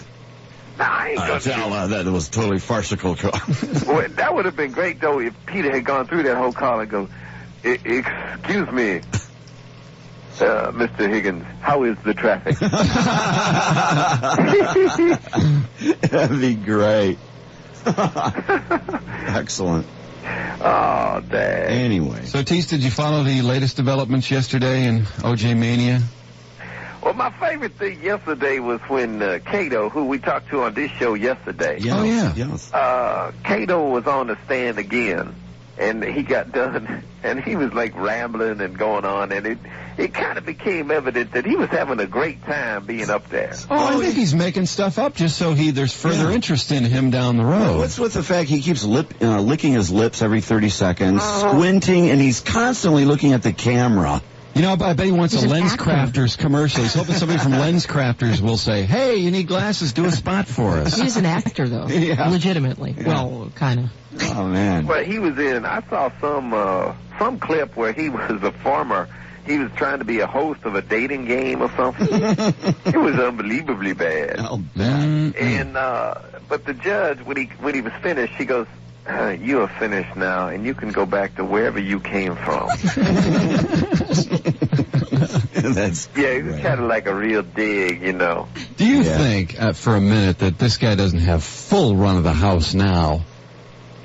Oh, yeah, now he's just taking over. He's deliberately leaving the jacuzzi on for no reason. He's just, Check out page 2 of USA Today front section, the T.C. home game today. All right.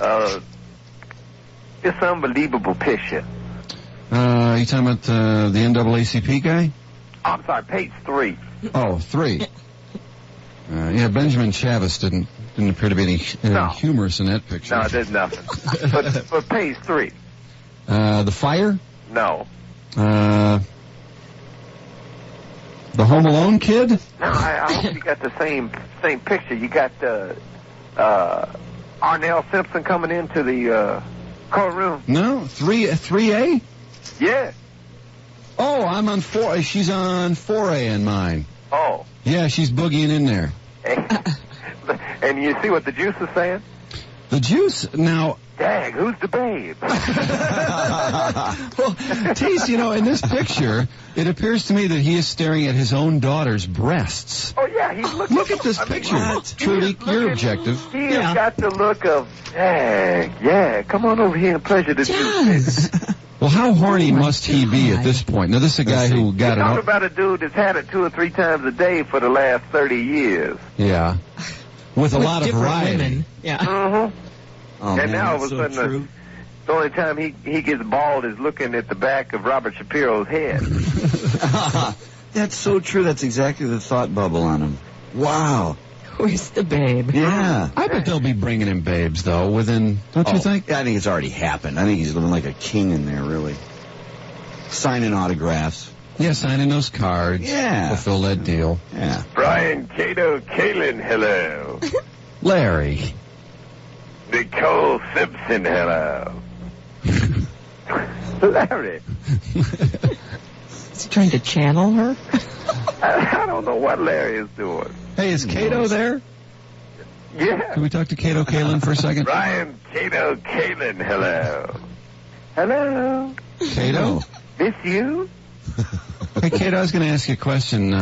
Do you find that NL to be attractive, O.J.'s daughter? Do I find her attractive? Mm-hmm.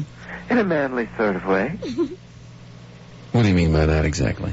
Well, I mean, she has some features.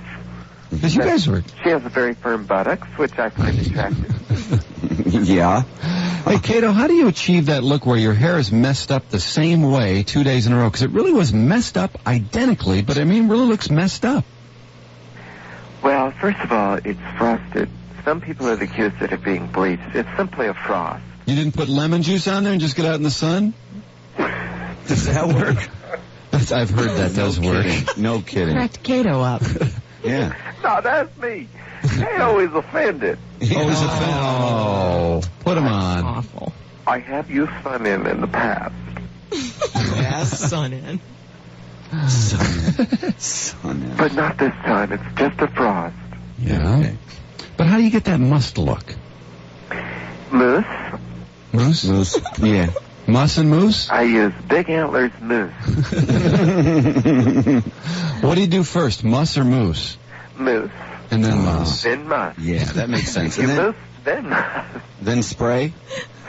If you moose, then muss, you have the hair in a real tuss. Yeah. What if you must then moose? Then it looks too loose. That's right. I'm a poet. And don't know it. I'm an actor and a poet. Yeah. And I just happen to live in O.J.'s house. Yeah, now how has this been as far as your notoriety? Are people starting to notice you on the streets and stuff? Are you a lot of people coming up from behind me and going, thump, thump, thump.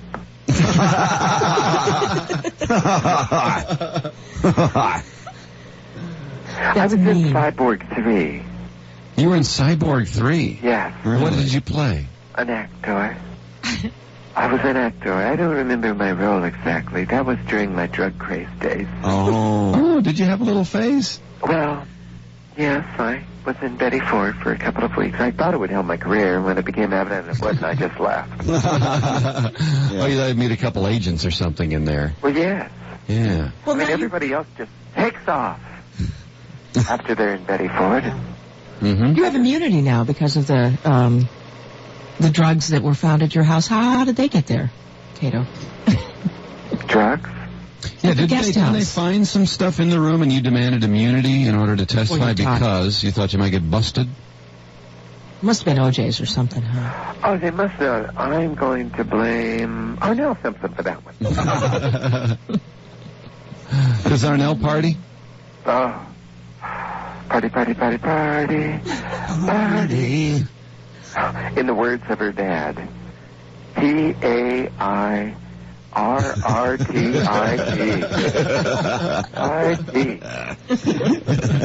Yeah, you know, when they spelled out his name like, give me a J, give me a U, give me an I-C-E, he must have been going, what the hell are they spelling? What the hell is that? You got it. What else My are they God, spelling? you know, they say, why does the man go by O.J.? That's all he can figure out. His name's Orenthal, for God's sake. Try and spell that.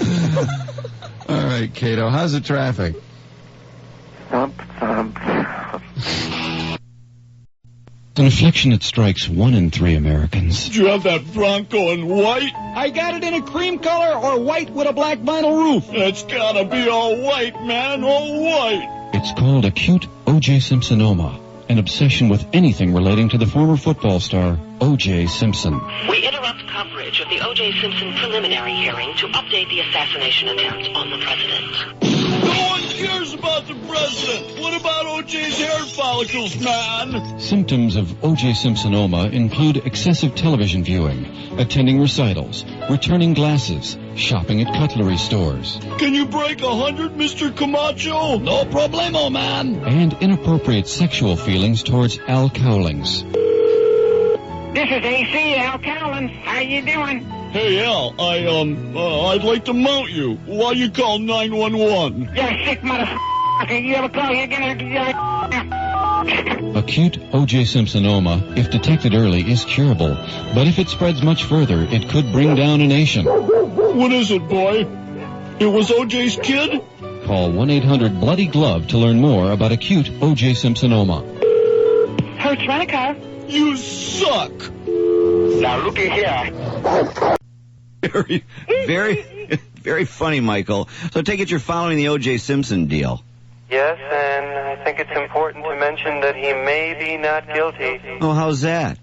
$20 million for the Goldman family, $20 million for Nicole's family equals not guilty. Well, I don't think Juice has that kind of money. Well, maybe he should sell some Beatles songs. Doesn't he own any? Well, I don't think so, but you know what? Tell me, did you marry Elvis's daughter? That's what we heard yesterday. That's the big talk. No, and if you were smart, you would have simply asked Mel Farr, Superstar.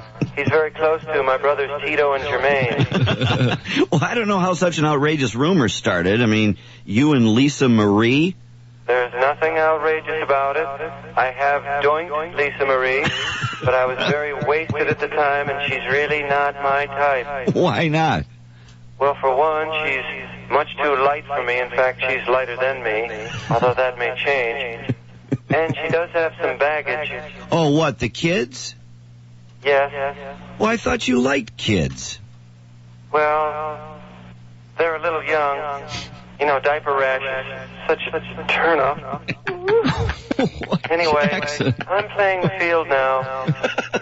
If I meet some nice babish, I can go home with them, bang them, play with their dolls, and moonwalk out of there before daylight.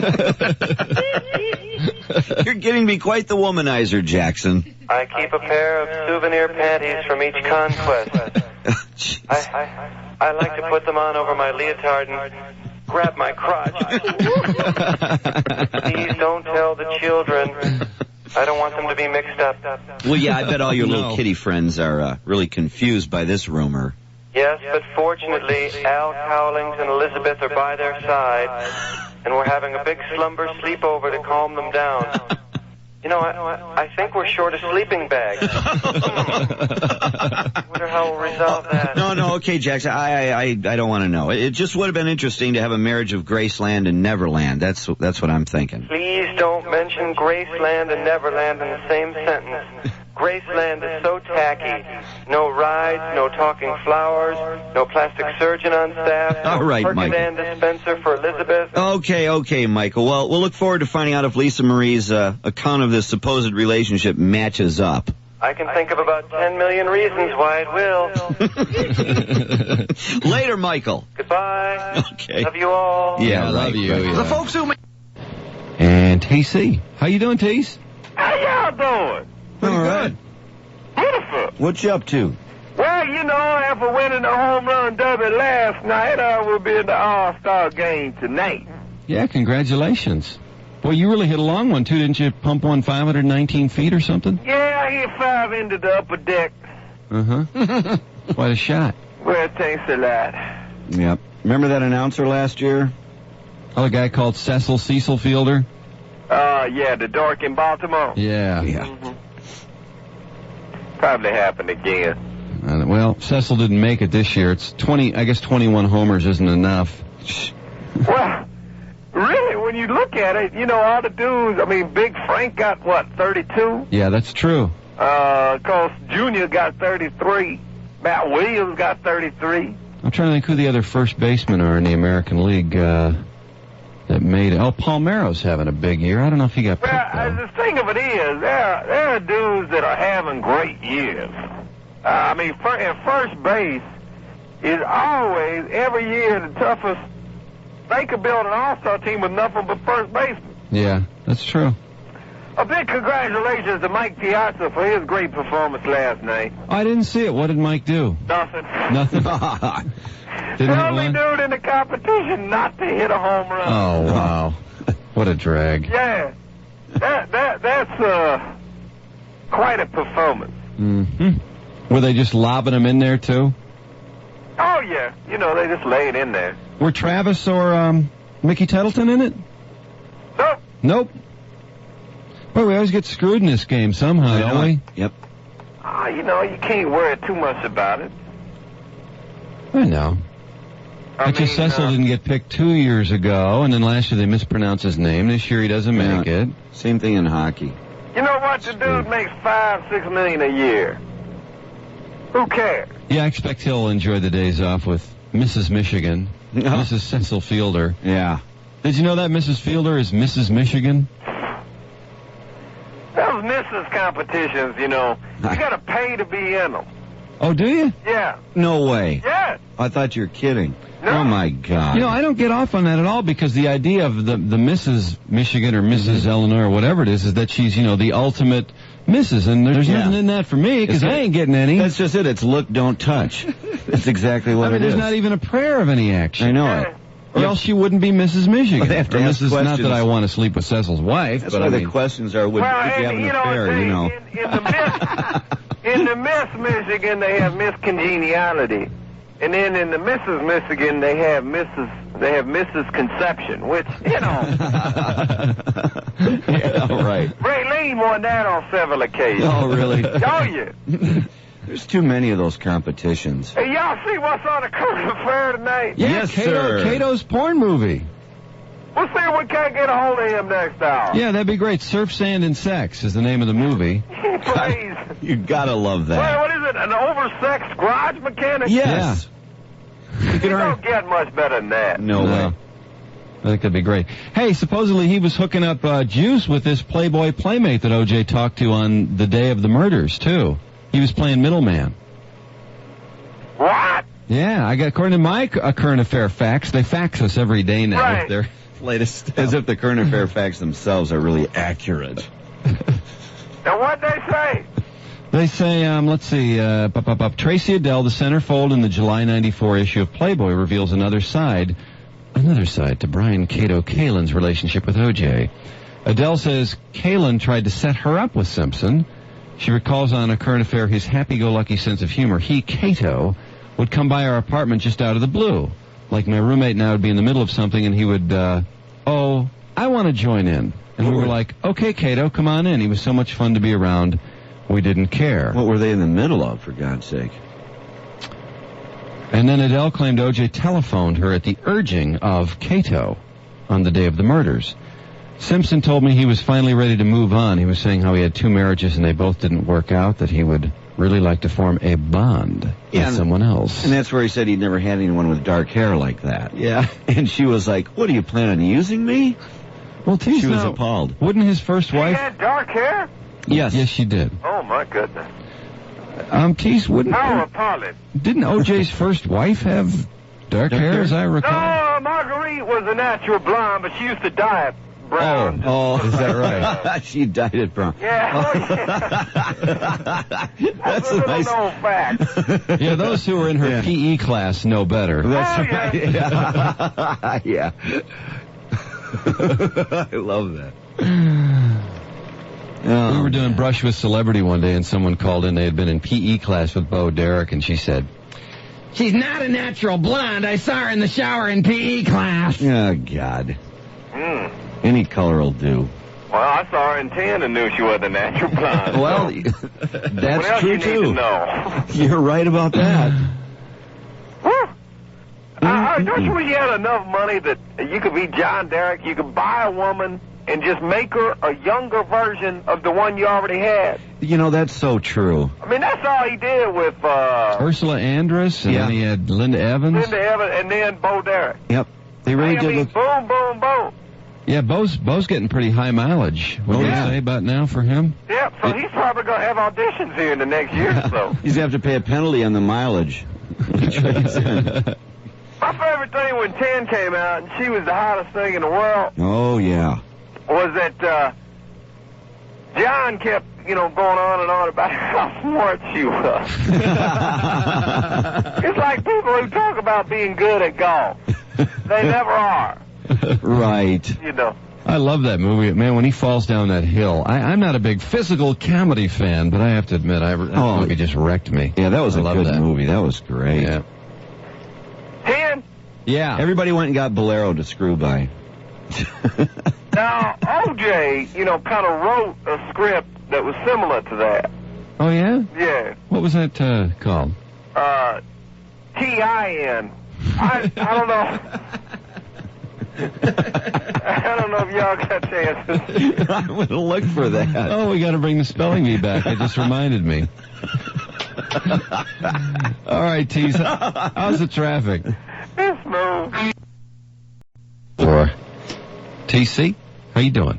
And then go ahead and we'll put the used car section over there. We got a lot of Broncos we need to move. Must be talking to somebody. Who's he talking to? All right. Yeah, I'll talk to you about it later. Uh-huh. Bye-bye. Who's that, Tease? Hello? Yeah. Yeah. All right, yeah, though. Heard you say something about a Bronco? Well, I'm trying to help the juice. We, get some investments going in case he has to do some jail time so that, since he's not going to be available for endorsements and the like, he'll have a couple of things going while he's in jail. Such as? Well, we just opening up O.J. Simpson food. Oh, okay. You got a lot of white Broncos? A lot of white Broncos in inventory right now. We're cutting prices to the bone. Oh. Nicking the bone. Yeah. Knock, knock. Who's there? O.J. O.J. who? You're on the jury. I was actually in USA Today this morning. Really? Yeah. Kind of like I gotta love that. O.J. jokes are so hot they can print them in USA Today. Perfect. That's great. Hey, is Howard there? We got some stumpers ready to go for Smithereens tickets at Meadowbrook this Friday Are night. you done with the tasteless O.J. Simpson repertoire? I'm sorry, Howard. You people make me ill. Okay, good morning to you, fellers. Hey, Nick. Yeah. What's going on? Well, it's just it's been a while since old Nick talked up some tunes, so. Oh. Yeah, we were just got talking some about it. tunage? Why the hell not? Sure. I mean, judging from some of the tabloid publications, if O.J. Simpson's dad were alive today, and he were to walk up to either you, Drew, or you, Mike, I can imagine that he might approach you by saying one simple phrase: "You sexy thing at the wrist." Even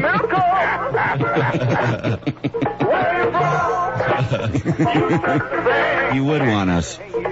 Sorry, I didn't have anything by Queen. Yeah, O.J.'s dad, according to the tabloid, is this the Globe or the Star? It's the Star. Was a drag queen, died of AIDS, and he preferred white men. That's one of the nice disclosures that they've come like to call him Sugar. Yeah, that was his last boyfriend's nickname, Sugar. Well, you know, you had to, I guess if you're in the position that he was, I mean, he had to turn to people like Sugar. I mean, after all, everybody can't be like his son, who was a black Superman. This is the story of Captain Faith, who changed his name to Muhammad Ali. I remember this. He knows how to talk, and he knows. Well, I believe Muhammad would screw this thing up nowadays if he tried. Muhammad, O.J. Simpson, he knifed his ex-wife and her poor saggy friend. Yeah. You know, couldn't he afford some good backup singers? You would think at the very least he'd have some nice production on that. Well, he's been a tightwad. Yeah, hell, I don't know. Had to afford that entourage, I guess. Yeah, right. Didn't he star as himself in his own movie, too? Was that Nick? Do you remember? Who, Muhammad Ali? Yeah. Hell, I don't know. I think he did. Probably. Yeah. Probably. Sung his own song. Oh, God. Oh, Nickelodeon. Well, who the hell did you expect Ali to get to star in the Muhammad Ali story? Starring as the young Cassius Clay and then turning into Muhammad Ali, and then, of course, getting several divorces and changing his name to Ali Modi. You wanted to get his brother Louie at the rim? She was black as the night. Yeah. Louie was whiter than white. Danger, danger. Danger, danger. When you taste brown sugar.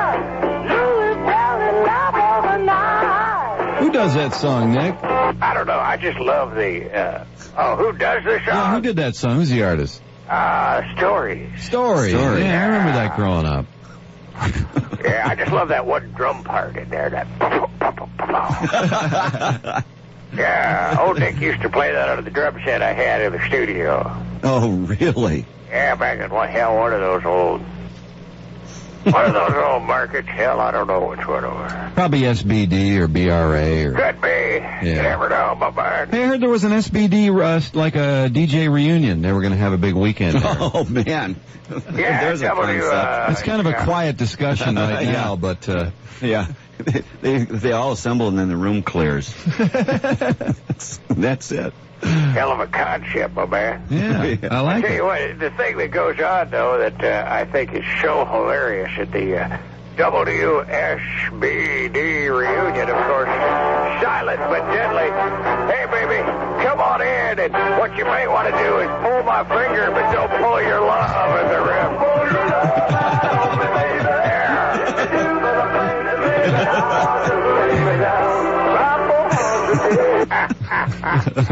Boy, Nick. Yeah. That was a good stretch. I got to give you credit for that. That was good. I admire that sometimes. It looked like old Norm Cash at first base reaching for that low throw. He's dead, isn't he? Yes, he is dead. It was drowned drunk. Well, I was going to say a boating accident, but Mike put it more succinctly. Sorry. Up north. I'll never forget the ceremony I was working.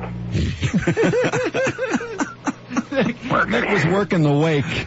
Working over at WDED, and of course, God, it just seemed like one limo after another in that funeral procession, and before you know it, we had ourselves a convoy. Breaker 19, this here's a rubber duck. You got a copy on me, Big Ben, come on. What a stinker. Norm Cash. Now, 10-4, Big Ben, for sure. By golly, it's clean clear to Flagtown, come on. Hurry up there. 10-4 there, Big Ben. Yeah, we definitely got the front door, good buddy. Mercy sakes alive, looks like we got us a convoy. Well, that's a good deal, because Norm weighs about 300 pounds, so we're on the way. Dark of the moon on the 6th of Kenworth pulling logs. Yeah. Cab over Pete with a reefer on and a Jimmy hauling I hog. think this was a hit. For bear on And isn't it scary? Yeah, it really is. Shaky Town. I says, Big Ben, this here's a rubber duck, and I'm about to put the hammer down. You know, these are the same backup singers on Black Superman. Yeah, I think they are. C.B. Craig. Actually, I think the Black Superman backup singers were better. Probably, yeah. Who did that piece of crap, Nick? C.W. McCall. Oh, that's right. Boy. He's now McCall 1-800 operator. Wow. Nick, how's the traffic? That's it. Now, looky here. Wait a minute, we got to work that drop into a... Now, looky here. We got to work it into a talk-up. All right. All right, I'll after I say at the riff, hit now looky here. All right. And then we should be hitting the post. All right. I'll give it a shot. What a bank robbery plan. Wow, man. Yeah. All right, you ready? Nick, the Sean Eckert of radio. 101 FM. Well, not the first riff. I'll say at the riff. Okay. All right. 101 FM WRIF. And I'll tell you what. If you're the lookout at local big business, no, not you. If you Oh, the plan's already starting to come unglued. Yeah. 101 WRIF. If you're out today at your favorite Indian reservation and you're the lookout, just keep your eyes out and say at the riff, now looky here. Yeah! Oh, we nailed it! That's 101 FM. Now looky here. Oh. Our ways of life. Now. Oh. Now looky here. Now looky here.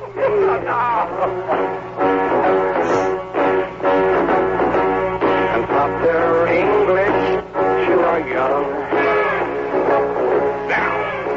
Now looky here. And all the bees were made by hand.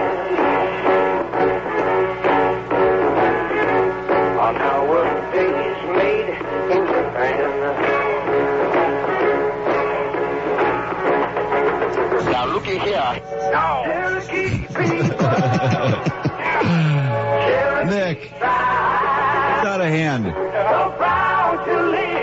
This song means a lot to Nick. He can't even talk during it. I know, it's true. I tell you what, I think it may even work as well in this one. Because this way you get the idea that this guy is looking at some naked broad while he's talking to Peter Jennings. And as he sees her naked, he says to Peter, hey. Now looky here. Now looky here. I believe in miracles. Now looky here. She came along. She said so bad.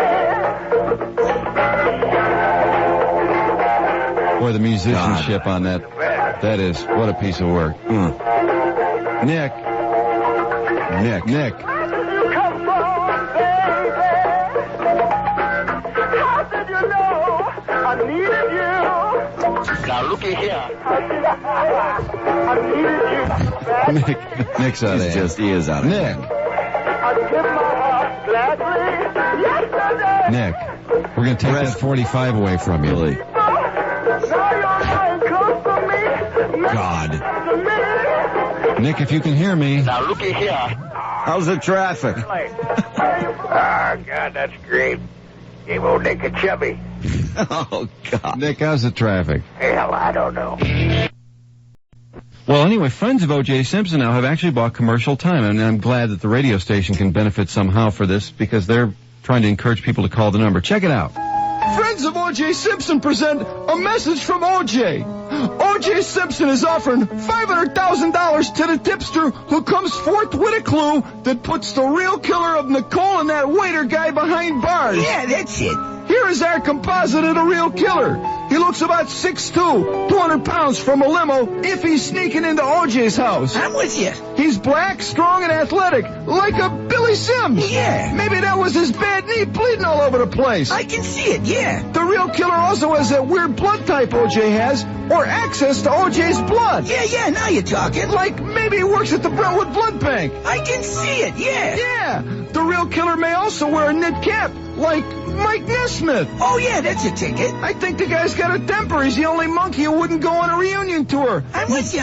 Must have had a big beast inside him. Yeah, you're not kidding. The real killer wears gloves, too, like maybe Michael Jackson. I never thought of that. Hey, didn't he just leave the country to marry that Presley chick? Yeah, he did. That's why O.J. had his passport when he and AC were being chased in a Bronco. My God, I never thought of that. Yeah, he thought the killer was leaving the country, and he had a gun because he was going to shoot the real killer. I can see it. Because he'd never knife anybody. Never. We also theorized the real killer was probably screwed over by Nicole. Ooh. If she could make a nice guy like O.J. mad, imagine how mad she made the real killer. It's too scary a thought. And speaking of the real killer, you don't see him offering $500,000 to find the real killer, because he is the real killer. You got it, that's it. We're also interested in alternate theories, like Nicole made the waiter mad, and they stabbed each other and died at the same time. That could have happened. Yeah. Finally, O.J. wants us to thank you for the letters of support and nude photos. Yeah, we thank him. If you look like Nicole, please FedEx your nude photo, because O.J.'s making a shrine. Yeah, a shrine, a big shrine. Yeah, that's it. And all nude photos with proposals will be answered. Right away. And thanks for the letters. Help O.J. find the real killer. We're begging you here. 1-800-322-3632. Offer not good if it implicates O.J. Simpson.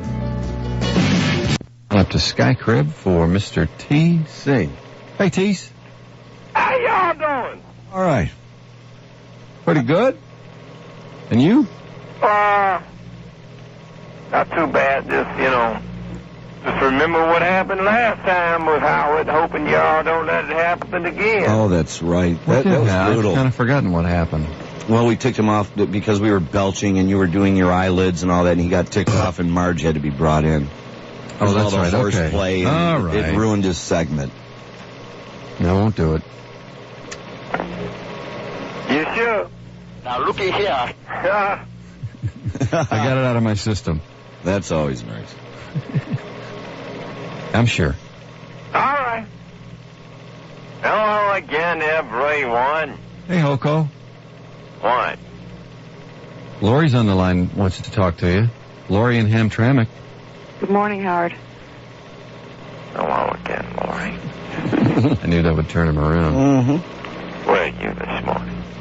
I'm in the Hamtramck at my house. By yourself? Unfortunately, my 3-year-old just woke up.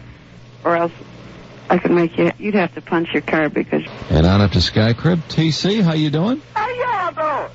Pretty good. I just got a note passed to me from Daryl. Jerry Glanville is leaving 2 tickets for Elvis at the Super Bowl. Oh, that Jerry Glanville's so hilarious. How did he get tickets to the Super Bowl? That's a good question. I think, he's always leaving them for dead people. Why didn't he leave them for the Jews? Is it a thin enough premise, or is it a thick enough premise to bring forth the king? Oh! Any excuse. I think that was the idea. I see. It's pretty thin. All right, well, now, let's first review what's happened on this show the last couple of days. Now, Okay.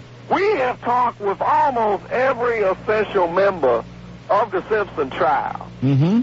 And we'll just premise this up for the next hour. Okay. I have a number today. We've talked with Robert Shapiro, of course. He told us all about his deli. Yeah.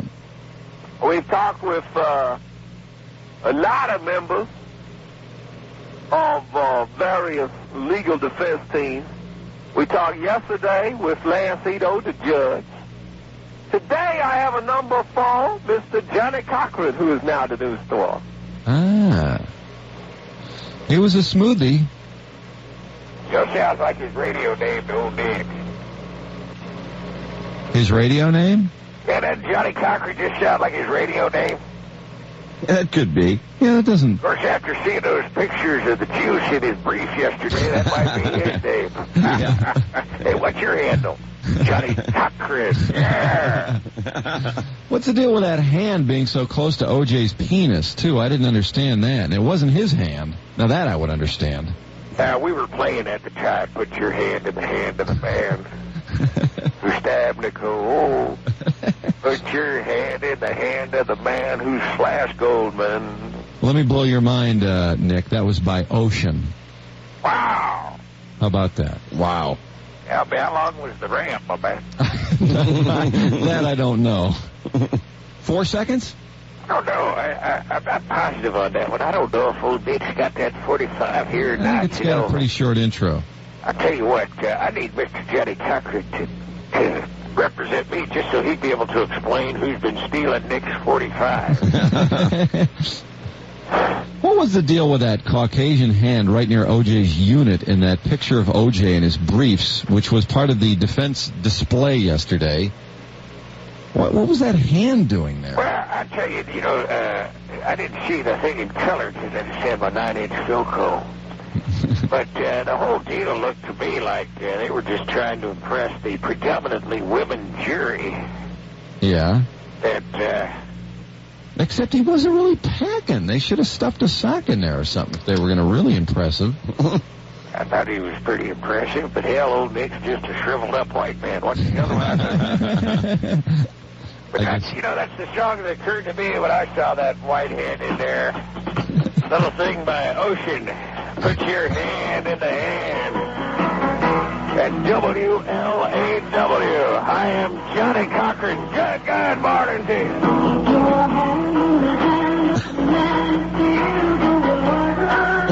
How's that for short notice? How about that, Nick? Oh, hell, I forgot this song was about Jesus. Well, they're going to have Jesus testify. They've got an expert on everything else. They might as well have Jesus testify before it's all over. Yeah, is that Mark Furman? Is he from Galilee? Did you hear he beat up some photographer last night? I didn't hear that. Yes, he did. He beat up a photographer. However, the prosecution can take a deep breath because it was a Caucasian photographer. Yeah, they hunted him down at an airport. Started snapping pictures, and he went nuts. Yeah.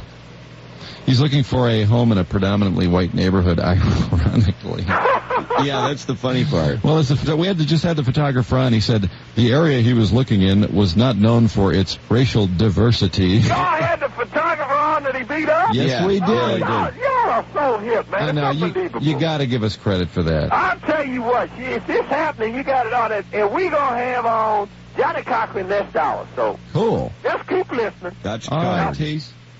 Still might be his number. I can't believe that. Maybe it is. Amongst the callers was model Gretchen Stockdale, an ex-LA Raider cheerleader, who called 7 times. Hello, babe. If you need me for anything, I'm here for you. If you don't want me to go home, you can come here. Oh, man. God. I'm thinking about you every minute. Mark Steinman, wife of O.J.'s golf buddy, Nancy Steinman, wife of O.J.'s golf buddy Mark Steinman, desperately called soon after. I'm sick over it. I'm so sorry for you. I can't even sleep. I smoked to Kathy, O.J.'s assistant. She's let me know your family's there. I'm sure you have a lot of friends over, but if you need me, even in the middle of the night, call me. I'm just so sick. Oh.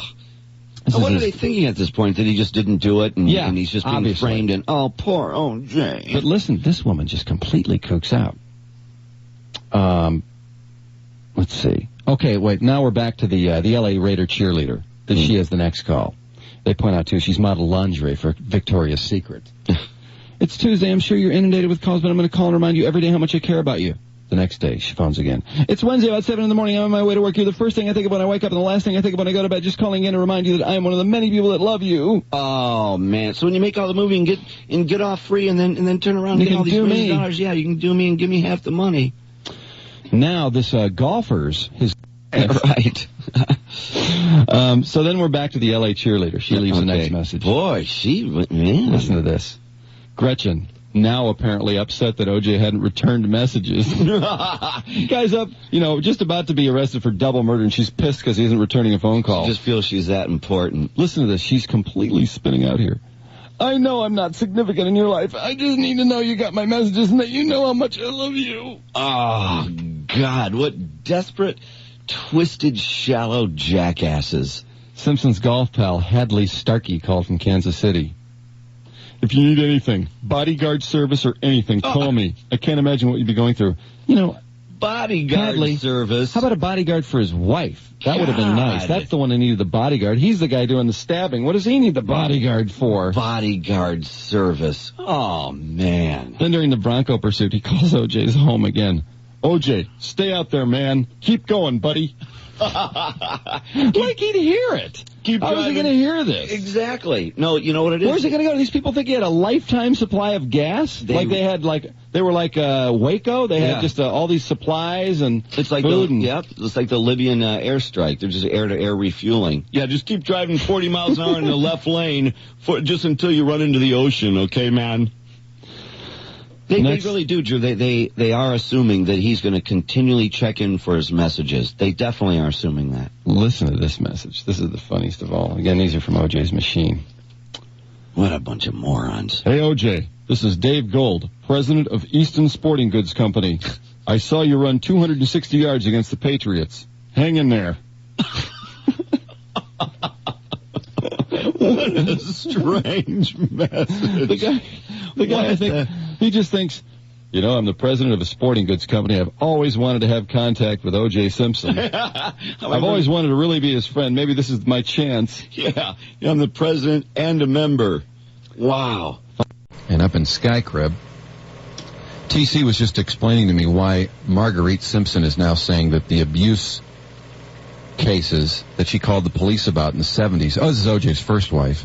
Yes. Why do you think she's saying that never happened now? She's one of them women that thinks that, Juice going to come back to me when he gets out of jail. Oh, capitalized. He's saying that, That would get you on the gravy train, though, if you saved his ass now.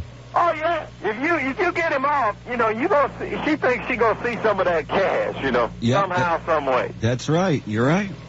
Of course, she was cheering for him when he was in the Broncos. To look at all those pictures of his son when he was real little, playing with the football and everything, and he's wearing Dan's little number 32 jersey and stuff. Jason.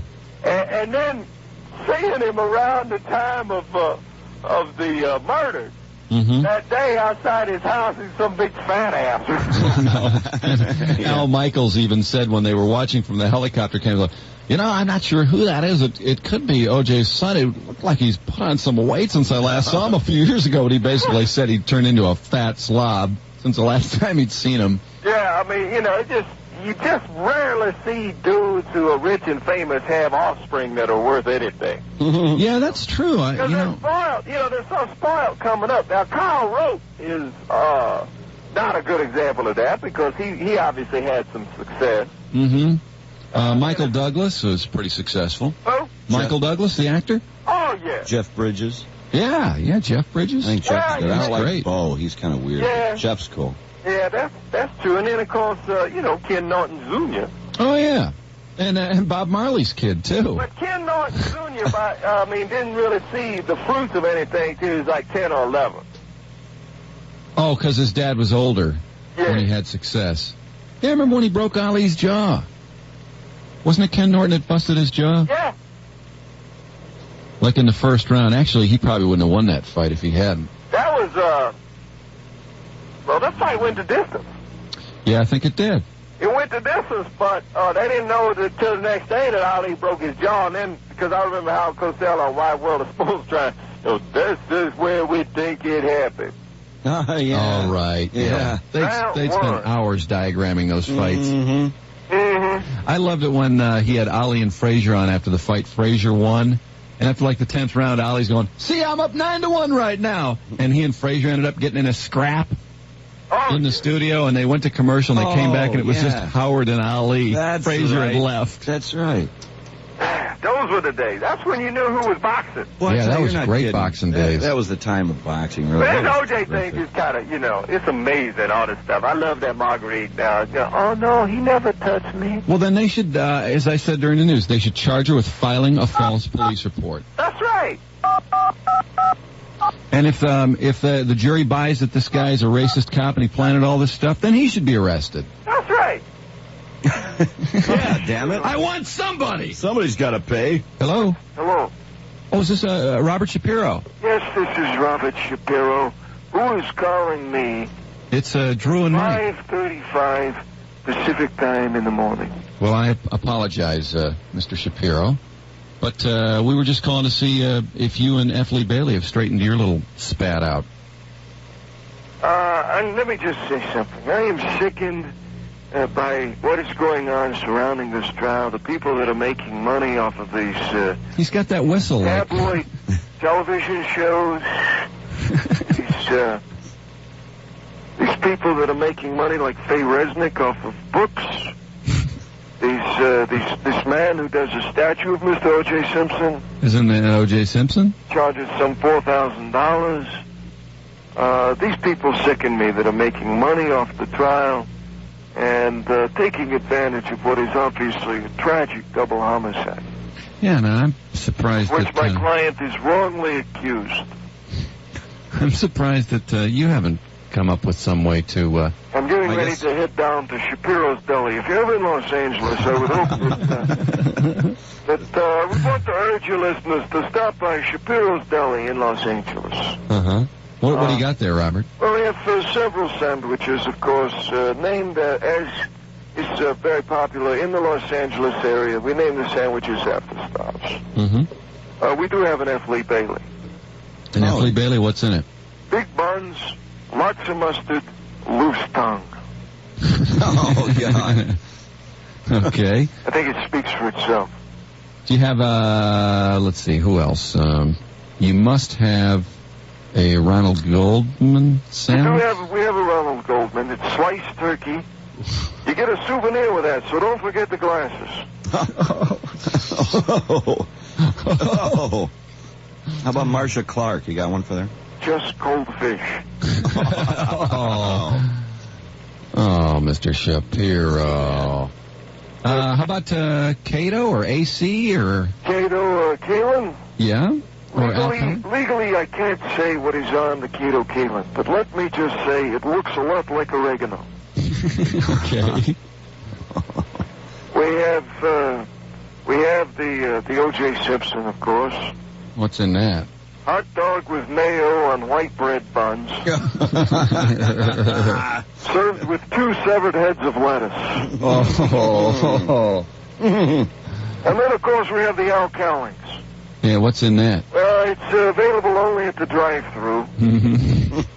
It's basically exactly the O.J. Simpson without the severed heads of lettuce. Kind of an appetizer. We have Johnnie Cochrane dessert. Oh, what's that? Chocolate cake, very rich. Uh-huh. We have a Lancito. What's that? That's just a stir fry. All righty. I might want to recommend to you the Nicole Simpson chicken fingers.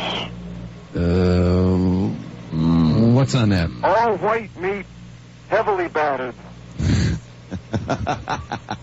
I recommend it. It's a third off.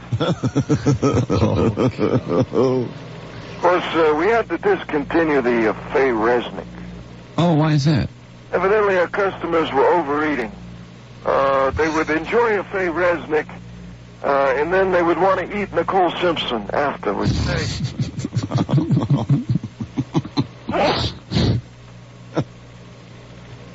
Damn, Bob. What? I'm sure you do quite a business, Mr. Shapiro, over at the Deli. It just sickens me that people would be making money. Yeah, it is. This entire tragic situation. I hate it. And I have to go. I have an appearance on Good Morning America this morning, a highly paid appearance.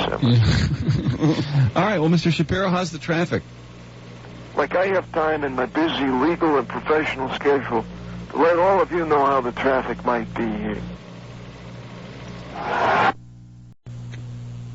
And there was Kardashian last night, who had the bag and then has the audacity to show up on 48 Hours.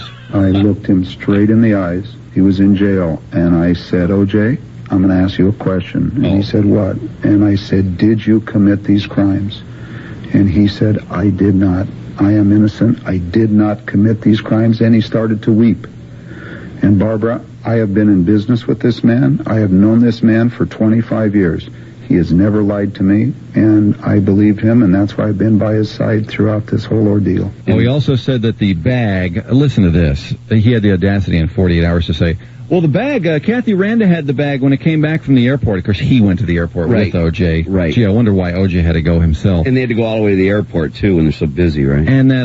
And that he took it to be a gentleman. He took it from Kathy Randa. Right. Because he's such a gentleman. I know. He let her carry it the whole way from the airport, and then he decides, well, I'll be a gentleman because I got to take this bag to my place. What a morbid spin. And they wouldn't let him on the property with O.J.'s bag. Right, that's what he said. Yeah, that's what he said. And therefore, right, that's exactly right. And he said, I would have loved to testify. I was dying to testify. But, there's this thing called lawyer-client confidentiality. And, of course, how could anyone say that on the stand? And it just is coincidence that 2 days after the murders, he altered that status so that he wouldn't have to testify. Right. No, his law degree wasn't even active. We have to break. Yeah. We got to break. We are coming back, though. It's 1:01 after 8 o'clock, Drew and Mike. O.J., O.J., O.J. How you doing? This is Al Cowlins, O.J.'s buddy. And while I might be willing to give up O.J. for the right price, I'll never give up my Ford Bronco. I don't know what the gas mileage is, but seems like I've been driving all night and haven't had to pull over once. And if you got a sweaty friend with a gun to his head in the back seat, you'll be pleased to know AC is standard. And that stands for air conditioning, not Al Cowlins. Damn, it's so quiet in here, I can't hardly tell what all the commotion is outside.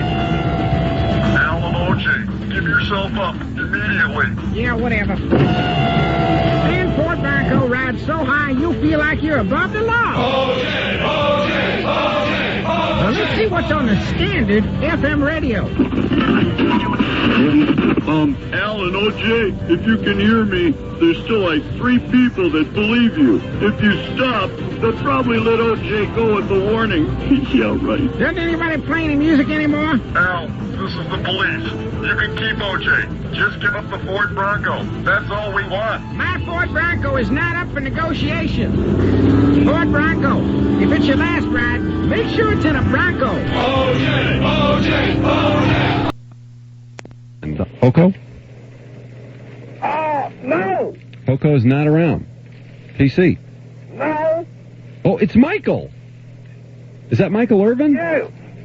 Michael, how you doing? Well, I'm in some deep. The dude wants to kill me. And that is the only word that captures the depth of what I'm in. I could have said that I'm in some deep mess. I could have said that I'm in some deep stuff. But what I'm in is some really deep right now. Yeah, you could have said that someone was trying to kill you, too. That's why. But it wouldn't have had the same feeling. Hey, do you want to handle the stump portion we today? will stop Michael today. Remember, no questions that'll kill me. Okay. All right, let's see what we got My here. understanding is Hoko was so pissed last time because the lame question. Uh-huh. Now, you got to remember, I'm a little tired because I was at the big O.J. Simpson domestic abuse fundraiser last night. How'd that go, Michael? Well, they did all right, I guess, but with what they were charging to get in there and with the little food they had, I think O.J. had to just get away with murder. Oh, I figured that would be the case. Did you meet any bitches? Well, it was a thing they just slapped together. But it seemed to be a real hit. Mm-hmm. Pretty gut food. What'd they have? Chop suey, black-eyed peas, lots of different punches. Yeah. Harvey Wallbanger, Right. mashed potatoes, smothered in gravy. Yeah. Creamed corn, cold cuts, battered fish, What kind of fish, Michael? Battered. Battered. Oh, battered fish. This is the finest white meat, too. Right. Sliced ham, sliced melon, sliced cheese. Mm-hmm. Bloody Marys. Oh, God. O.J.'s favorite vegetable. What's his fave? Beets. Beets. And pound cake. Pound cake, yeah. With crushed pineapple. Chopped nuts. Uh-huh. Chopped liver. Because, you know, if you had sex there, they have cigarettes waiting for you to smoke afterwards. Lucky Strike. Oh. Y'all eating healthy. Most of the dishes were made with egg beaters. Oh, they had cracked crab, ginger snaps, minced meat, lots of pop. Yeah. Including slice. Right, his favorite. Yeah. Wheat, snap peas, artichoke. Oh, man. And then for the grand finale, it was just unbelievable. They gave you a thing of ice cream that you had to just let sit there and melt. What a meal. Yeah. Man, you must have put on some weight. It was unbelievable. I was noticing last night I was buying myself some bagels there at Kroger. Uh-huh. And I saw that Enquirer with the dudes feeling her out. Yes, Oh, yeah, guy's got his hands cupped on Nicole's breast, and another guy's right there looking at her. I've got it right here. She looks really terrible. She looks absolutely horrible. She has no makeup on. I'm looking right at it right now. The guy has his head wedged in, kissing her neck, and then a hand on each boob. And she's got her arm around the other guy. How about the picture underneath it, Tease, with a guy with a tongue out licking her face? Wait till O.J. sees this. Think of how many people he's going to take out when he sees this picture. Now, if you're Robert Shapiro, you go to see him in prison, like, I brought you some stuff to read. Yeah. Do you take him like the Globe and the Weekly World News and the Enquirer and all that stuff? You'd have to take him like Better Housekeeping or no, I guess you could take him Playboy and Penthouse and Wii and stuff like that. Yeah. Take him that really evil looking Time magazine cover that he Right. Of course, Playboy's going to have the nude pictures of Nicole she took somewhere along the line any day now. Have you noticed it's really turning now? They're kind of all over Nicole. I mean, what's going on here? That's a given that was going to happen. Yeah. By the time because you get over ripping the guy that did it, then you got to go on past that and get everybody else involved. Yeah. Oh, and every swinging Johnson she's been around in the last 5 years since they've been divorced. Yeah, it's going to come swinging into the tabloids. And then when it's all over, everyone will just go, "Oh, those crazy Simpsons." I don't know. I'll tell you what, the thing I thought was weird. They did find where O.J. was those missing 70 minutes. So, he's going to do better in the trial now. Oh, they found... What did they find? He was waiting for a table at Denny's.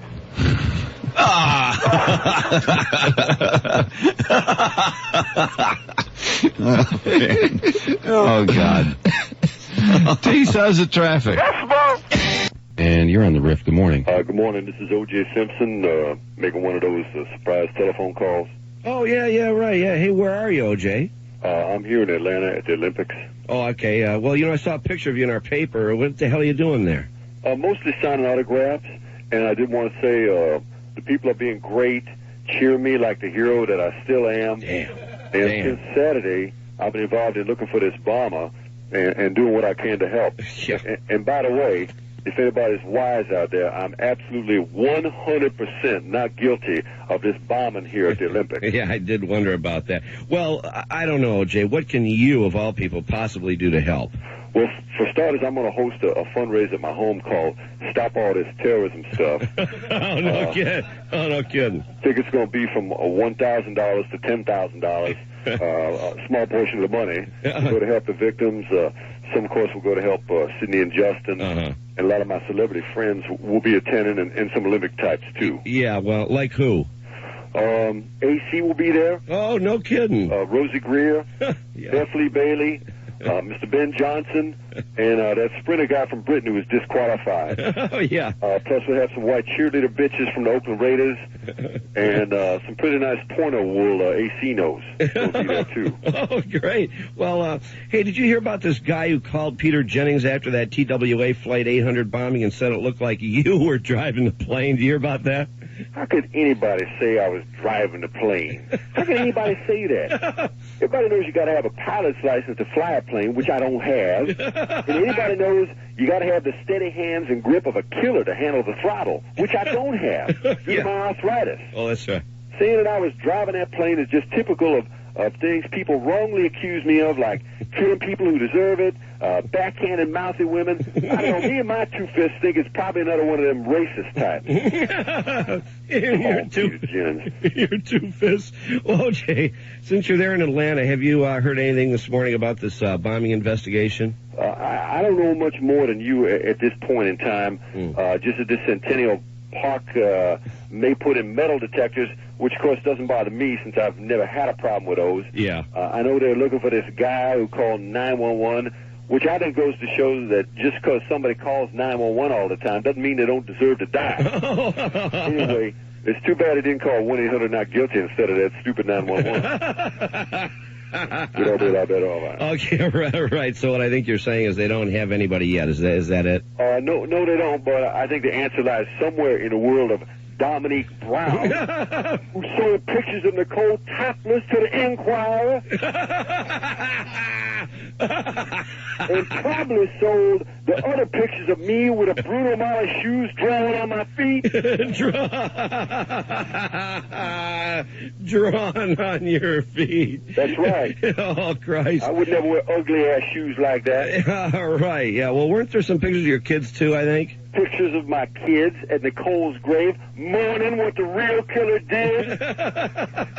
Well, I got a feeling those topless pictures probably pissed you off pretty good. I can't even tell you the rage I felt when I saw those shots of Nicole's breasts, which I paid for. Man, I felt like surgically removing them myself and get my damn money back. I just remember crying out, "This is where baby's milk comes from, and this is mine."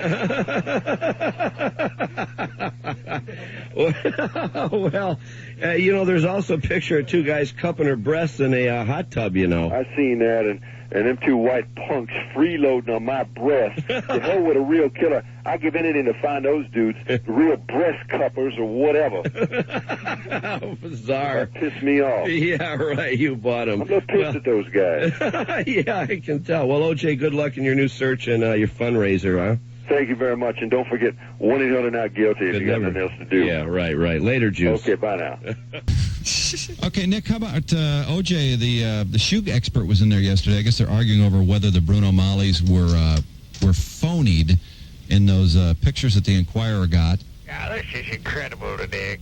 I mean, you look at this whole O.J. Simpson trial, and it just seems to me that perhaps as we look at all the murder evidence that we just go back a couple of years and we're right back where we started from at the original trial, and there is...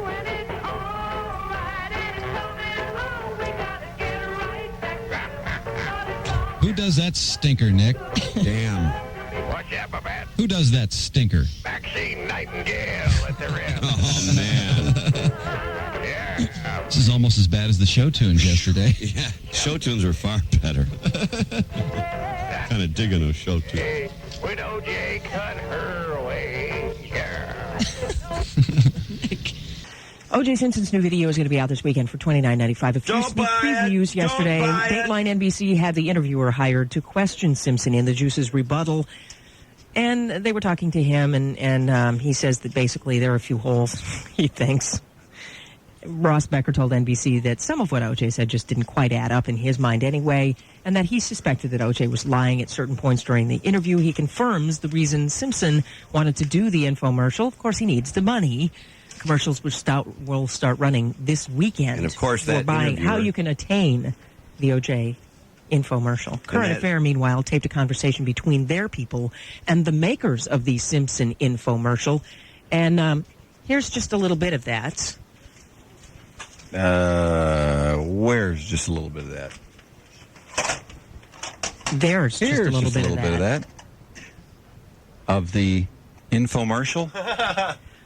Current affair. Okay, I'll start over. So it's 275,000 now, and 325,000 for the 8-minute deal in February. Oh, just don't buy it. And the guy that did the interview is a murderer lover because he got paid and he wants to be a big star now. So that would be $600,000 they wanted out of a current affair. What was a current affair? Dickering with the makers of the producers of the O.J. infomercial hard copy, claiming that they didn't pay to get those little snips. That's what Diane Diamond said, something to the effect that we did not pay in order to get these clips. But Variety magazine out of Hollywood said, oh, yes, they did pay, and they paid handsomely. And a current affair was offered $600,000 they could have this stuff, and they said no. So do you really think they're going to go to hard copy for free? Right, and Dateline said they got paid also, you know. And they and they did a terrible job. We watched hard copy, and nothing went on The latest story about current affair, too, is that it's going off the air in the fall.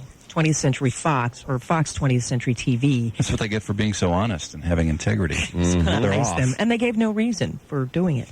The folks who want one of the first copies of the O.J. video, the Goldman and Brown families, they hope to use it in their civil trial against Simpson. Maybe you believe that one photo could be fudged, but do you believe that 30 could be faked?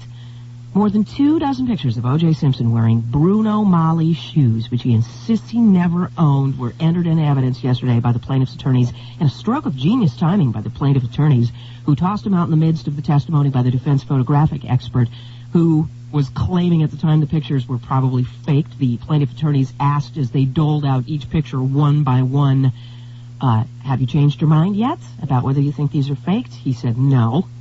The shots were taken by Buffalo Bills fan during a football game. You know, we're trying to get that guy on the phone. It's E.J. Flammer. He's a friend of Meltdowns. What? I think you're... Yeah. Well, I don't know if that's the same guy or not. Is that the guy? There's a guy named Skull who took the original picture. Yeah. He said he left a phone number of one of these guys who took the picture. And you're on WRIF. Good morning. This is O.J. Simpson making one of those absolute 100% surprise phone calls.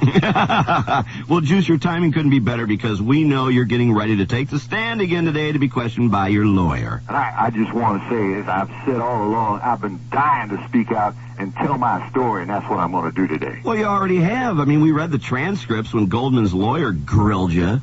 Well, that was just kind of like a rough draft of my story. Oh, I see. I told the truth, but it was kind of like the exhibition season truth. Oh, I see. This time I'm going for the absolute 1,000% truth, just like my video, 1-800 Not Guilty, by the way. This will be the Super Bowl of my story. Oh, man. Whoa, big trumpeting. Well, I heard Cato got up there again and said he knows damn well you did it. And I'm glad Cato says that because anybody knows Cato tells the truth about as often as Nicole turned down a line of blow. You take a liar like Cato, if he says I did it, that means I didn't do it. Which I've said all along. I've always maintained my innocence from the very beginning. But what about those pictures of you in all those ugly-ass shoes? Now, I'm not sure that I recall saying it was ugly ass. I might have been on arthritis medication or something if I ever did say that.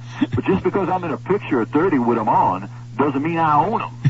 I mean, Nicole and I went to the Bonanza Ranch where they shot that TV show one time. Yeah. We got our pictures taken in these Wild West clothes. Yeah. I got the pictures, but I don't own the clothes that I was wearing in the pictures to be going to the murder of two people that deserve it. 30 pictures, Juice. 30 pictures. I know. It looks like me in those pictures. I can't be sure if it is me, but I do know this.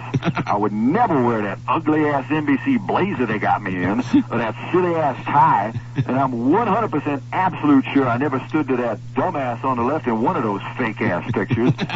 And how could anybody not wonder about the timing of these fake-ass pictures showing up 2.5 years after somebody in the world of Faye Resnick decided to lower my alimony payments? It's not fair. These pictures just showing up at the last second. The world of Faye Resnick. Well, pictures are pictures. Why isn't it fair? I don't get it. Because we haven't had time to find somebody to say they're 100% absolute fakes, which they are. How can anybody say they took pictures in 1993 and didn't develop them for 4 years? How can anybody say that? Oh, I see. So your theory is they've been spending the last 4 years altering the photos. Is that what you're getting at? That's why they look so real. Me and my two fists have punched half the hot white babes in Hollywood up on the internet, nude with pearl necklaces. Now, following that logic, just because me and AC seen these pictures doesn't mean they're all guilty of being cokehead sluts like Nicole. Well, sorry, O.J. I mean, if the Bruno Mali fits, you must not acquit.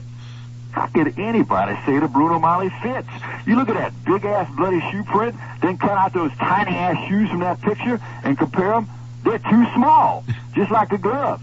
And the verdict has to be 1-800, not guilty. What a theory. That's outrageous. Well, unfortunately, this alternate juror said she was pretty convinced from the one picture she saw, but then when the 30-pack came, she said you were finished. You mean the alternate juror who was kicked off the jury for having the evidence backwards? Wrong. She was kicked off for commenting on some lawyer's appearance. And she, in fact, you're going to love this. She may end up in Playboy because I guess she's ready to pose, man. Well, I wouldn't mind posing that white bitch with a bottle of peroxide over her head. Then I'd show her where babies come from and pick her face and wrestle afterwards to set her straight. And believe me, she needs to be set straight because she's the kind of girl, if you stalked her on any given night and you peek in the window, you could catch her speaking to the microphone with your kids in the house. After anybody believe her verdict. Hey, O.J., how freaked out are you now that your kid's living with you? I hear they're scared as hell. It's all over the tabloids. Well, they're scared of the real killer. Yeah. But they know it's not the juice because anybody knows a judge doesn't give custody of kids to a murderer. And if the judge gave me the kids, then how can I be the murderer? It's impossible. Oh, great logic, O.J. Look, I got to testify later, so I got to get the nanny to get these noisy-ass kids out of the house so these blind bitches can help me study for the real truth today. Okay, Juice, tell your story and talk a lot. Just keep on talking. Thank you very much. I want everybody to stop the violence and any questions, 1-800 not guilty. All right, thanks very much for the surprise call, Juice. All right, bye-bye. This is Kato Kalin, and you are listening to Drew and Mike on 101.1 WRIF. The Rip, it rocks! So, that's a sin, you go to hell. Those are just a few of the highlights. As you pointed out, like killing a couple people, that's cool, but suicide, you go to hell for that. This is from earlier this morning. I have to say he was most gracious Yeah, to he us, was. and he always has been with the call, which is great. 1-800 not guilty. Hey, O.J., it's Drew and Mike at WRIF calling to see how you thought you did yesterday. Oh, everything went great. When I left the courtroom, people were being so supportive. I mean, they were cheering so much, I thought I was at Lambeau Field playing for the Packers or something. Almost felt like jumping up into the crowd like those Packer guys, when they score a touchdown, but of course my legs won't allow me to do that. Oh, God. Or go around killing people that I hate. I heard you got really emotional on the stand talking about the cops calling you in Chicago. You were really coming apart up there. I did, and what was going on there, I was just reflecting back to thinking about my kids being around that bloody scene. Yeah. And that they might have seen or heard something, because, that Goldman guy was a real crybaby about it. Oh, yeah? Well, how did you know all of that at that point? Well, that's a good question. Yeah. I guess I just knew that anybody, including the real killer, could have a lot of anger towards a couple of promiscuous former drug users and want to kill them extra hard. Especially if he knew she had candles lit in the bathtub while the kids were in the house. That's beyond wrestling time. That's beyond wrestling time. Well, so do you think your emotional testimony moved the jury? I mean, certainly that was your plan. I gotta believe it did, because anybody knows a killer doesn't have emotions. Mm-hmm. A killer's cold-blooded. He doesn't know the difference between little wrestling and murdering people. So if I'm emotional on the stand, and I was, then how could I be the real killer? Now that's what I call 100% absolutely not guilty, or 1-800 not guilty. Well, I guess you struggle with the testimony about whether you tell lies or not. I know that. I read some of the transcripts on that. I wasn't struggling. How can anybody say I was struggling? I think Petrocelli was struggling. But isn't it true that he got you to testify that you don't think cheating on your wife was lying? I didn't lie. I would just say, like, hey, Nicole, since your fat, lazy pig ass is going to sit around and do coke with the kids in the house, I'm going to go hang with AC for a while. I didn't mention that I was hanging with AC and 5 hot white bitches, but technically I told the truth. You don't consider that a lie? I'll tell you what a lie is. Yeah. A lie is saying that ugly-ass Marcus Allen is the size of driftwood when it's no bigger than my pinky. A lie would be, I love my kids when you're servicing somebody with a kid in the house. A lie would be, you should just returning my mother's glasses when you got candles lit and the bath running with the kids in the house. You look up lying in the dictionary, and I'll kill your wife and her boy toy if you find the definition is cheating on your cokehead wife. How can anybody say I was lying if it's not in the definition of lying in the dictionary?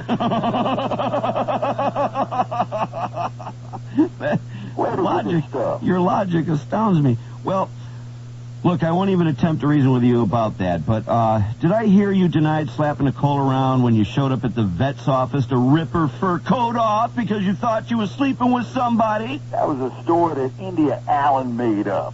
Well, the Playmate of the Year, I mean, she was who was there, man. Well, first of all, anybody knows women that take their clothes off for a living just make things up like that bimbo-ass stripper in Dallas. Oh. And second of all, anybody knows you don't wear a fur coat in Los Angeles in summertime. So how could I hit Nicole in a fur coat when the temperature was higher than she was? I just want to say, I'm a little pissed at that mouthy-ass India Allen. I got a good mind to do a little wrestling with her and show her where babies come from.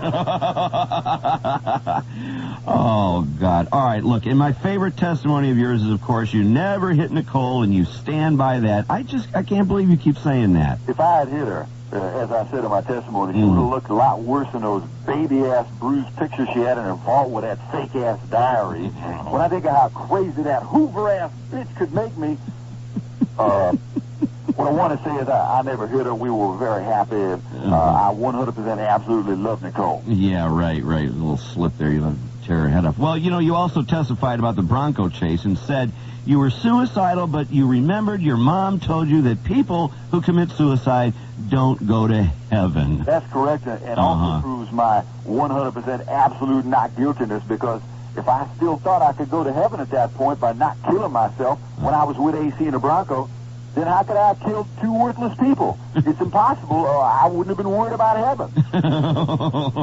Yeah, I was thinking that, you're worried about killing yourself and going to hell, but you can kill two people and not worry about it. Well, anyway, listen, I don't think you should worry too much about that, but I tell you what, we'll call you after you lose the case. How's that, Juice? Well, if I do lose the case because of racism, it won't matter, because I'm broke. So nobody's getting nothing. Yeah, but at least you'll be guilty. Guilty of being a 100% absolute victim. That's it. I can't take it. Bye, Juice. All right, goodbye now. Drew and Mike in the morning. Something gay, no doubt. Lighthearted, fancy-free. Getting back to the O.J. trial, the new one, we have another circus.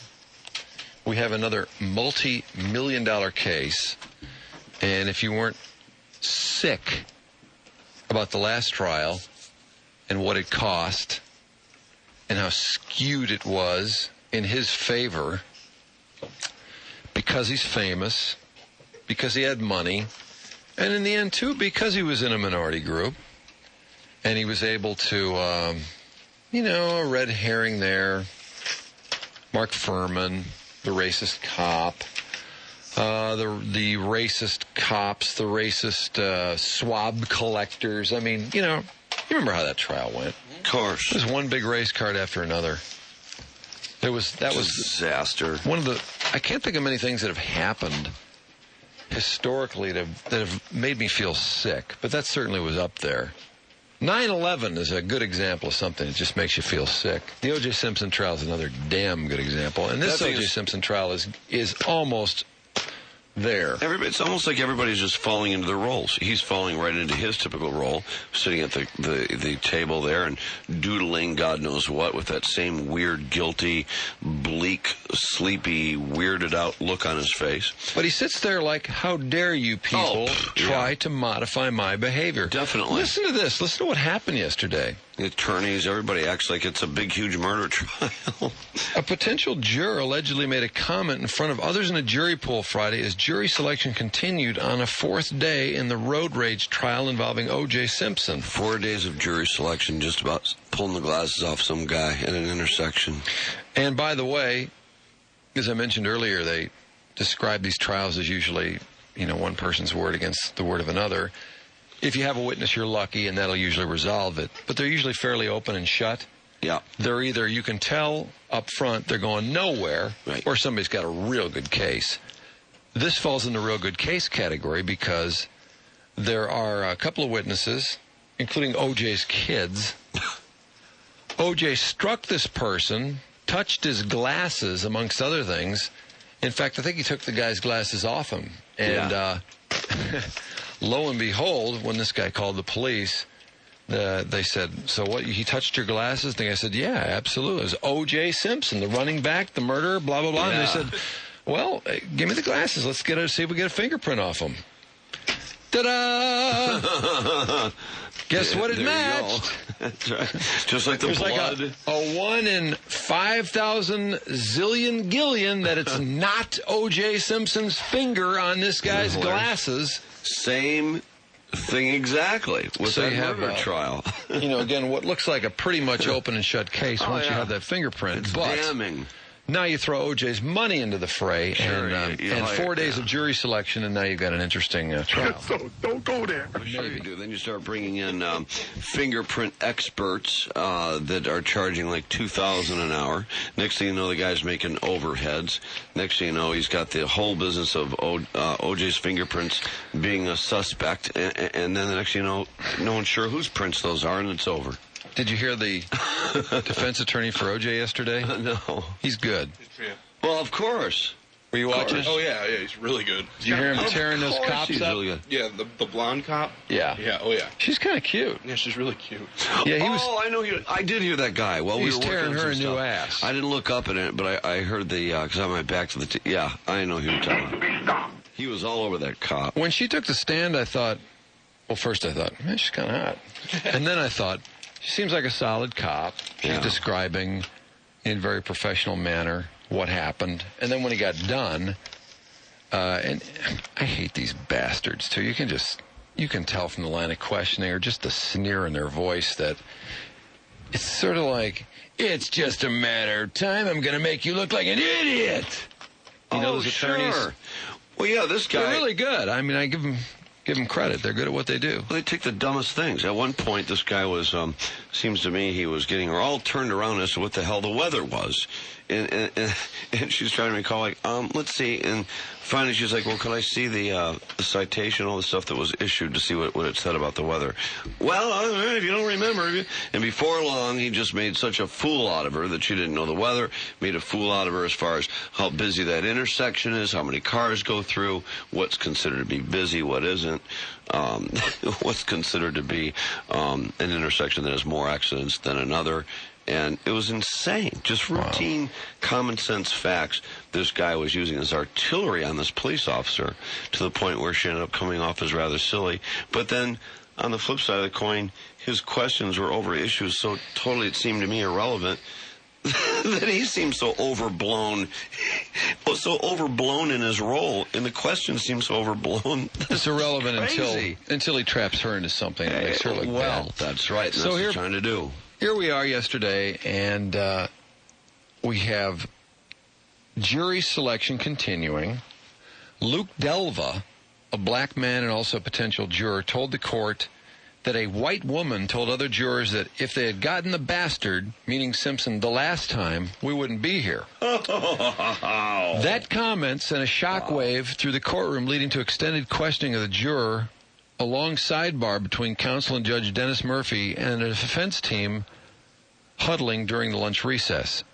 Now, I was really intrigued that this comment sent such a shockwave through the courtroom because I thought about this and I thought, what is so wrong with Luke Delva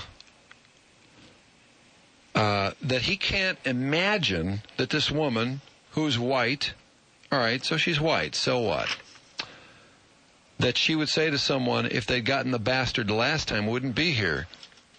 I hope Luke Delva isn't so ignorant that he doesn't think that O.J. Simpson didn't stab these people just because he's walking the streets. Yeah, really. You got that right. There's never been a pile of DNA higher than the pile that jury ignored when they let him go. That's it.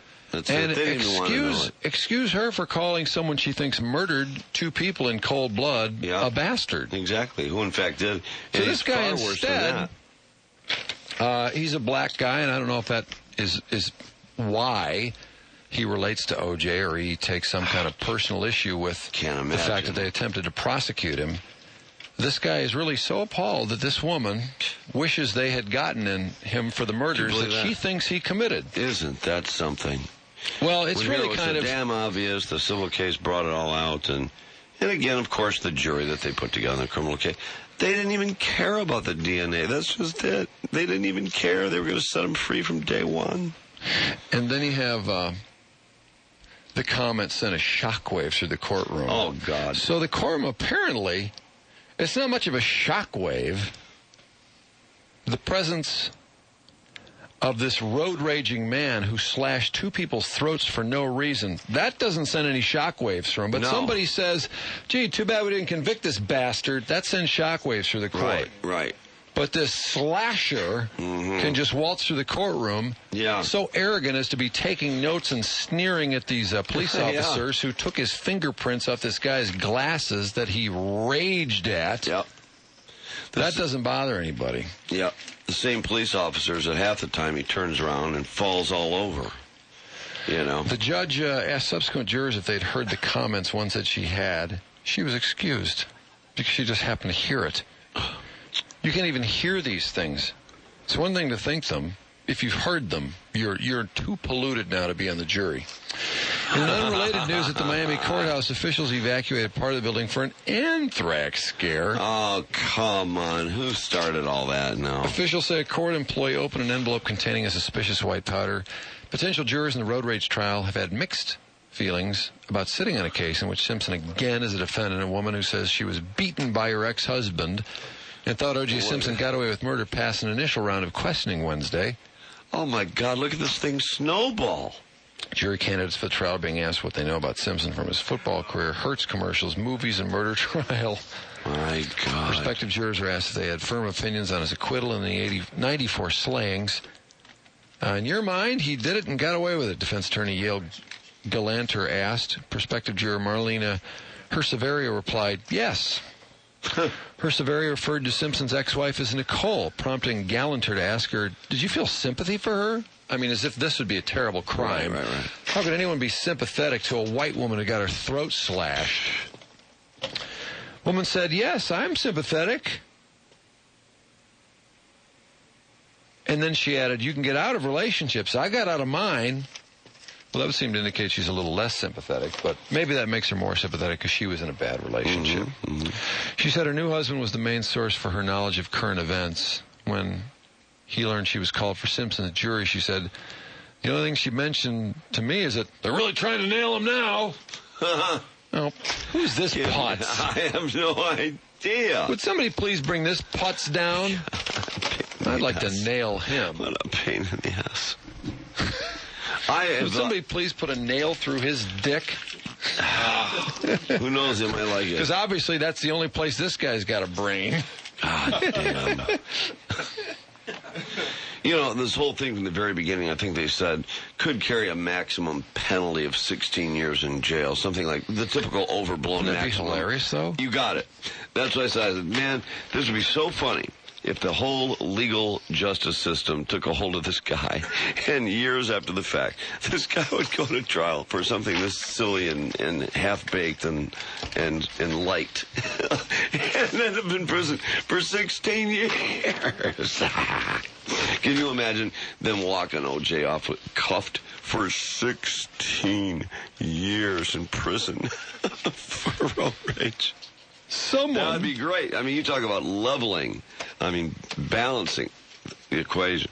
Someone said we wouldn't be here if they just got the bastard before. Can you believe that? Yeah. Right. I just feel shockwaves. God.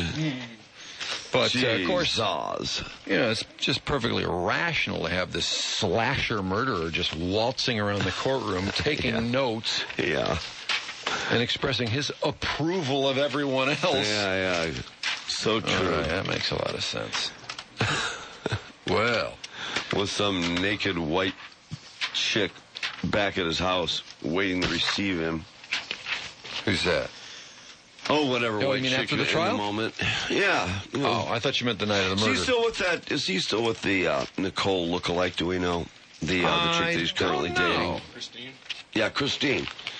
I wonder if he's still with her. Because it started to get shaky, of course, as he started coming unglued different times. 911 calls started with the both of them. And we started on the same road, ironically, as Nicole, and then sort of fell off. Who knows? Well, looking forward to more information on this one. We'll have more from today's on Monday. The juice gone crazy. O.J. Simpson is serious. He says he would like to be a correspondent for some TV outlet during the Robert Blake murder trial. Give Fred some money. Who else could identify with a murderer mindset than O.J.? He claims that some TV organizations already contacted him, and he believes that he can bring insight to the trial. Those are his words. Oh. Simpson says, I don't know if he's guilty or not, but I know there's no such thing anymore as innocent until proven guilty. They call me Juice, the Juice. Damn asshole. I can't believe it. I really think that's going to happen, though. I really don't think that's going to happen. No, Nate Hard. And that was in his mind, the offer that came from some TV network.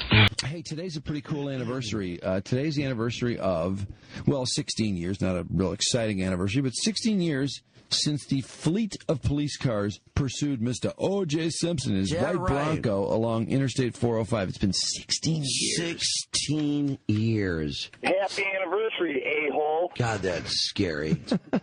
16 years have gone by. Oh, happy anniversary, happy anniversary, happy anniversary, happy anniversary. And I was really kind of pissed. Wow. I went to the Tiger game last night, which, man, Tigers have been great the last 5 days or so. They were really on a nice little run here.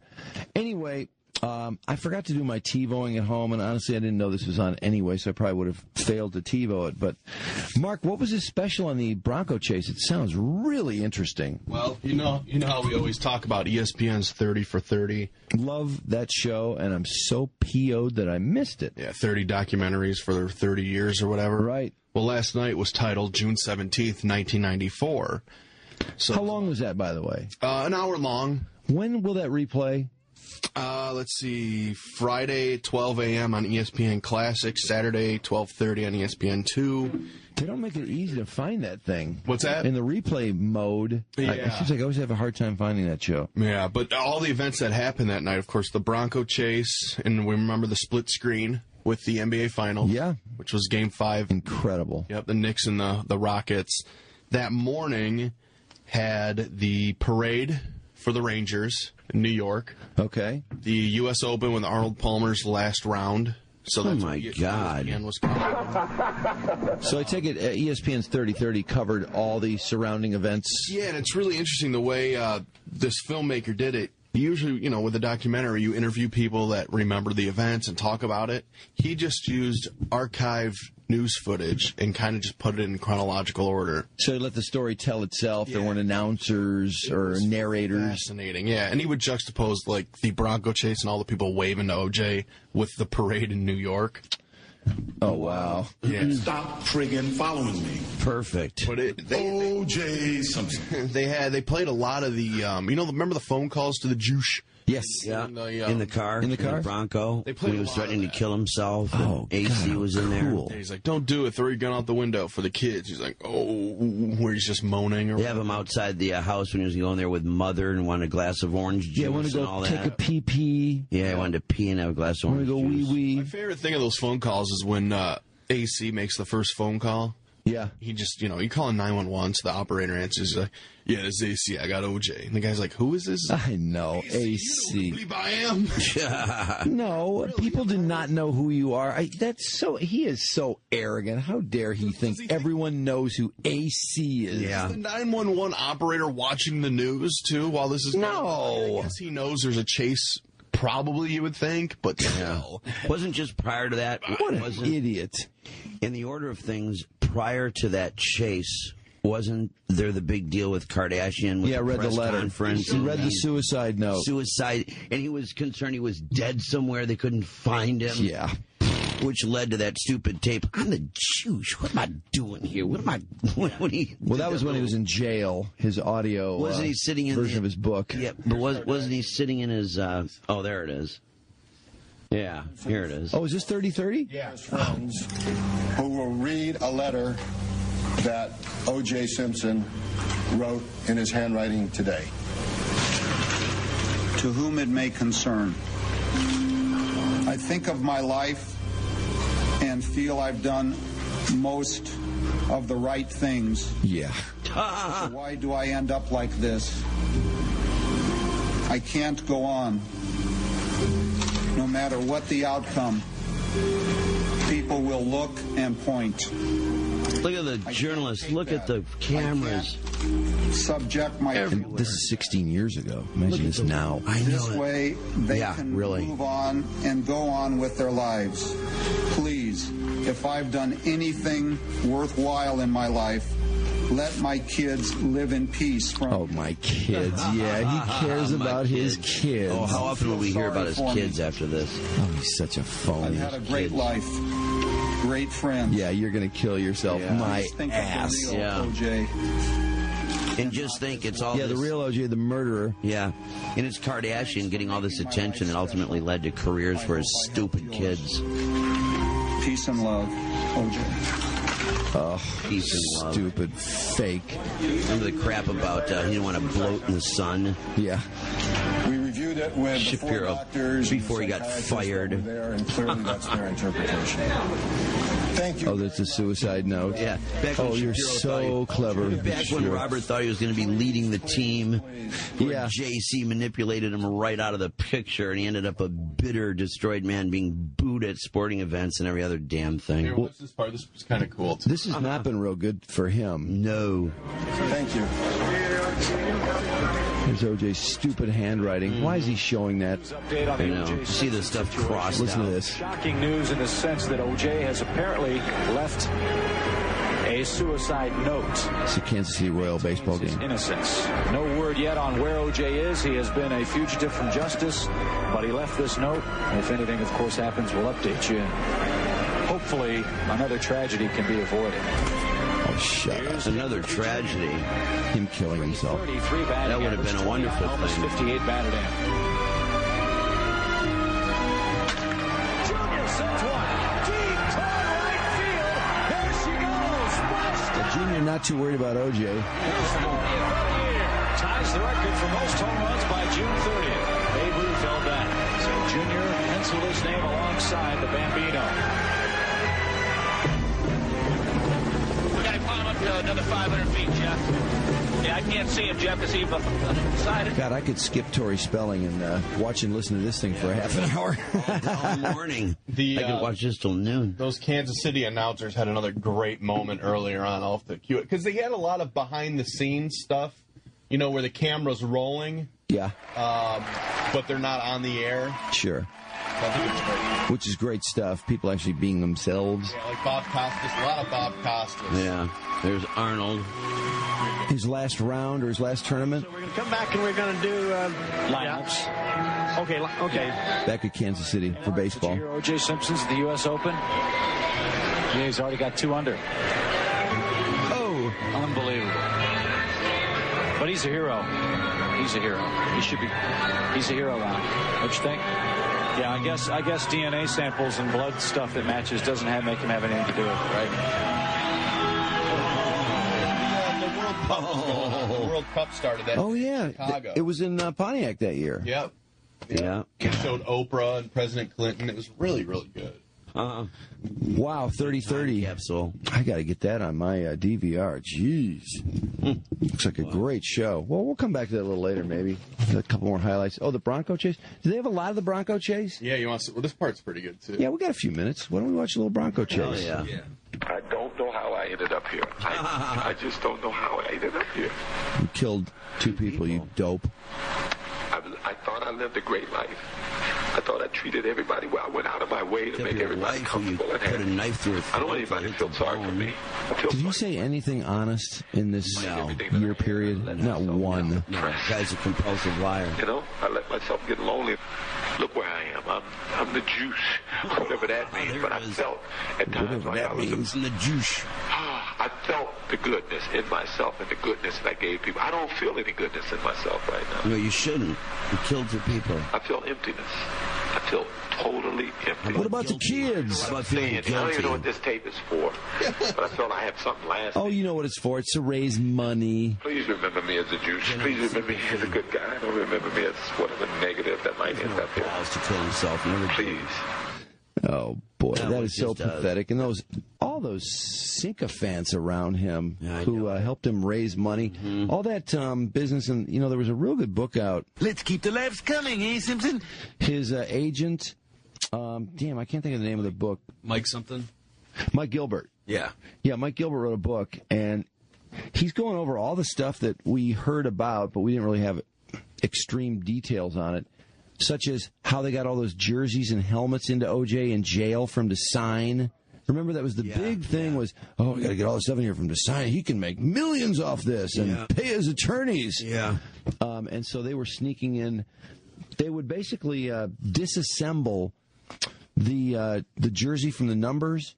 They'd take the numbers and they'd have those into O.J. because you could get, hundreds of numbers in the number from the jersey, and O.J. would sign the number. They'd take all the numbers out, and then they'd iron them on, or however they put them on the jerseys outside, so it was less bulky.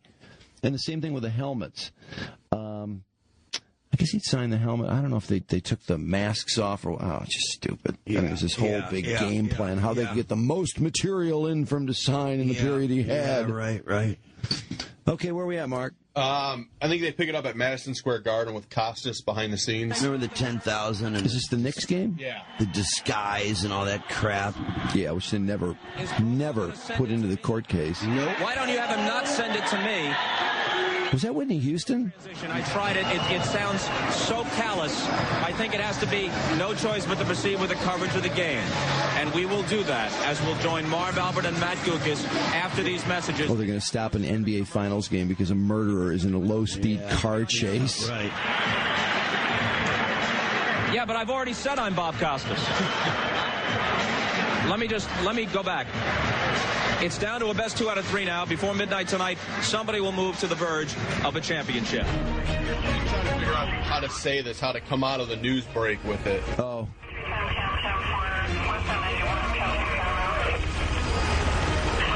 There goes the white Bronco. Good job, brother man. It is the car they're looking for. They confirm. But we don't know that he's in it necessarily. We're looking into a newsroom somewhere. Looks like ABC. National News. What are you reporting? This is AC. I have O.J. in the car. Okay, where are you? Please, I'm coming up the 5 freeway. Okay? Right now, following him. This is AC. Just back off. He's still alive, but he got a gun to his head. Okay, hold on a minute. Monica, he just want to see his mother. Let me get him to the house. Okay, I just want to see his mother. That's all we have. He got a gun to his head. Okay, what's your name? My name is AC. You know who I am. Damn it. Okay. What an idiot. What a jerk. Wow. You know, the people lining the road with the signs and Remember the people at the signs cheering O.J. on as a chase went? How disgusting. O.J. go and all that. We will do that in what we hope is an appropriate fashion. We are, of course, mindful of the O.J. Simpson situation, and we will apprise you of any new development. Well, it's been a stirring sports day in New York. Earlier, the Stanley Cup champion New York Rangers mounted the ticker tape parade of Lower Manhattan, and the Knicks receiving a rousing ovation for their final home game of the season as the series will shift to Houston.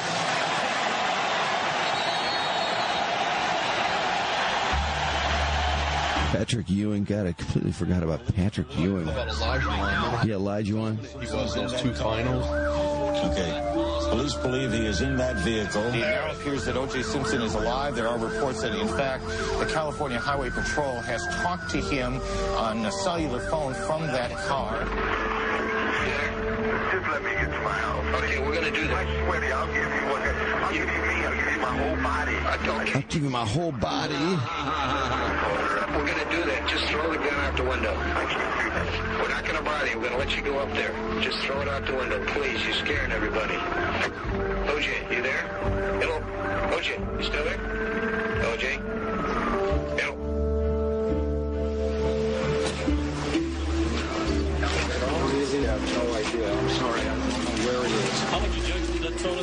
Kardashian, you moron. Yeah, boy, he gets some publicity. Look how cool he thinks his. Got the golf clubs out of there, too. Probably had the murder weapon in the golf clubs. Wow, this is quite an amazing piece that ESPN put together. If you missed the introduction, ESPN for 3030, you've got a documentary on June 17th, 1994, is that? Yes. Yeah, 94. The night of the O.J. Simpson's low-speed Bronco chase.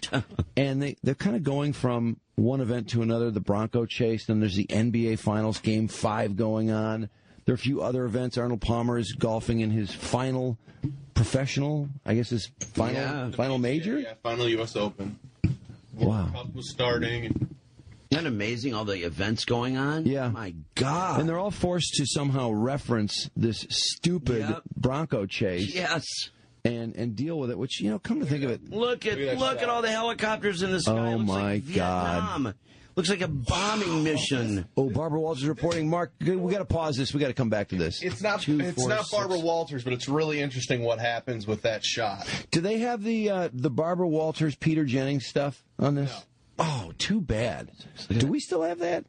I don't know if we do. That was phenomenal stuff. That quiet, please, Barbara. He faced. Yes, so Barbara Walters got faced. Yes, so Jennings could take the most ridiculous phone call from Baba Booey. Yep.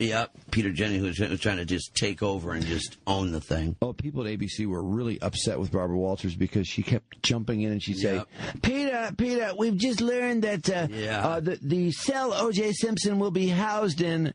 What was the significance of his cell? Please, somebody else had been in it? I think someone else famous had been in it. Yeah, shut up, Barbara. Quiet, please, Barbara. A lot of the stuff they showed was stuff that wasn't aired or behind the scenes or actual, a 911 audio or police chatter. Stuff that was never aired at that time, yeah. Really good, though. All right, we'll come back to this. Definitely very cool. Good stuff. 3030 ESPN. Hey, and then Terrance, also on a TV movie, you played young Al Cowlings in the O.J. Simpson story. Yeah, I did. Yes, indeed. Good old Al Cowlings. I was O.J.'s buddy. Yeah. Where is Al that today? was a little bitty small film that sucked. Oh, really? Like Jackson 5 too. Yeah. Oh, man. He wasn't always friendly. Finally, with Law and Order Los Angeles, I found something really friendly. Boy, he has no qualms of talking about things that don't work out, does he? No, that's funny. Well, man. Jackie Jackson, I mean, how important a role can that be? Terrance pretty laid back today. Yeah. He's happening out there. You got to figure playing young Al Cowlings, too. I'll drink to that. Now, if you were playing Al Cowlings in the O.J. Simpson story, that might be an okay role. But playing just young Al Cowlings? A young Al Cowlings. Sounds like a very limited role. And where is Al today, I wonder? Whatever became of his 1-800 number. Oh, yeah, it was 1-900. What was that? That's right. Excuse me, it's 1-900. 1-900. What am I talking about? It was 1-900. Oh, God. Call AC, Al or something. Or I think call AC. AC was in the number. It was 1-900 something. Something. AC. God, was that stupid? It was. It was amazing that someone could actually make money off that. It was a joke. Remember how slow they talked to? You have reached. It was really deliberately slow. It was like blatant. A bit. No, it was blatant. It was like that Simpsons betting thing. Yeah, it was. And it had all these different chapters you could explore. Al's thoughts on this, that, and the other thing. Yep, and then you could also hear the other callers and their opinions. That was my favorite part, was listening to the other callers. That's right. Because they were the biggest morons. It's like an audio blog you could tap into. God, was that? We used to call that thing all the time. O.J. Simpson. And he would always act like he was going to tell you the truth right around the corner.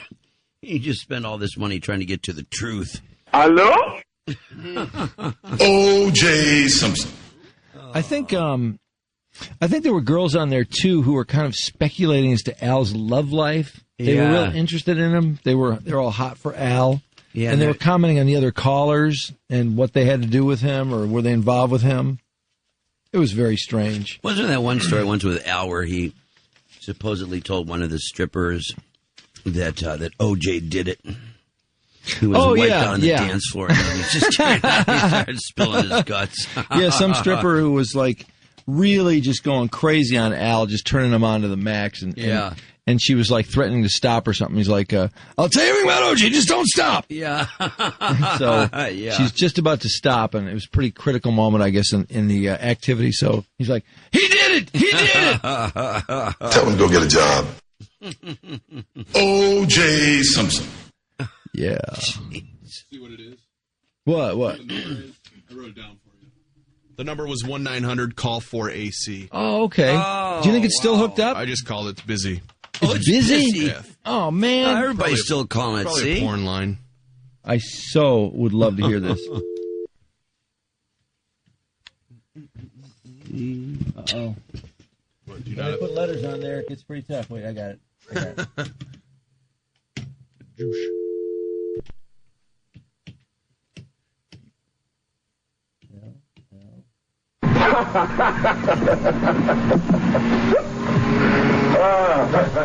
It'd be easier just to write the number out, wouldn't it?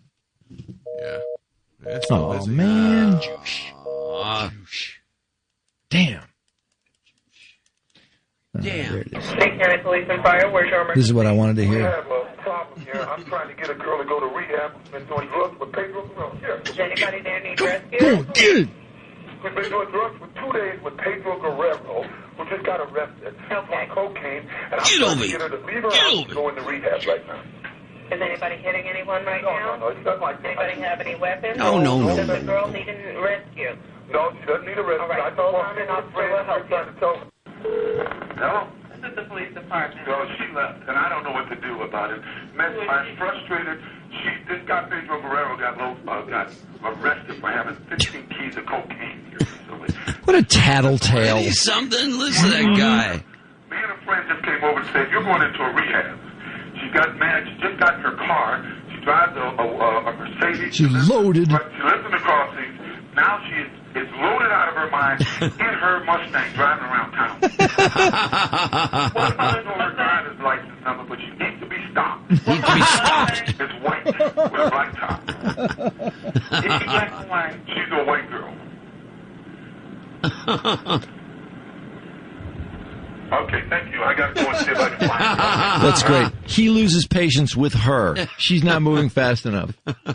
Oh, man. Oh, I'll tell you, there's at least, I mean, we could stop for literally a half an hour and just go through old O.J. stuff and get just miles and miles of laughs. For example, we have on the phone with us as well Robert Higgins, who lives in the neighborhood and is on the ground and can see inside the van. Mr. Higgins. Yes, how are you? Just about as tense as you are, sir. Peter Jennings' lowest moment in his entire career is, besides dying. I don't know, this might be lower than dying, because when he died, a lot of people showed a lot of respect for him. Yeah, good point. This is the worst. He is dying here. How does he not know this guy is a clown? I don't know. I mean, it's so blatantly he's afraid obvious. to accept anybody that comes along to put them on the air, and he's got it. He's there. He's happening. He's got somebody on the ground zero. And let's not forget Al, the hero at the end. Yeah.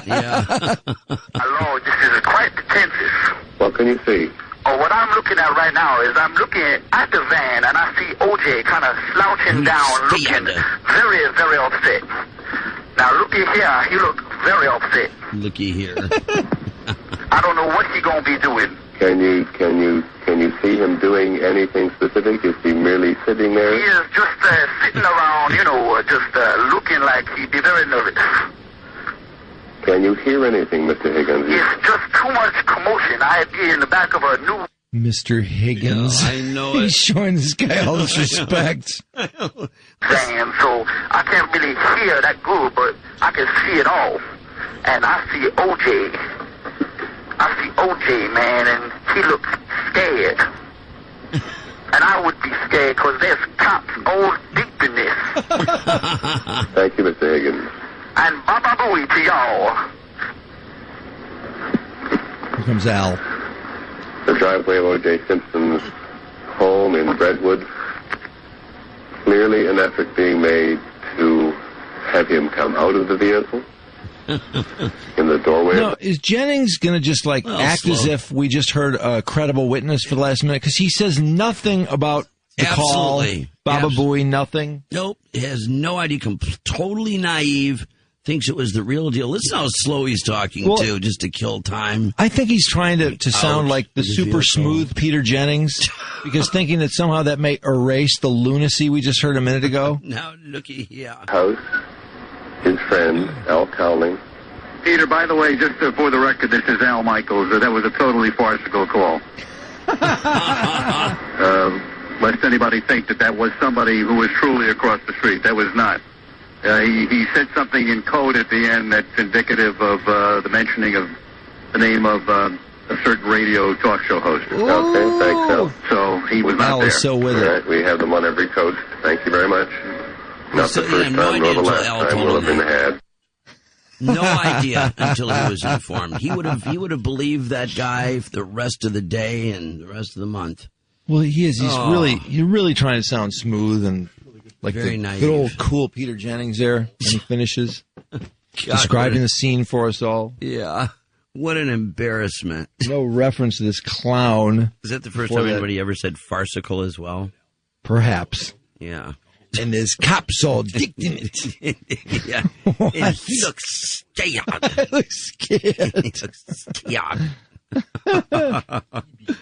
O.J. Simpson. Boy, that was that was unreal. I don't know how I ended up here. I just don't know how I ended up here. I thought I lived a great life. I thought I treated everybody well. I went out of my way to make everybody comfortable and happy. I don't want anybody to feel sorry for me.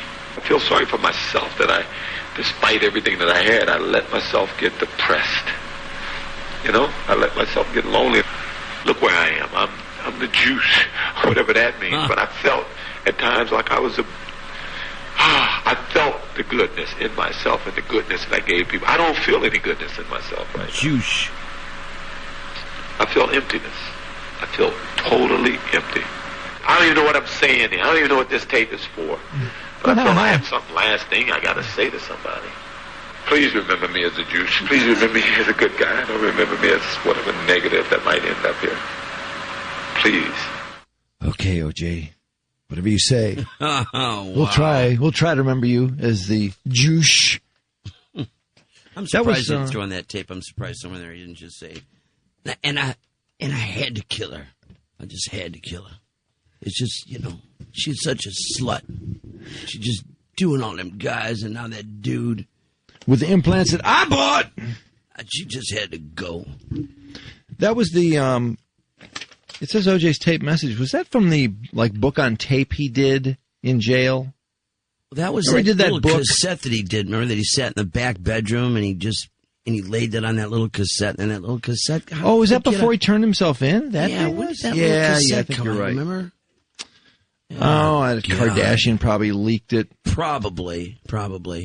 I remember he was looking around for a place to kill himself where he wouldn't bloat in the sun.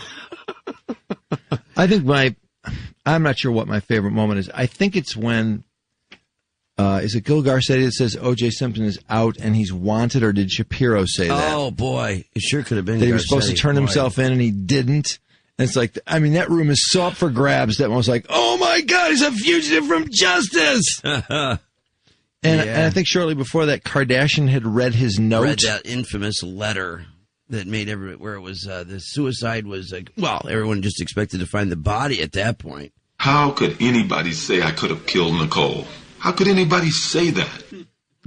Hurry up and find O.J. before he kills himself. We have Kardashian reading the note, perchance?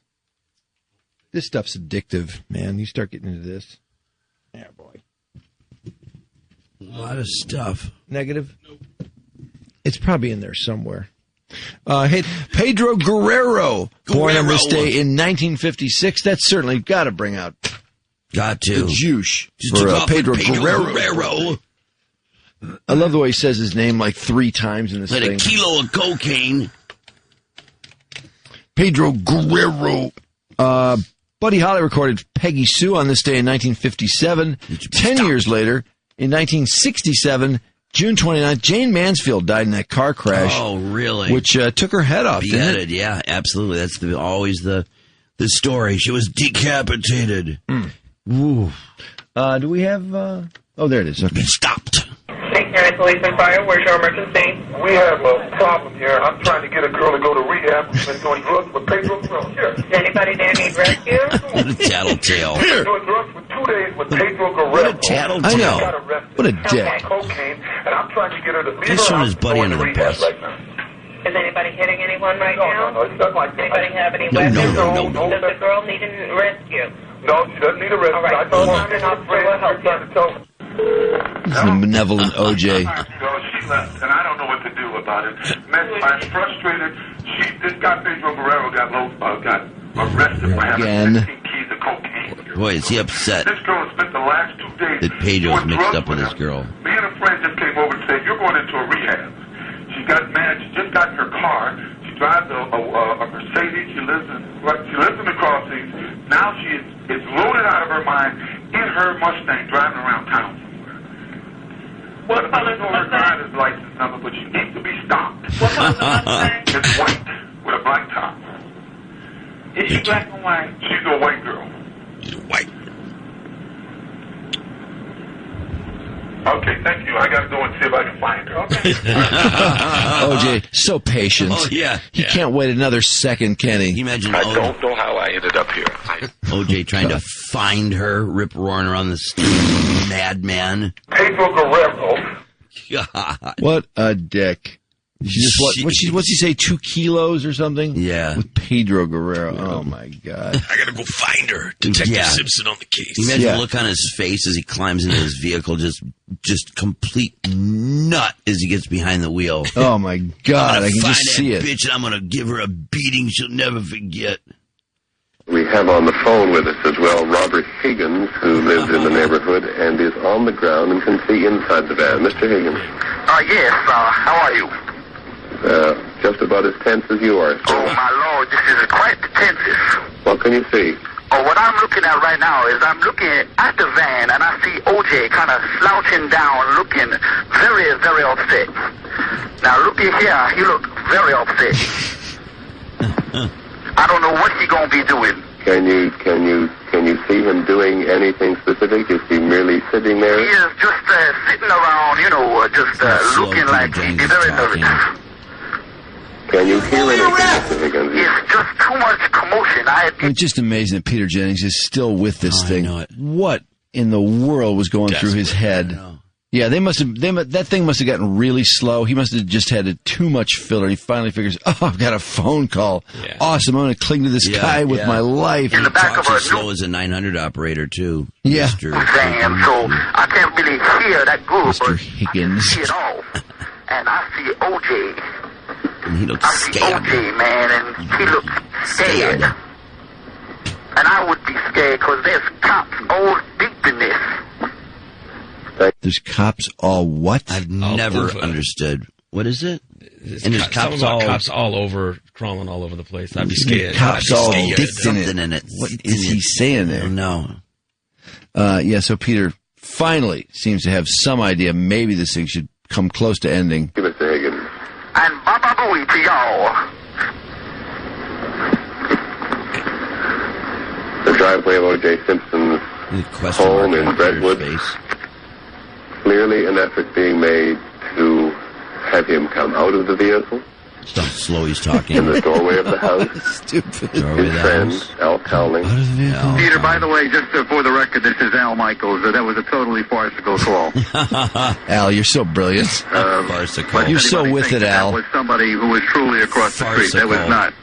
He said something in code at the end that's indicative of the mentioning of Al, the name of a certain radio talk show host. Okay, thanks, Al. So he was not there. All right, we have them on every code. Thank you very much. Not the first time. I think Peter was pissed. I think he was just as soon Al had shut his trap on that one. Thanks for embarrassing me, Al. Now that I've been made to look like a fool. I think Al thought it was a real shot at sounding hip. For sure. Oh, nice IDing yourself, too. Thank you for that. So this is Al Michaels here, by the way. Just to let you know. People are such classic sociopaths, though. Her and O.J. Simpson, they get off after they've murdered people. Her own daughter, her 2-year-old, and all she can think about is money. That's right. Hey, make some dough off this. Woo! Yeah, just like before, all she thinks was partying. I think she's going to find that she's in the same boat as O.J. and that people are going to be screaming murder everywhere she goes. Nobody wants anything to do with her. Yeah, but O.J. still partied. O.J. walked around and golfed. He was unscathed by the public. I think it's even worse. He was going nuts, though. I really think he was going crazy. Absolutely. Plus, remember the road rage thing? Yeah. And the when else did O.J. go crazy? Well, I think he was doing a lot of drugs because he had to get it out of his mind. He was just going crazy. A lot of domestic stuff, and she'd leave the house and he was beating that blonde up. Yeah, right, with the 911 beat calls. Up some woman. I mean, that's it's his that's and in this case, what he does. And plus, in this case, you've got a woman who has killed her darling daughter. You know, this cute little kid has been brutally murdered. I mean, I think as far as the public goes, I mean, that is just a mother killing her child like that. But for $1.5 million, even worse. You can hear her side of the story. Yeah. Woo! Man, has it worked out for her. Yeah. Look, man, if I cut you off, I apologize. But what are you doing? You can't do this. You know, I got a couple of kids in this car. You can cause an accident and get someone killed. And remember when get someone killed? You know, he's so safety conscious. Yeah, so worried about people getting killed. Well, he seems to think everyone kills or thinks of killing as frequently as he does. Yeah. But remember the infamous 911 call? He sounds so tortured there because his woman is out with Pedro Guerrero having a good time, and he's about to go nuts. Yeah. With the call me an asshole. Yeah, man, what's going on? Can I help you? Stop friggin' following me. We get the Pedro Guerrero call. Here it is. This is how miserable this guy is. Listen to him on this call. She's a white girl. St. County Police and Fire, where's your emergency? We have a problem here. I'm trying to get a girl to go to rehab. Been doing drugs with Pedro Guerrero. Here. Does anybody there need rescue? We've been doing drugs for 2 days with Pedro Guerrero. We just got arrested on cocaine, and I'm trying to get her to leave her house and go into rehab right now. Is anybody hitting anyone right now? No, it's not like that. Anybody have any weapons? No. Does the girl need a rescue? No, she doesn't need a rescue. All right, hold on and officer will help you. Hello? This is the police department. No, she left, and I don't know what to do about it. Man, I'm frustrated. This guy, Pedro Guerrero, got arrested for having 15 keys of cocaine here recently. This girl has spent the last 2 days doing drugs with him. Me and a friend just came over and said, you're going into a rehab. She got mad. She just got in her car. She drives a Mercedes. She lives in the Crossings. Now she is loaded out of her mind in her Mustang driving around town somewhere. Wait, is she a Mustang or Mercedes? I know. What color is the Mustang? It's white with a black top. Is she black or Fitting. white? She's a white girl. She's a white girl. Okay, thank you. I got to go and see if I can find her. Okay. All right. 4 seconds. She had the answer in 4 seconds. I gotta go. You're not fast enough. I gotta go. I gotta do something. Find this white girl. So with Pedro Guerrero. Funny how he throws him under the bus like that. I know, just tattles on Pedro Guerrero, a fellow professional athlete. Did he ever respond to that ever? He never did he? I don't think so. No. Yeah. Would have been nice to find out. I'm sure he did her. She needs to be stopped. O.J. Simpson. And look at that. Now he's in prison forever and ever and ever, it seems. Yeah. Over his stupid memorabilia. Yeah, for trying to get his own stuff Isn't back. That funny that in the O.J. end... Simpson? Yeah, it's hilarious. It's fantastic. Let's what hope did the guy have? The murdering suit? Or no? No, he had the innocent verdict suit, I think, the guy had. You know, when they was trying to get back. That was part of the stuff? Oh, okay, Yeah. okay. I mean, how ridiculous selling... you can buy the suit I was wearing when I was found not guilty. Yeah. And the Bruno Mollies that I said were ugly-ass shoes that I never bought, I'll sell them to you, too. So don't go there. Then you could buy the Bronco. Remember he was selling that? Yeah. All that crap. Yeah. Did someone buy that stupid stuff? I And if don't so, I wonder if it has any value. I'd kind of like to have that. I'd drive around all over in the The Bronco? Yeah. How could anybody say I could have killed Nicole? How could anybody say that? I don't know how I ended up here. I just don't know how I ended up here. Juice. I thought I lived a great life.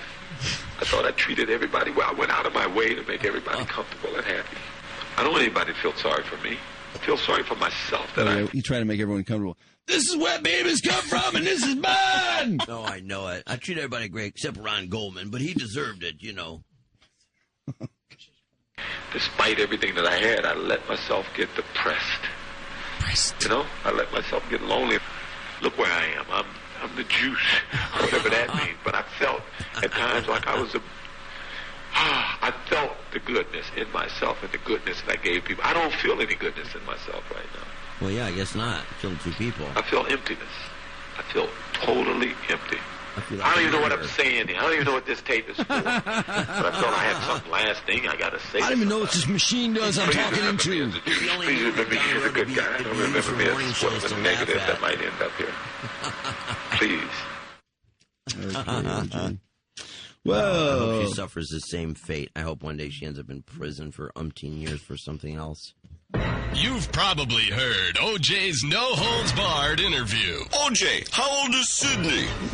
I don't know, man, 15 or something? But you haven't heard the outtakes. O.J., what is Ron Goldman's blood doing in your Bronco? Well, if the motherfucker put up a better fight, you could ask him yourself. Cut! What? O.J., why is Nicole's blood all over the Bronco? Because I stabbed the out of the bitch. What the hell? Cut! What? Guilty Productions presents O.J., the interview outtakes. O.J., you watched another man make love to Nicole. How did that... Shut the up. Cut! Hey, O.J., the bloody glove. Why do you think it was at Rockingham? Because a stupid bitch bought me gloves that was too small. Cut! What? Come on! O.J., why did Paula break it off? I don't know, but she paid for that O.J. O.J., where's the infamous black bag? Right here under my... Cut! Hey, what the Come on, Juice. O.J., same question, take two. You heard about that black bag again, it'll be in your butt. What? And O.J. will cut you if you don't buy O.J. the interview outtakes. Only $29.95. Call 1-800-GUILTY. Cut! That's 1-800-NOT-GUILTY. You're right. Tell him to go get a job. Of course, we can't get a hold of the juice anymore, but we've got a number for one of the idiots that was buying his stuff. There was a convention, a memorabilia convention. They kicked O.J. out, so he goes across the street, and his people hang around and tell people that come by his booth that, oh, he's across the street. You can go over there and buy his stuff. Stop friggin' following me. I want to know for sure. And if that doesn't pan out, we have a number for the Packer fan who's been denied the ability or the right to wear his Packer helmet, which has a 10-point deer rack on top of it attached. Apparently the fans behind him weren't too happy about it.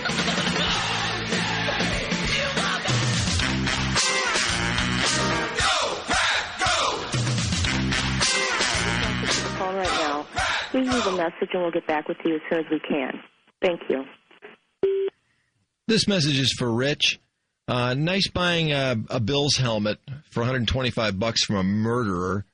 Who knows what you've supported there? Maybe you supported some more Bruno Magli, Murder in Shoes. Murder in Shoes. I'm sure you kissed his ass, too, when he signed it for you. Fell all over him. Probably even kissed him. Hope you're proud of yourself. Nice letting him squeeze your buttocks. Murderer lover. Bitch. Yeah, you would let him squeeze your ass. Oh, yeah. Yeah, you let him slap your ass. I saw his... Listen to this quote. I got his autograph for what he did on the field. A Pro Football Hall of Fame career. Not for what happened with him off the field. Oh, well, you dumbass. You know, a couple murders kind of wipe out 12,000 yards, I would say.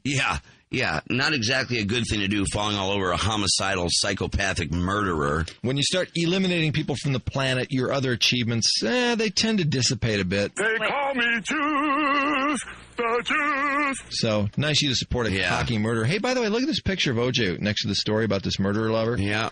O.J. is packing on the pounds, isn't he? Yeah, he is. As a matter of fact, his eyelids are heavy from fat. Yeah. His eyes are almost swollen shut from fat. He's chunking out. Yeah, he is. He is. Nice buying stuff from a fat murderer. Yep. Nice supporting his eating habit that's obviously out of control. Jackass. God almighty. Anyway, hope you enjoy your helmet. What are you going to do, put it on and go play? You're 37 years old. Real nice. Grow up, murder lover. County Police and Fire, where's your emergency? We have a problem here. I'm trying to get a girl to go to rehab. Been doing Here's your buddy. Does anybody there need rescue? Go on. We've been doing for 2 days with Pedro Guerrero. There's your buddy. He's been arrested for cocaine, and I'm trying to get her to leave her house and go into rehab right now. Is anybody hitting anyone right now? No, it's not like that. Anybody have any weapons? No. No. I love that part. No. This whole thing is so classic. She left, and I don't know what to do about it. I'm frustrated. Needs to be stopped. This guy Pedro Guerrero got arrested for having 15 keys of cocaine. Oh. This girl has spent the last 2 days doing drugs with him. Me and a friend just came over and said, "You're going into a rehab." She got mad. She just got in her car. She drives a Listen to this nut. I know it. Buying things from you, jackass. Now it's loaded out of her mind in her Mustang driving around town. Her driver's license number, but she needs to be stopped. I love that part. With a black top. Is she black or white? She's a white girl. Okay, thank you. I got to go and see if I can find her. Yeah, I got to kill her. Yeah. Doesn't it seem I like... gotta make her pay for this. Somehow it doesn't seem possible that really happened. That he really made that phone call and really said those things. I know. It just totally wiped out that dude. And listen to O.J., who's done so much blow in his day. Yeah. You know, who's he? What's he talking about? So Pedro Guerrero. Yeah, it's always a snowstorm at his joint. I know. I bet Pedro Guerrero just wants to kick his ass. I wish he would kick. I know it. God, 15 keys. Why doesn't he just call the cops? I mean, why doesn't he just call the cops and go, Pedro Guerrero's got 15 keys of drugs. He's with my girlfriend. Go arrest them both. Teach them a lesson. Well, I'd love to call that jackass. Meanwhile, O.J. was on the stand yesterday, which is, of course, great fun for all. And Jimmy's going through that stuff, so I think we'll be listening to 5 or 6 minutes of O.J. testimony. Finally, the juice on the stand. Yeah, I'm excited about it, because the last time he was on the stand was in the civil case when, they just punctured him. They just pummeled him on the stand. You know, the 240 questions about the cuts on his hands? Definitely. That was so great where they could finally ask all the things that they wanted to. And they were able to bring in that photograph in the Bruno Mollies. God damn it!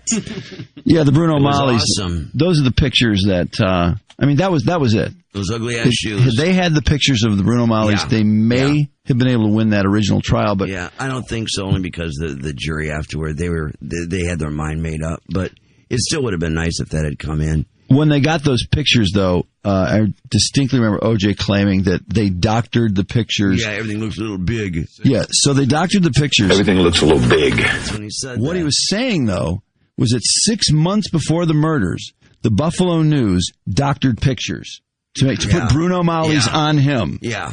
Right. As if. I'm so sure. Yeah, standing there holding the microphone, just as, oh, God, those shoes just screamed.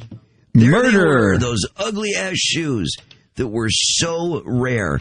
And that was the thing because it had a unique tread on the bottom of those shoes that was visible in the dirt, and they extracted that from the crime scene. And all they had to do was find the shoes that would match that. And those shoes would be very... the chance was one in I don't know how many hundreds of thousands that it would be anything but Bruno Mollies, and they just couldn't put him in those Bruno Mollies. And then after the criminal trial, it showed up a picture of him wearing those shoes. And then, of course, in a criminal trial, I wouldn't wear those ugly-ass shoes. Oh, yeah. Right. Chick yelled, remember the chick that yelled, ugly-ass murderer? Ugly-ass you murderer. ugly-ass murderer. That was great. At a time when he claimed that everywhere he went, people embraced him. Oh, of course. Autographs. Everything looks a little big. Sure. He was getting thrown out of every restaurant he went into. That was the same video, too, where the guy, he's walking on the boardwalk, and the guy's like, hey, man, I want to shake your hand. He goes, I always wondered what it was like to meet a murderer. Right to his face. You ugly murderer! You ugly ass murderer! Yeah, it was great to people that set him up like that. Oh, is this a promo for tonight? Yeah, they have one online. You want to see it? Sure. Okay. For Channel 4. Don't miss an all-new Hannibal. Then at 11, they're the outspoken radio duo who got the boot from WRIF. After 22 years. I didn't expect that. So what do they have to say about it? Plenty. People said they were crying. I mean, it was really powerful. Devin's exclusive with... Put a lock on the door and we don't know, we won't go. Tonight on Local 4 News. That's so high context. There actually is some context to that. It doesn't look like it, but there is some context to that. Boy, that'd be fun doing those promos, wouldn't it? Yeah. Oh my God. It'd be a blast. They're good at that. Yeah. Oh man. The boot. I love that. Jeez. Come on. And of course, giant B-O-O-T on the screen. The letters are huge. The boot. We didn't get renewed. Come on. Jeez. Remember the name